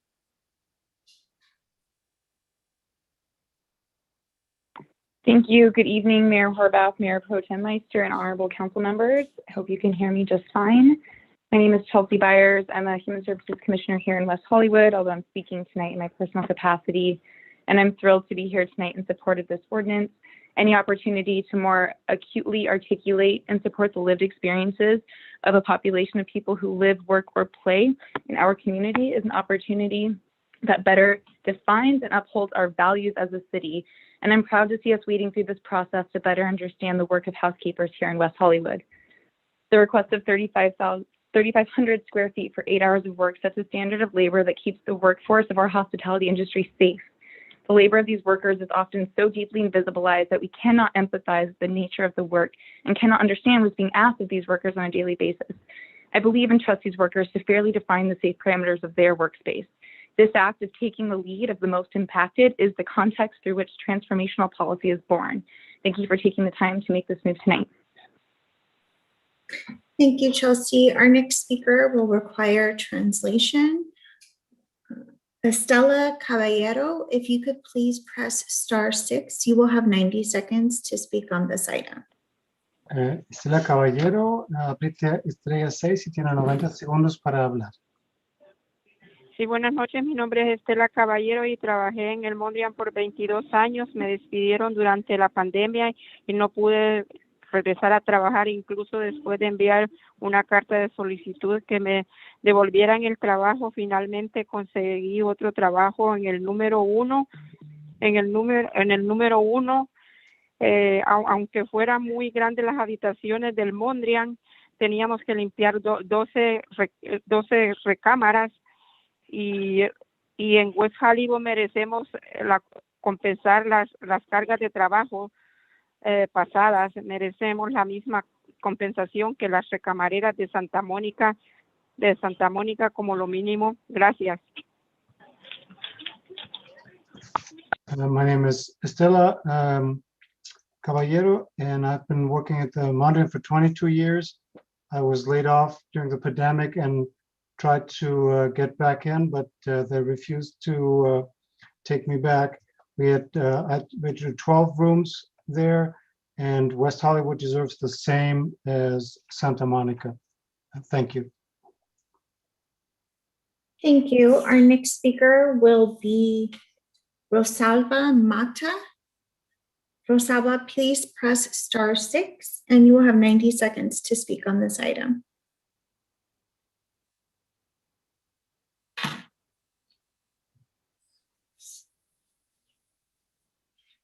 Okay, I will move on to Jeremy Blasi. Jeremy, please press *6 and you will have 90 seconds to speak on this item.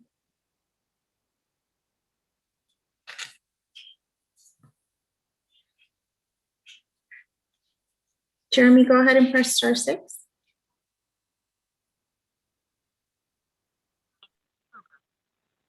Okay, can you hear me now? Yes. Okay, sorry about that. I thought I was unmuted. Good evening. My name is Jeremy Blasi. I'm a general counsel for Unite Here Local 11. You know, every time we've worked to pass basic worker protections from minimum wage to tip theft protections to workload compensation as tonight, the hotel owners always say two things. First, that the sky will fall. Second, that the measure will somehow hurt the very people it's intended to help. Neither has ever been borne out with any of the worker protections we've advocated for. Here, Santa Monica, right next door, has put into place a law very similar to what we're advocating tonight, and neither has happened. As Councilmember Gleam Davis from Santa Monica said, the industry is thriving with 90% occupancy, and we believe Santa Monica is the appropriate model here. WeHo's luxury hotel industry looks much like Santa Monica's. It is much more prosperous than those in cities like Oakland and Long Beach, which cater more to business travelers and have higher square foot thresholds at 4,000 square feet than the 3,500 in Santa Monica.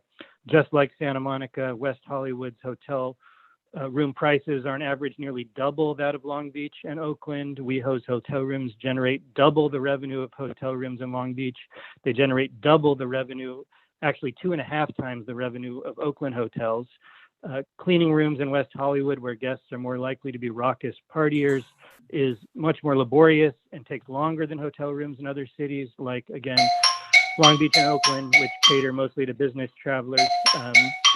There are no workers who work harder than hotel room attendants. Let's listen to them and do right by them. Let's not water down this policy.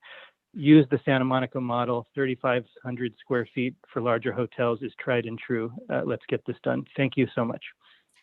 Thank you, Jeremy. Our next speaker requires translation.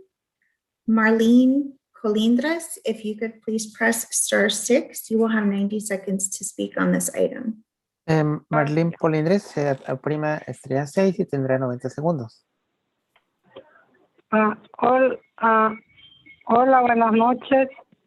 Soy Marlene Colindres y trabajé en el Standard Hotel 19 años como lobby attender. Esta ley nos daría la esperanza de poder regresar a nuestro lugar de trabajo. Las cosas que perdimos son básicas y espero que nadie le crea a las empresas cuando dicen que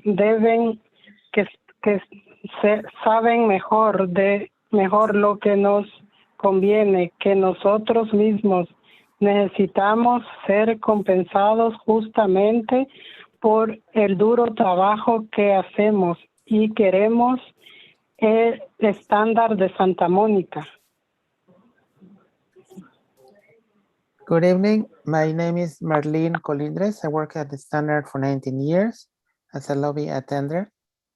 I would hope to go back to work and do not believe the companies that are speaking against us and don't really know what we go through, the hard work we do. And I want to also ask you guys to approve the standard of Santa Monica of 3,500. Thank you. Have a good night. Thank you. I'm sorry. I'm sorry, Melissa. Can we take a break, and can you tell us how many people are left? It's challenging because, as I shared, a lot of people are signed up, but they're signed up to call in on the same number. So the method that we've been using for the last 30 minutes or so is Danielle texts me which person is ready in the queue on that number. And that's who I call next. And then I intersperse it with other people on our list. I had two more people from our list aside from the individuals that Danielle provided. So I was going to call those individuals and then see if any of the other people signed up to speak are available. Melissa, I have that we've heard from 56 people because I'm taking notes on what every person says. So from my count, 56 minus and I am noticing when you call on them and they're not here. So give or take 4 or 5, we're probably at 60. Yeah, that's my number. Yeah, and we had 92. Roughly 92 people signed up to speak. But again, they're signed up, but they may have left the area where the phone that's being shared is. So I was going to call Bobby Edrick, and then I was going to call Farah Mars, and then see if there were any additional speakers. Thank you. So let's hear those two and then maybe take a break at Councilmember D'Amico's request. Okay. Bobby, if you are in the meeting, please press *6 and you'll have 90 seconds to speak on this item. Hi, good evening. I am Bobby Edrick, West Hollywood resident. I am concerned that funding for vital services such as homeless services, HIV prevention, senior citizen services, and other will come under threat if this ordinance passes. Our service funding is dependent on healthy tax revenue from the tourist industry, which makes up 1/3 of our general fund and goes towards services that touch every corner of the city. If tourism to West Hollywood declines, so do tax revenues and spending at local businesses that generate vital revenue for the city. My concern, did the council commission an economic study to understand what this is going to mean to businesses attempting to recover and to revenues we all rely on for city resident services? Please vote no, and let's work together to support workers, businesses, and residents. Thank you. Thank you, Bobby. Our next speaker is Farah Mars. Farah Mars, please press *6 and you'll have 90 seconds to speak on this item. Thank you. My name is Farah Mars. I'm a member of Ground Game LA, a grassroots advocacy group with many members in West Hollywood.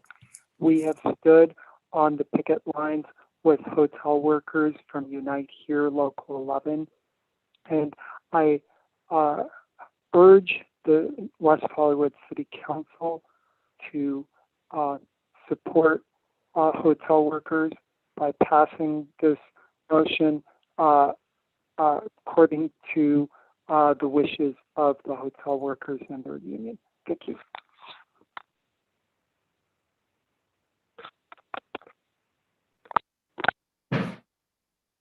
Okay, Mayor, did we want to take a break at this point? Yeah, did you figure out how many are under Danielle, are left with Danielle?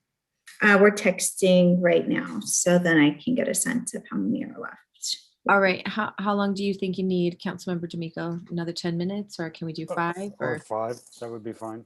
Okay, let's do a 5-minute break and we'll come back. Okay, Thank you great. very much. Thank you.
Okay, Madam City Clerk. Okay, I have texted with Danielle. We have the final list, so we have 10 more speakers, and we will begin with Lester Apont. Lester, please press *6, and you will have 90 seconds to speak on this item.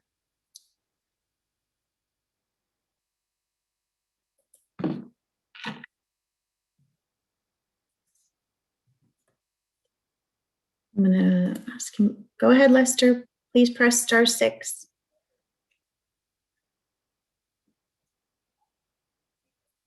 Okay, he's not unmuting, so I will move to the following speakers may need translation. Ana Molina, please press *6, and you'll have 90 seconds to speak on this item.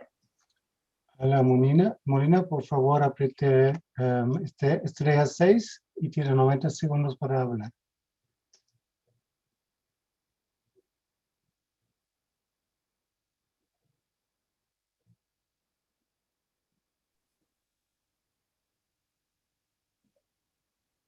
Please press *6 to unmute yourself. Por favor, apriete estrella 6 para poder escucharla.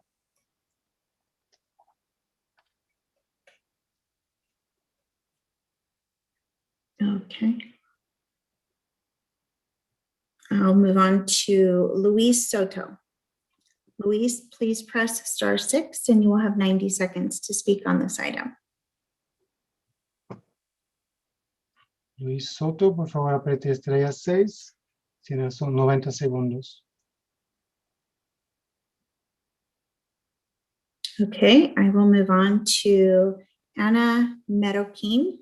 Ana, please press *6, and you will have 90 seconds to speak on this item. Sigue con Ana Meroquín. Tiene 90 segundos. Apriete estrella 6, por favor.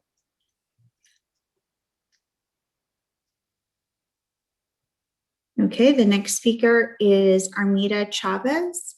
Armida, please press *6, and you will have 90 seconds to speak on this item. Próxima es Anita Chávez. Por favor, apriete estrella 6 y tiene 90 segundos. Okay, the next speaker is Ismelda Reyes. Ismelda, please press *6, and you will have 90 seconds to speak on this item. Próxima es Ismelda Reyes. Por favor, apriete estrella 6 y tiene 90 segundos para hablar. Okay, the next speaker is Liliana Hernandez. Liliana, please press *6, and you will have 90 seconds to speak on this item. Próxima es Liliana Hernández. Por favor, apriete estrella 6 y tiene 90 segundos para hablar. Good evening. My name is Liliana Hernandez, and I am a housekeeper in the city of Santa Monica. Before coming to Santa Monica, I used to work at the Sunset Tower Hotel.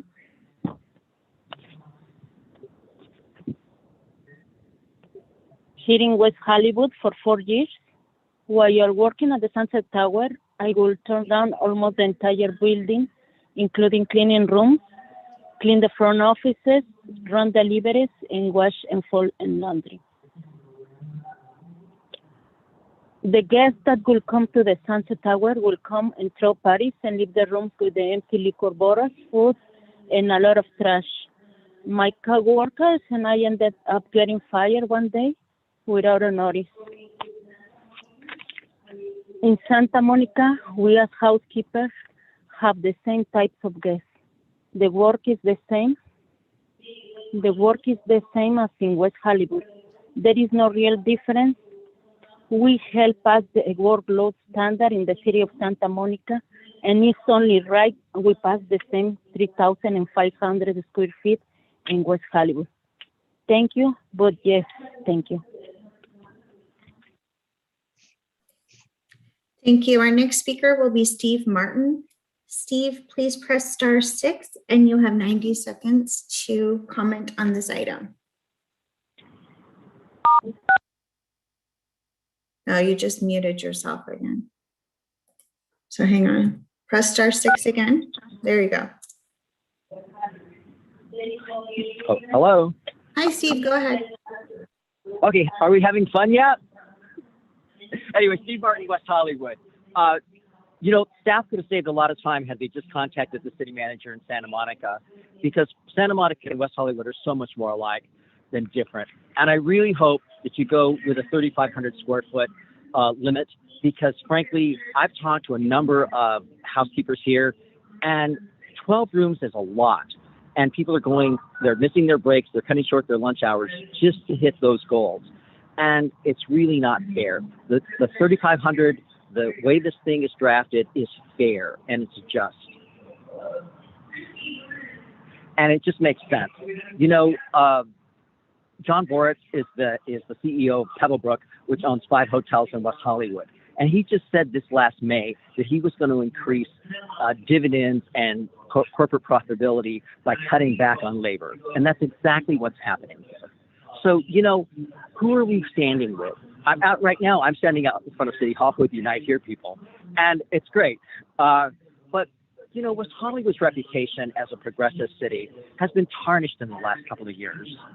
And, you know, it's really time for us to get back to where we were, back to establishing our progressive credentials, and passing this ordinance will do that. It will be historic. And, you know, we can go back to leading the parade instead of throwing roadblocks in front of it. And, you know, let's do the right thing. Let's stand with the workers and pass this ordinance. Thank you. Thanks, Steve. Our next speaker will be Danielle Wilson.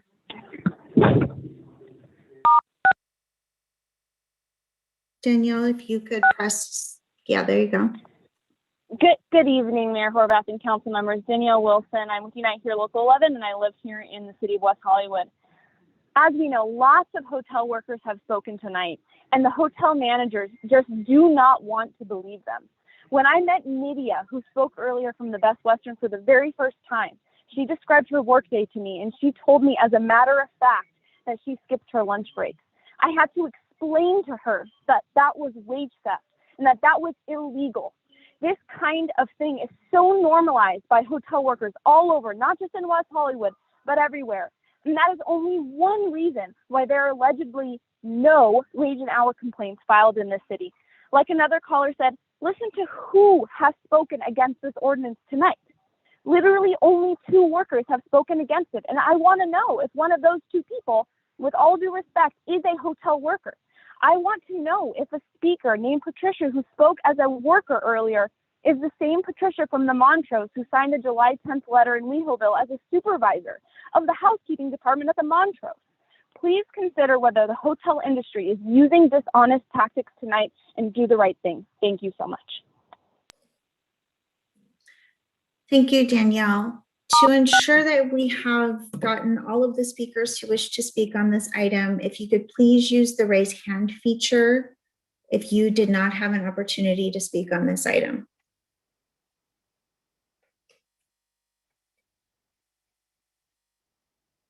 Okay, Mayor, it appears we've gotten everybody. Okay, so I'll now turn to my colleagues. I know that we've heard a lot. We probably have a lot to say, but just as a reminder for what we are being asked to take action on tonight, the security measures, recall and retention, the training, workload and compensation. There were the additional questions with regard to the timeline for implementation, as well as the operative dates, as well as the recall period. So in addition to whatever else you need to say. Councilmember Shine. Thank you, Mayor. First, I want to thank every single person that spoke and has stayed late tonight. Secondly, I really need to and want to express my extreme disappointment with the Chamber of Commerce for their reprehensible attacks and accusations against some of us, and for the misinformation campaign put forth about this ordinance through the SOS WeHo campaign. Accusatory comments at council, misinformation emails, and misinformation phone calls made to residents, as well as accusations and media interviews. I have worked with my colleagues with the chamber from day one on council on several pro-business and small business items. Business roundtables that we created to hear from businesses, a contract for pride and other city contracts, and many measures to help our businesses, as well as waivers and postponements of many fees and thousands of dollars spent on out zones. Yet this chamber has chosen to disregard any relationship building and instead chosen to attack some of us and instill mass fear on our residents based on misinformation. This type of behavior is not only outrageous, but very ineffective and not helpful for our community or our business community. I want to set the record straight for our residents with some facts and truths.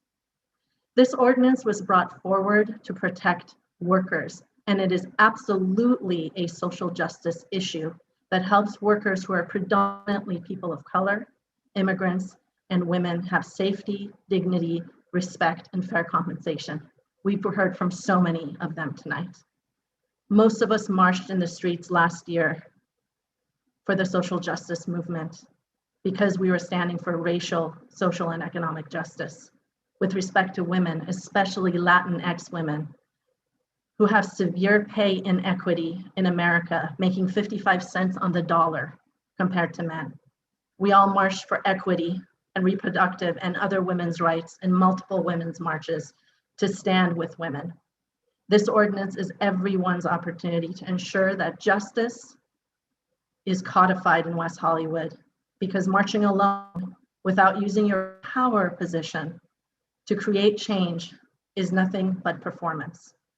The staff report indicates that the transient occupancy taxes paid to West Hollywood was $26 million in 2018 to 2019.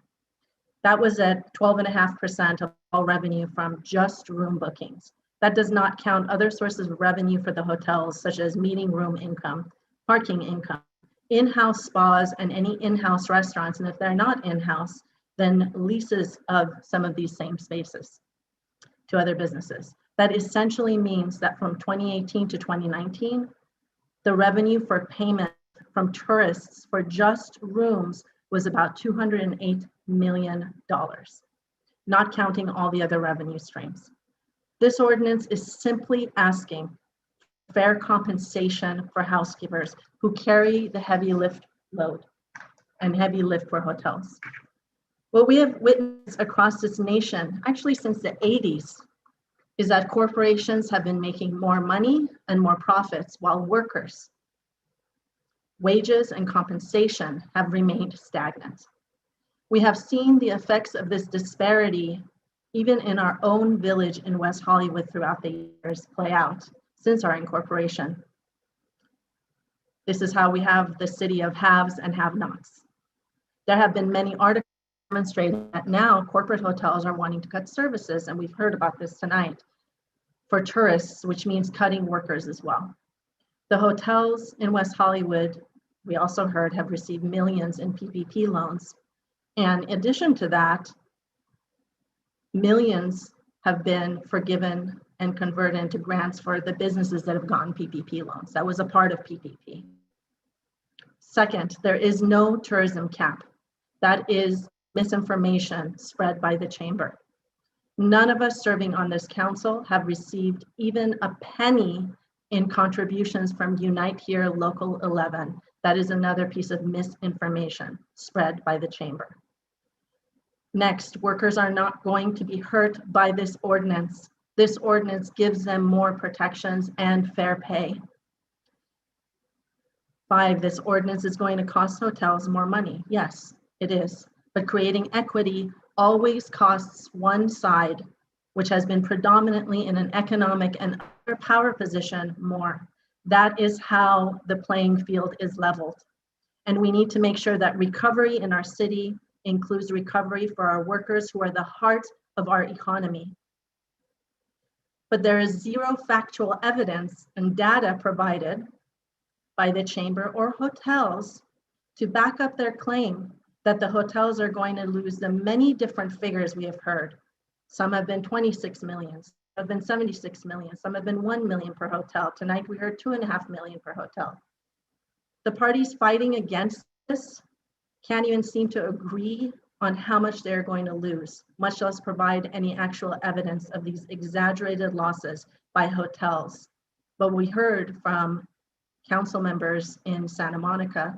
We received a letter earlier from Senator Lena Gonzalez stating that in Santa Monica, in Long Beach, they've actually done better. In fact, they did so much better in their transient occupancy tax as a result of this ordinance that because of their social responsibility, more tourists went to their city. The Democratic Convention went to Long Beach. That's what we need to do here. We need to be socially responsible. There's zero evidence also that our TOT will be affected, and zero evidence and zero intent, and I'll repeat this, there is no intent on the part of this council in this ordinance that social services are going to be cut by this council. The chamber has acted as if we have passed the direction to council last month and are now moving forward with an ordinance with zero outreach. That is another misinformation and untruth. We passed an item directing staff to come up with protections for hotel workers similar to Santa Monica on April 19th. Since then, as the 47-page staff report indicates, we have met with the chamber, the hoteliers, workers, Unite Here, and have been open to meeting with any stakeholder who has reached out to us. I even met with Nick Remedio, GM of Lapeer Kimpton Hotel, on Zoom, and again at his hotel. Our staff has had meetings with all parties as well. Now what I'd like to do is to make the following motion and discuss my reasoning for my positions on this, and then of course be open to discussing this with my colleagues.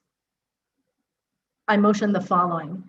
1, with respect to security devices, I move to adopt option 1 from staff with a start date of January 1st, 2022. With respect to the right of recall and retention, I move to adopt 1A and 1B with a start date of September 1st, 2021. With respect to the right of recall and the COVID standard of this, of the COVID situation, I move that we do 1 year following the lift of the emergency resolution, to answer Lauren Langer's question earlier. With respect to the public housekeeping training, I move to adopt option 1 with a start date of July 1st, 2022. As far as workload standards and compensation, I move to adopt initial draft ordinance that was submitted to us and is an attachment included. And I'm going to give you the Lauren Langer, the statute number in there, proposed statute number 5.128030. And that is the statute that has for hotels with 39 or less guest rooms. We have a 4,000 square foot threshold for compensation, and for hotels with 40 or more guest rooms, we have a 3,500 square feet threshold, including 2 times pay for anything above these square foot floors for all hours worked. I also move to adopt the definition of room cleaning proposed by staff. With respect to written notice for overtime, I move to keep the provisions that is in the proposed ordinance. With respect to waiver and suppression, I move to keep the language in the ordinance. With respect to the start date for this part of the ordinance, I move that we adopt a start date of January 1st, 2022. With respect to remedies, I move to adopt option 1. Now, I want to provide my reasoning and then have a discussion. Before you Yeah. continue, if you're Yes. going to make that motion, is there a second to that Oh. motion? I'll second it for purposes of discussion. So go ahead and we'll keep going from there. With respect to security devices, this one's a no-brainer. The Hotel Council has already given a 5-star promise to support these, and as they've told us, many of them are already doing it. So we need to make sure it's codified so that future hotels also follow the same standard. Secondly, with the right of recall and retention, there have been massive layoffs, including almost 95% of the industry losing their jobs as a result of the pandemic. Given that we are a tourism and hospitality city, it is crucially important for us to permanently codify the right of recall and retention to help workers get their jobs back during a time like this, as well as when hotels are sold or change ownership, as in the ordinance. The standard is a perfect example. When it is sold, the workers would be subject to the retention. Additionally, and also I want to address Mayor Pro Tem Meister's question, when businesses such as these bigger businesses that have employees go out of business, they need to retain their documents. The IRS requires 7 years because there's federal laws that must be, that's a record retention from the IRS. The state also has record retention and there's statute of limitations. So it's not like the HR department is going to live in and throw everything away. This standard has been out of business in maybe a year or so.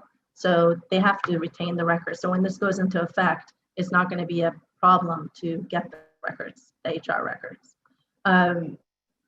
With respect to the right of recall, we've provided a strong procedure in this ordinance that will have council do a resolution, which gives really good clarifying language, thank you to our city attorney, when the right of recall is triggered, so hotels have notice, and so do workers, quite frankly.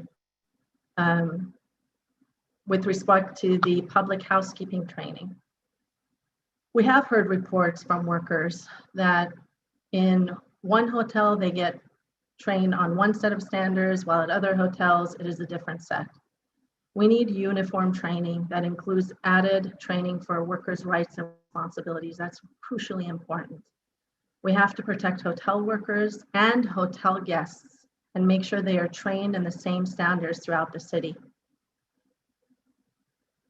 With respect to workload standards and compensation, I just want to make it really clear to my colleagues, the public, and for the record, that this part of the ordinance is a minimum labor standard, just like the minimum wage law.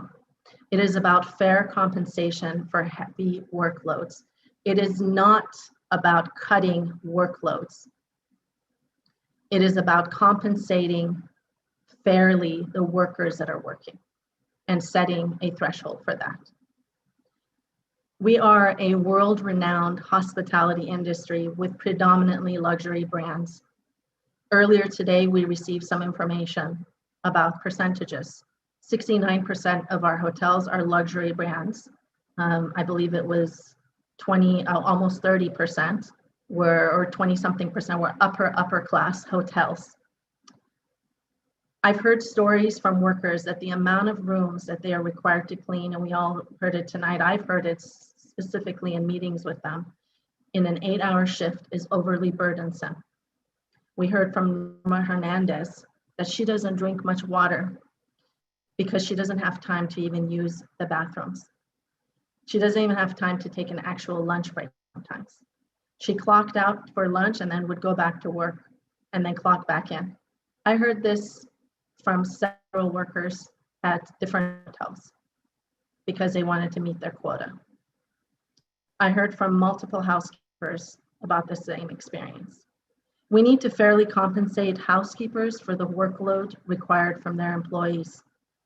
These workers want to work. They take pride. Every single worker that I met, they have so much pride. I've worked 10 years, I worked 15 years, I worked 25 years, working their Other employees were like family. I want to go back to work. And they should be compensated fairly for that work. Santa Monica, which is similar to West Hollywood, shows 3,500 and 4,000 square feet, depending on the number of rooms, as a reasonable workload. Here's why that is also reasonable, and even more so for our hotels. We have a high degree of luxury hotels, as I've stated, which not only means that they have the ability to pay more fair wages for this work, but that also means housekeepers are expected to keep the rooms pristine, which means more time spent cleaning. And our city is a party city coupled with that. And workers have told me that there are many times, and they testified tonight, that they need to clean up after the after effects of a party, including vomits, and in some cases feces. We heard about needles tonight. We heard about confetti.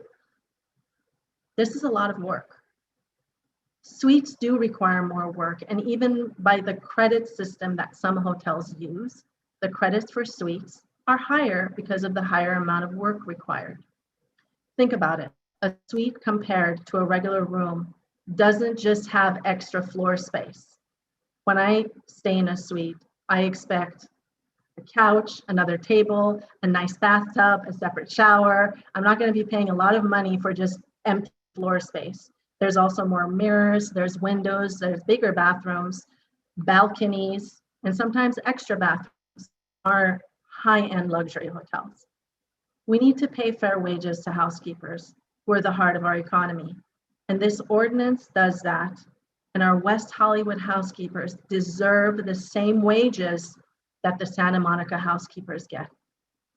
With respect to the written notice, I also moved to, I didn't mention this before, I think we didn't cover the written notice, for overtime, just as an ordinance, but I think moving the draft had that in there too with the overtime. And I think that covers everything. Okay, who would like to go next? Mayor Pro Tem Meister. Sure, I'll go next. So I guess one of my questions, and I don't know who can answer this, is the two union hotels that we have in the city, what are they paying what is their work compensation plan? I'd like to know if they're if they're doing the same thing. Are they limiting the rooms to 3,500 square feet? Does anybody know? Nobody knows? So we don't, I mean, I'm not questioning the supersession, but what I'm questioning is I would just like to know what they're doing. And no one seems to be able to answer that question. So that's a concern for me.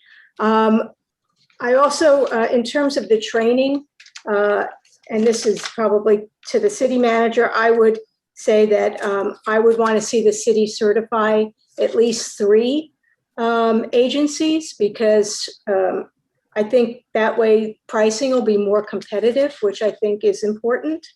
And also timing, because I'm sure that, not everyone is going to be available at the same time to do a training.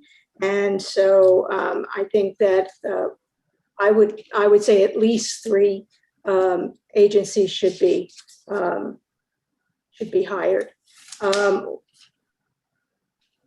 I guess we've heard things about the hotels using agencies, and I have asked about that. And my understanding is that the cost of hiring agencies is more than workers to have full-time workers. So I kind of don't think, and I've seen this in my own business as well, when you hire independent contractors like myself, we tend to actually cost more than full-time workers. So I don't know that is an accusation that I believe. Using the quota system, I've been told that our hotels use a quota system. I did meet with the union as well as the hotel council. My understanding is that most of the hotels in West Hollywood use a credit system. So I just wanted to mention that. I asked some of the workers that I spoke with on Friday, or I asked Danielle, why hasn't, if these problems are going on, it's not legal to, not pay overtime. It's not legal to not allow breaks. Why is it that, have they gone to the labor board? And the answer was no, that it takes years to resolve issues. And as someone who's, worked in business for quite a while, I know that that's not true. The labor boards are actually fairly responsive to complaints from employees. So I am concerned that the labor board hasn't been contacted in order to make these complaints, which I'm not questioning the complaints. I'm just questioning why. I mean, we have a government agency that deals with this. Why isn't that being utilized? And is it okay to say, well, just pay them more, and then you can abuse them, right? I mean, I hope that's not what we're saying here. So I will go through as well and just go through the ordinance and state my opinions. And I don't know if we want to vote on the different elements of the ordinance separately. I'm kind of feeling like I would prefer that. Personal security devices, absolutely, that's a no-brainer.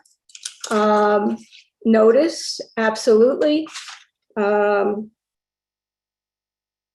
Everything that goes under the measures to protect hotel workers from violent or threatening conduct, so personal security devices, hotel workers' rights, notice, and training. And I mentioned about what I would expect for the training.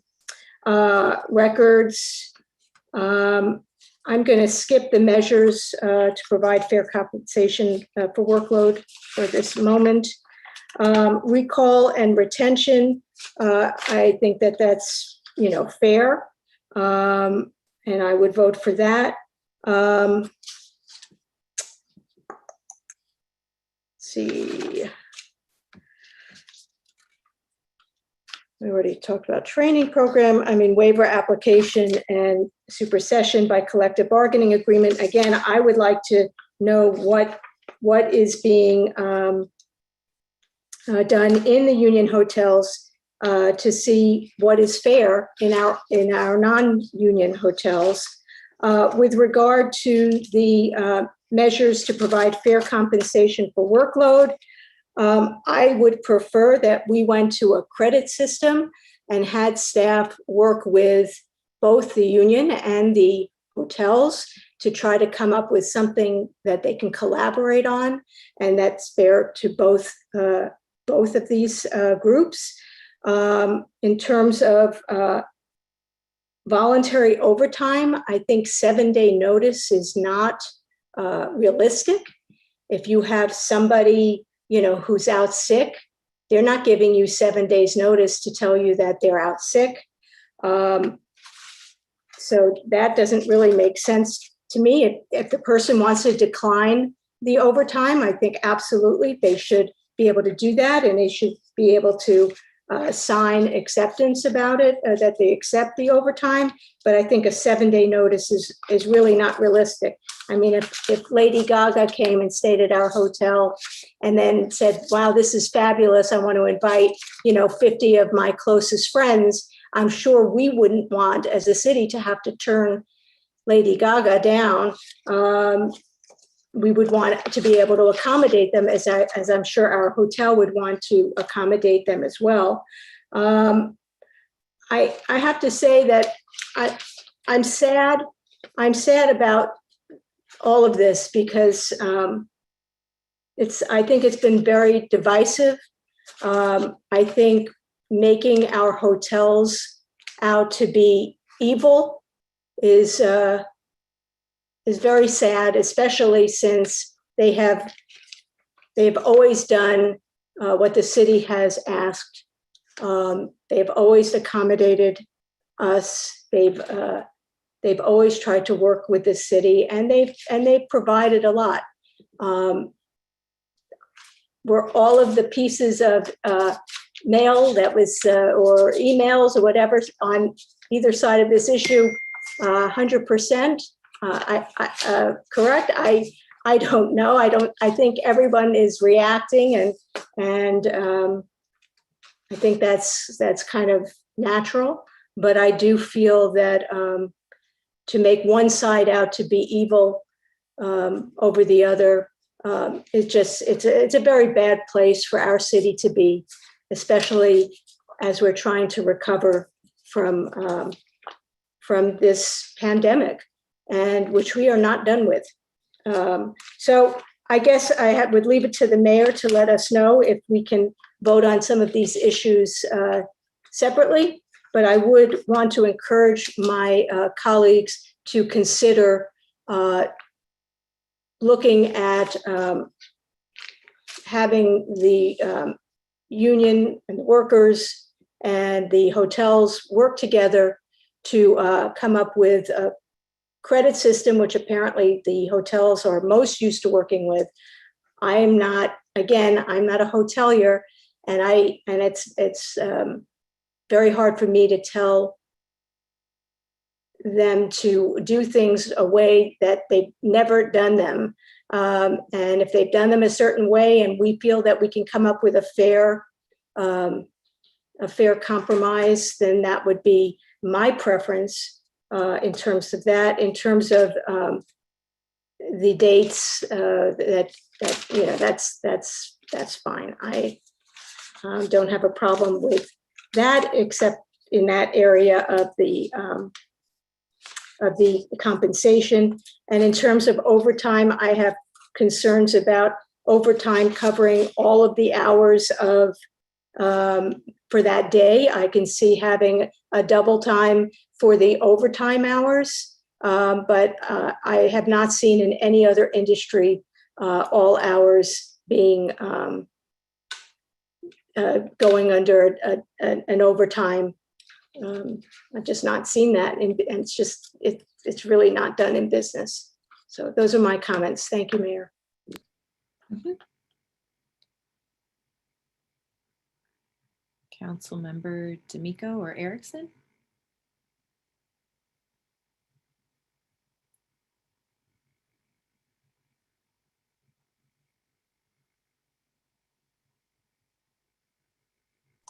Sorry, I'm just trying to keep my notes together at the same time. I'm not prepared to make comments though at the moment. I'm still writing down a few thoughts from what I've heard from the number of speakers. As you can all tell, I was taking a lot of notes.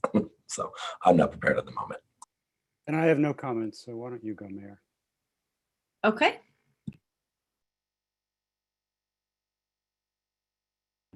I also want to thank everyone for coming out to speak and sharing your thoughts and input. I believe what's before us tonight is consistent with the legacy and tradition of our city, and our duty really to take action on behalf of people who have been marginalized. It's sort of the legacy of our city, whether it was seniors and older adults, LGBT community, Russian-speaking immigrants. Since our founding, this is what we have done. We've written it into our city's core values, starting with respect and support for all people. And, that's something that I have, that we've seen from the city's founding, whether it's a policy on apartheid back in the 1980s, to our partnerships with organizations like Hollywood Now and V-Day, more recent policies like the city's resolutions that we take on regional, state, federal policies, like opposing Arizona's SB 1070, which I brought forward about a decade ago, or just even having the city's voice echoed at a regional, state, national, and international level in the resolutions that we adopt as a city council. We've always used our city's platform not only to advance policies that are appropriate for our city and standard setting, but also take action on issues that have impact beyond our borders. And I think that's something that we've always done as a city, and is consistent with the legacy and tradition that we have as a city. I'm proud that I made my home here, and I also won't ever forget where I came from. There have been questions raised about the process that brought us to this point, and so I just wanted to address that first. We gave direction to staff to help us draft an ordinance to address many of the issues that have been raised, and I'll go through those as my colleagues have as well. We gave that direction back in April with a commitment to hearing from people before an ordinance was considered, which is what we're doing tonight. From day one, there were claims, even from the meeting where we first gave direction, that people were not being listened to, that the process had just begun legislatively and people had said they'd been left out, when in reality we were just starting the process. I met with hotel GMs by Zoom, where I made a commitment to meeting with everyone to talk through their concerns, and meeting with people individually, and to hear people out and to consider what possible options they would like us to consider. And not too long thereafter, we received notice from legal counsel that represents the hotel council and industry, which made it obviously very difficult to be able to communicate for my part with people who are threatening legal action, but it was still important for us to gather that information, and as staff shared tonight, they continued that process to hear from everyone who had information to provide, whether it was hotel workers, whether it was organizations that represent hotel workers, whether it's the hotel union, local business leaders, whoever had information to share with our staff. That was all considered. Many, many meetings were had. And as you heard tonight, the record our staff feels is complete and accurately reflects the issues that have been raised to this point. Before this was introduced legislatively, and since that time, I've personally met with workers as well as hotel GMs and people from the industry to hear their thoughts and concerns. I know that as I mentioned, other meetings have been held with our staff to make sure that our record accurately reflects all of the concerns that have been raised. I know there's a lot of documentation that's been submitted for the record that's been referenced tonight. And also, thousands of dollars were spent on persuasion campaigns, including mail pieces, websites, texting, and phone banking, it appears. So there's been a lot invested in the effort to get us to this point. And I mention all of that just to make sure the record is clear, but also to contrast with who we've been as a city in our partnership with our business community, especially during the recent COVID-19 emergency. From day one, our staff at City Hall started and completed each week with representatives from the business community, whether it was restaurant leaders or hoteliers. There were weekly, sometimes daily check-ins to constantly monitor the circumstances that businesses were facing. And our city stepped up in partnership to try and work with businesses to bring forward efforts that would keep our businesses alive and going, And sometimes these decisions were made on a couple days notice. They were made by executive order and later ratified by City Council in most cases. Contrasting that with a months-long engagement process that happened a year and change after a pandemic began, after people had lost their jobs and been out of work, after people had been left to wonder whether they would even have work to return to. I think there's this action for our workers is a long time coming. We've prioritized making sure that we could do all we could to keep our businesses going, because we do recognize the importance that businesses play in our local economy and the influence and importance it has on our budget and our ability to provide social services. And I'm glad that the record was clarified that tonight we are not taking action on social services. We are not instituting a tourism cap. What we are doing is considering what sort of protections and policies we would like to put in place to address the issues that we faced, especially in this most recent emergency, from the workers' perspective, as we have from the business's perspective. So what's before us tonight are security measures, which it sounds like there's agreement on. Makes sense for us to adopt what is presented. These are best practices for an industry that is thriving and that is vibrant in our community, and very important. And I'm glad to see that there seems to be consensus around this issue.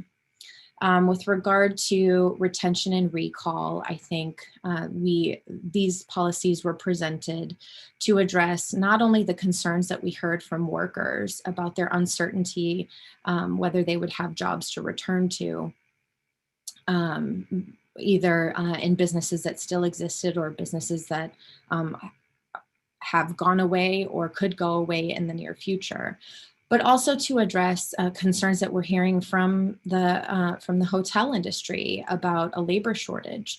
If they know that workers are able to come back and workers are assured their ability to return to their jobs, as is indicated in the state law that has since passed, if that law had been in place at the start of the pandemic and there was more certainty, we might be in a different situation. And in fact, we've heard from workers, dozens of workers who are very interested in working. I've communicated with them personally. I have seen notices that people have gotten in response to applications that they've put in at local hotels where they've been rejected by local hotels from jobs after they've applied. So while I know that the industry says that there's a labor shortage, I also know that workers say that they can't find work. And I am at a loss personally to understand what is creating that disconnect. And I think retention and recall policies will help create clarity and surety and a sense of how in a time of crisis, we can all return back to some semblance of normal in an organized fashion. And I'm completely comfortable with the standard that was recommended to have this be in effect a year after the emergency is declared. As far as training, we've heard from workers here in the community that there has been some effective training policies in place. And then there are other places where no training has taken place at all. There have been stories from workers of training that was instituted for some workers in a hotel, and some workers got the training, and then the next day everything that they were trained on was not followed in terms of what was actually happening on a daily basis. For example, they were trained on COVID protocols for cleans, for safety and cleaning, that the very next day when the workers went to implement those, what they learned in their training, they were told by their supervisors that they had to turn rooms quicker, that they couldn't wait 24 hours, and all kinds of things. So I think I'm open to having several training providers, as Mayor Pro Tem suggested. But I think we need to make sure that training is standardized, and that it includes the ability for all workers to understand what their rights and responsibilities are. I think that's a critical part of the training, because otherwise we have, as was told to us tonight in some stories and also by workers at other times, that that when agency workers come in, they don't know their rights, they don't know what the standard practices are, and there's a lot more that can happen with agency workers, and quite frankly, that pits workers against each other. With regard, well, and I also want to mention, we've seen both in some recent headlines like Colorado, and not so recent, but still very close to me, stories about what happened in Las Vegas, how hotel workers are on the front lines of these major headline emergencies, and by being able to be trained to identify security issues, I think they become our allies in keeping hotels safe and secure, and places where people want to go and travel and know that they're going to be taken care of. The reason we want to take action on workload and compensation, once again, is not to institute a tourism cap, is not to tell workers how much they can work, or to tell employers how much they can work. It's to make sure that whatever work that hotel workers do, that they are fairly compensated for it. And so I think that's really what the goal is here. This is about setting a wage and workload standard, and then building from there. So the policy that's being considered tonight allows for some overtime without notice, and that if they're going to be more than 2 hours overtime, then there has to be notice provided. That notice could be a notice every Monday morning. Are you available to work overtime this week? It doesn't have to be overly burdensome. It just gives workers the ability to be part of their scheduling and to indicate whether they might not have flexibility in being available for overtime. Certainly there are circumstances where people might be sick, or they're not giving 7 days notice. That's not the intention here. The intention is to help workers have a say in how they schedule their lives, as much as people who are in supervising or managing positions. And nobody who has spoken here tonight, or that I've spoken with prior to tonight's meeting, has indicated they don't want to work hard, or that they don't want to work at all. Quite the opposite. They're very eager to get back to work. They just want to be compensated fairly for the work that they will do on the front lines, which has been very unsafe this past year and change for people who have been able to stay working. We have heard about some of the intentions of the industry to move towards automation, and we can understand the impact on workers. And I think that's also what these protocols and policies can help address as well, to make sure that we are thinking about the impact, the real impact on people's lives. As was mentioned, we heard stories from, the amount of cleaning that people have to do after parties and long weekends, and what turnover looks like, to and what that means for workers' schedule, that they're drinking less water so they don't have to take bathroom breaks, they clock out on lunch that they don't actually take. And they do this because they would like to keep their jobs. And it makes sense. We know in other circumstances where people don't often, might not report issues because they are afraid they're not going to be believed. They are invisible in many ways. And so I think it is understandable that people who are fighting to keep their jobs might not always air all of the grievances that they have if they feel that their jobs might be at risk, and those are jobs that they count on to take care of their families. As we heard from Gleam Davis on the City Council in Santa Monica tonight, by instituting measures like this, they were able to, in Santa Monica, institute Santa Monica Shines, which is a COVID safety protocol. And how great is it that we in the city could adopt similar standards to make our city standard setting as it relates to COVID safety protocols. I agree that the pandemic is not over, but we still know that people are going to travel and we want them to come to West Hollywood. But when they hear that in a luxury 5-star hotel, workers have 30 minutes to clean a luxury room, less than 30 minutes in some cases if people are cleaning 16 rooms in an 8-hour shift, what kind of assurances do they have that all of the COVID safety protocols, that a thorough cleaning of each room is happening before they come and visit West Hollywood? And that would be devastating to our local economy, to be a place where people might get sick. I know that it is the goal of our industry to do the exact opposite, and that's why I believe these protocols and policies will help us move in the right direction.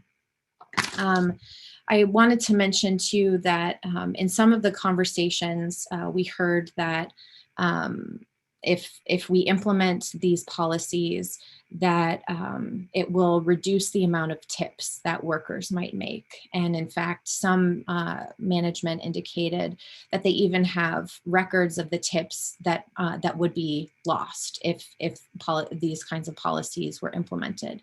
But they weren't part of the record that was submitted at any point to our staff or provided to any of us for analysis of what those numbers looked like. We heard that they already have instituted policies on how they manage workload, and some have mentioned a credit system, but it also seems that every hotel is different, and we don't know how each hotel actually is managing workload. We don't have an understanding of what those policies are in place, even though they say standards are already there. So that information would have been helpful, but it hasn't been provided. How they manage overtime hasn't been provided. And so, you know, while I think there's been a lot of tactics used to cause concern, they haven't been substantiated with evidence. There's lots of numbers that have been thrown out about what the financial impact might be, and they seem to have some pretty specific numbers, yet none of those calculations or formulas were provided to our staff to understand how they got to those numbers. And I understand there will be some degree of financial impact on the hotels, but the TOT that gets paid to the city is not based on hotel profits. It's based on occupancy. And so long as people are coming to West Hollywood, that is what pays TOT. And by instituting policies that have safety for workers, as well as safety for guests who will benefit from better trained workers and safer working conditions and healthier environments, that's a win-win for everybody. So, you know, I think the ordinance that's before us tonight and the intention behind it is consistent with, as I said, the city's legacy and our tradition. It's consistent with our values of being a city that adopts standard-setting policies and takes action on issues beyond our borders, because this is who we are as a city. And we've enjoyed a strong working relationship with our business community, as I've mentioned, the things that the city has done even recently. And, you know, we've worked together in partnership in achieving the goals that we've set out for our city. I believe there are leaders in our business community who are committed to these goals. And I think what we're asking ourselves tonight is whether we believe that kind of partnership also should be in place with the people who work in our city, the workers as well. Do we want to have that level of relationship and partnership with the people who are doing the work day in and day out that provide those dollars that come into our city coffers to provide the services and support our city counts on? I think that partnership should exist with everyone, and that recovery should include everyone. I know that each of my colleagues in each of your own ways have also stepped up and really advanced standard setting policies and advanced these values. And we've tackled tough questions and tough challenges together, and we've continued working together for the betterment of our city. So I think we can't let the politics of the day and the vitriol and rhetoric divide us as a community. What we need to do is work together to build community and adopt policies that actually protect people and are reflective of our city's core values, our tradition, and our duty as a community to take care of each other and to respect, to support and respect all people. So that's where I'm at, and I'm interested to hear from my my other colleagues so we can see where we end up tonight. Councilmember Erickson. Thank you very much, Madam Mayor. I too want to thank all of the speakers who came out tonight. My last count had around 65, if not more. So I want to thank each and every one of them who probably worked today on all ends for coming out and staying for this very important topic and for lending their voice and support. I also want to thank our city staff for working so diligently on this item. I know what it's like to write a staff report. This is a very complex staff report, and I thought it was thoroughly done and very well researched, and I know how much effort and time was put into it, so I want to thank them for that. I've been really wondering what I want to say, and I've been really struggling. And if many of you know me, you know I don't often find hardships with words. But I think, like what Mayor Pro Tem Meister said, is that I am sad. I'm sad because things have been said about all of us sitting up here that are completely unfounded and untrue. Things have been said that cannot be taken back. And I've been thinking a lot about tomorrow, which happens in 19 minutes, but the metaphorical tomorrow. And I said that when I met with the hotel GMs. I'm worried about relationships with the city. I'm worried about relationships with how we move forward. I'm concerned, though, about the scare tactics and vitriol that Councilmember Shine put into better words than I probably ever could. I got a mailer. You can see with my Zoom background, randomly. And a bunch of my neighbors came up to me and said, "What is this?" Because they know they have a city council member that lives in the building. And they said, "What's going on with this? You're doing a tourism cap?" And my response was, "Tourism cap? I don't even know how we would do such a thing, let alone even have that be proposed in this ordinance that's on the table." So to say that many of them who were seniors and individuals who are facing things like public safety issues, addiction and recovery issues, and who care about homelessness services, to see things that say, save our services, it scares them. And that's wrong, because this is a lie.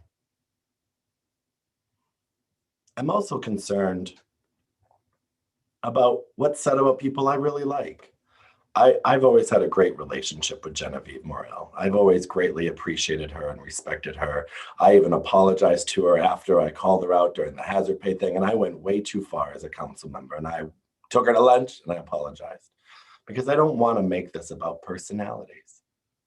This is about a law that is before us, and we're being asked to take on very considerable aspects and understand what that means for who we are as a city, where I chose to live, where I chose to make my life and who I am, and to understand what it's like to sit in one of these seats.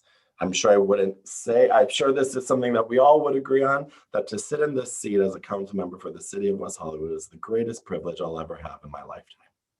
And I think we all take that responsibility very seriously. And I think to question our love for the city, to question who we are as people, without ever even knowing any of us or talking to us, is wrong. And I think we have to stick to the facts. I have seen things that have said the hotel workers are filling up my coffers. I haven't taken or gotten a cent from the hotel work. And then you hear it on the other side and you say big developers are supporting this person, right? I mean, like, there's no end to this type of rhetoric. And that's sad because we have to keep ourselves to the facts. And then you have things and people being hired to lobby the city council who may or may not have served on this city council, who have gotten around our ethics laws, because when you serve for a nonprofit and you act on their behalf, the 1-year revolving door policy doesn't apply.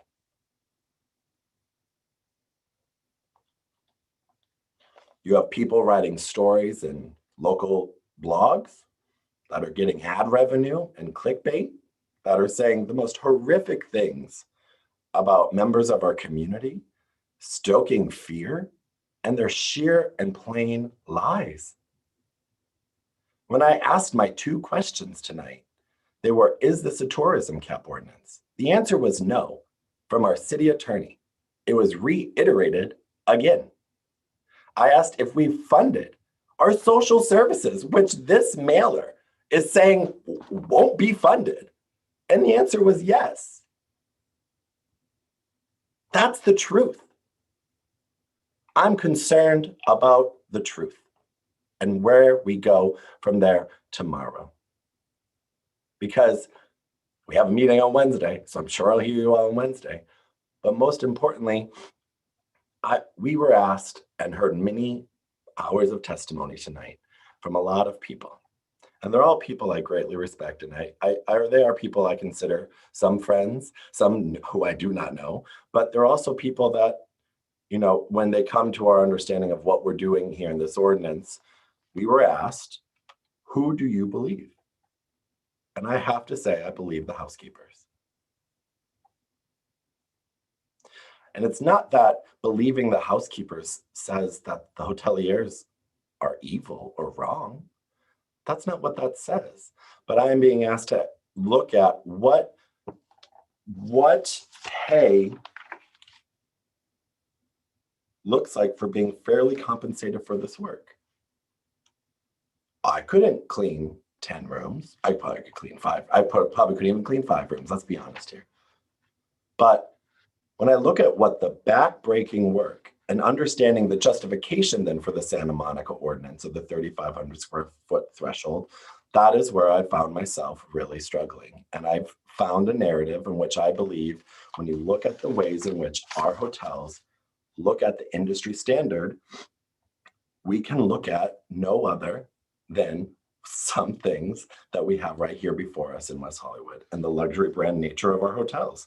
These hotels have told me and have stated that they have amenities that set them apart. This isn't a normal convention-based city, which is why the Long Beach standard wouldn't apply. The types of hotels that this would work for or look towards for similarities is a Santa Monica-based standard.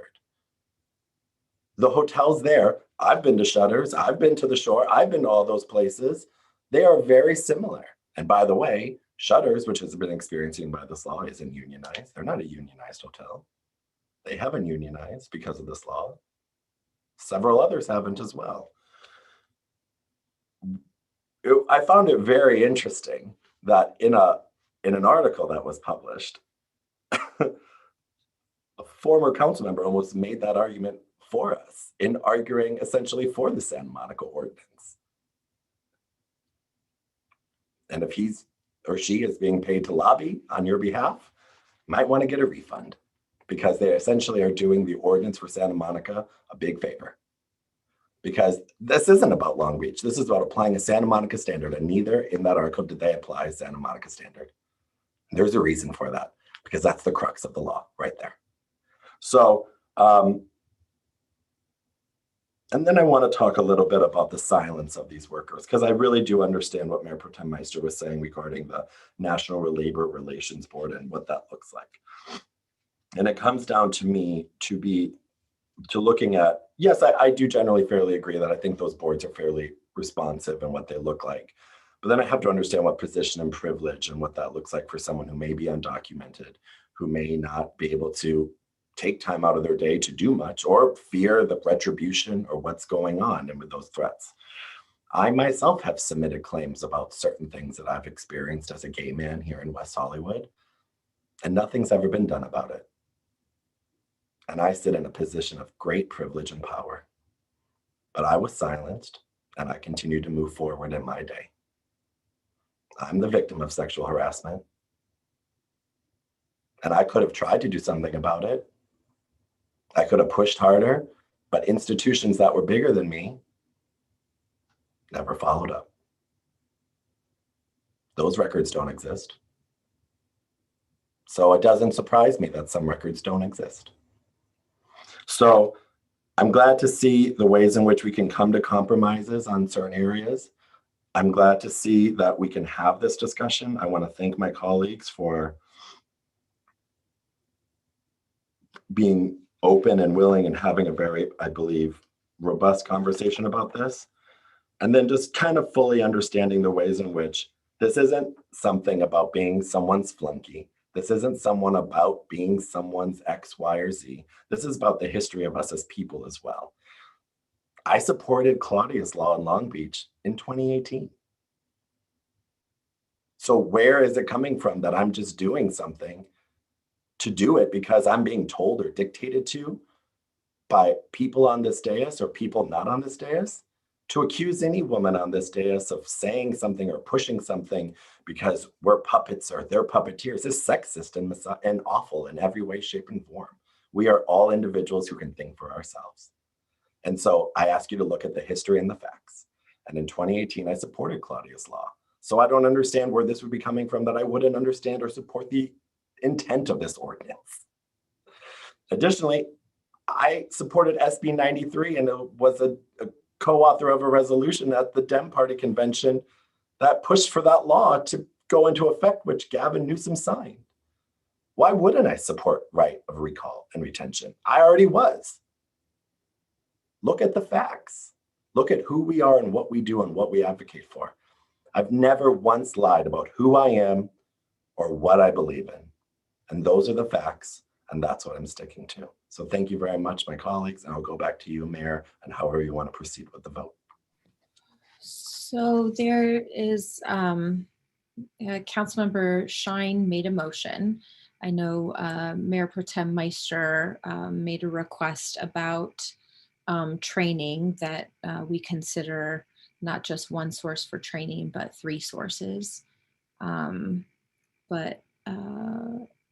So that was one issue that I heard raised. I don't need to restate all of her comments. So is there any further discussion? Do we want to modify the motion? Councilmember Shine. Thank you, Mayor. I want to just make sure I heard you correctly. For the right of recall, what I had motioned with respect to the timing, I just want to make it very clear because you said, I thought I heard you say something a little bit different than what was my intent. My intent is that because we've already done a COVID resolution, we need to, with this recall, figure out when this time of emergency would be lifted. So that it gives notice to the hotels that the right of recall wouldn't be in effect. My suggestion is that we do 1 year following the lifting of the COVID pandemic emergency. Yeah. Lauren Langer, is that, okay, great. As far as Mayor Pro Tem Meister's request, that three housekeeping maybe up to three, because I don't know if there's three that would apply. I'm fine with that. I know, Mayor, you said you're fine with that too. I believe those are the areas. Mayor Pro Tem Meister, those were what that one you asked for, and then I think we have different intentions for workload, so I don't think we can meet on one right now. And I think that's it. Is there anything else that you? My request was if we could vote for each of the items separately, so that we could be on record for what there's only 6 items. I'm gonna, Mayor Horvath, how would you like to handle that? As the maker of the motion, if you want to divide it, we can do that, or we can take the motion as it is, whichever you prefer. I'd like to take it as it is and then see where we are. Okay. Lauren Langer? So I have been trying to track in a draft Word document the terms of the motion, so maybe it'd be helpful for everyone if I shared my screen and tried to show that, so we could make sure that we're all talking about the same terms that reflect the motion. That'd be great. Okay, I'm gonna try and do this, so give me one moment. Let's see. Okay, can you all see this? Let me scroll to the top. Yes, we can see it. Okay, so if I think that I tracked all of the points of the motion correctly, wait, let me move this over 1 second. Okay. I'm just going to go to workload and compensation because it's the first piece that comes up. But Councilmember Shine asked to insert the language that was in the original initial draft ordinance that was released in June. And so there's 2 changes to the ordinance that would be made to do that. We had taken out a definition of checkout room because that term wasn't used in the ordinance that was in the staff report, so we could add this original definition back in. I'm going to keep scrolling down. I believe the motion was to include the proposed definition of room cleaning from the Seattle ordinance. Is that correct? This was in the staff report, so this Yes. is word for word in the staff report. Okay. Yes, and Lauren, can you go back to what you inserted in the workload part really quick? Because I want to make sure. It's not the workload part. I just wanted to note that the word checkout room, I think, had been deleted. So I was adding it back in. This was in the June draft. It was a defined term within the workload in the June draft. So we're adding that defined term back. Right. Okay. Sorry if I'm making anybody dizzy with my scrolling, but I think this is the best way to go through it. I don't believe there's any changes to personal security devices. I'll talk about the effective date at the end, because that is stated at the end. Okay, so measures to provide fair compensation for workload. This would be the exact language that was in the June initial draft, which reflects the terms in the Santa Monica ordinance. Is that correct? I'm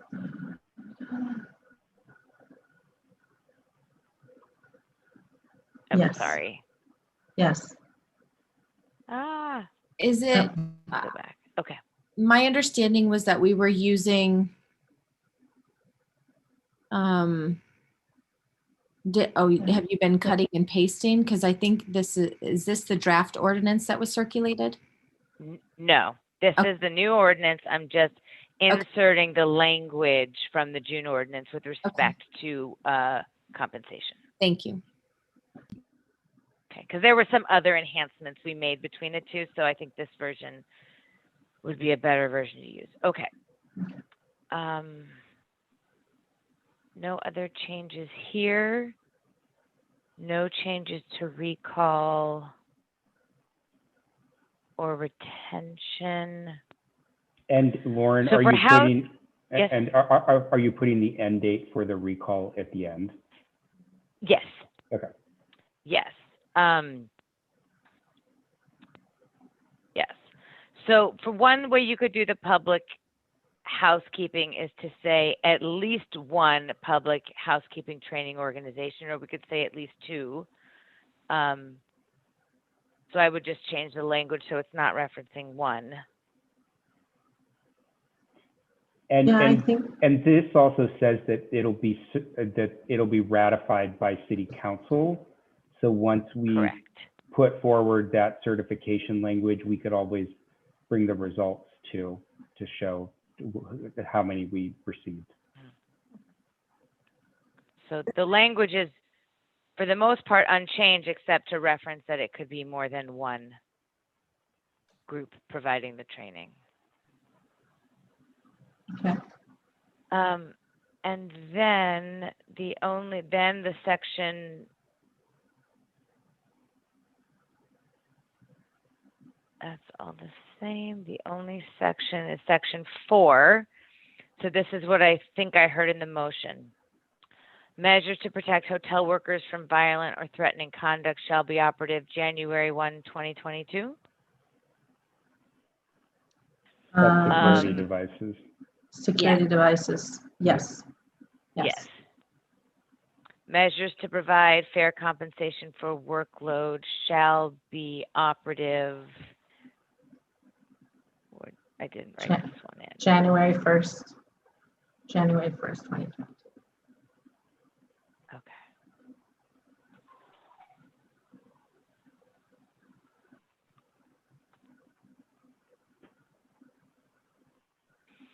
Right of hotel recall shall be operative on September 1, 2021. That would be the normal 30-day period after second reading. And then for purposes of laid off hotel workers, that's a defined term. The initial right of recall period related to the current declared local emergency shall conclude 1 year after the declared local emergency from March 16, 2020 is concluded. Is that correct? Yes. Okay, hotel worker retention shall be operative on September 1, 2021. And public housekeeping training shall be operative on July 1, 2022. I believe those were all the terms of the motion, and there was direction for civil enforcement, the first option listed. Yep. Which is what's already in the ordinance. And no other so that's- change. Yeah. Right. But not proactive enforcement. No. Okay. And then I don't believe I wrote down any other changes that would be needed in the ordinance from the motion. That's it, you got it. And that covers everything that was on our decision point list. Okay. I can stop sharing then so everyone can see each other.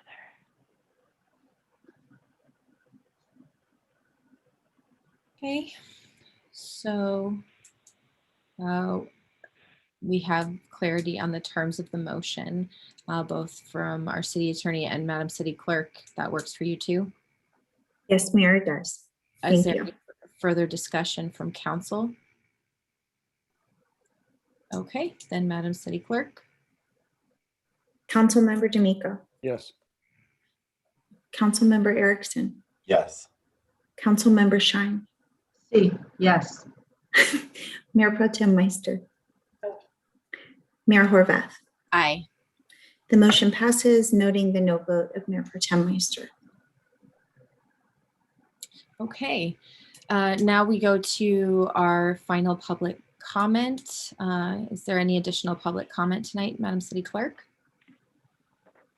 We do not have any additional public comment for this evening. Okay, any additional council member comments? Yes, if possible, could we also adjourn tonight's memory in the memory of Terry Garcia? She's the mother to Ariane Garcia, who I think we all know. I just was told that she passed and would like that on the record if possible, Mayor. Oh, I'm very sorry. Yes, of course. So our next city council meeting will be this Wednesday. It will also be virtual given the changes in the LA County Health Order. So we'll see you back here in 2 days. Thank you. Thank you.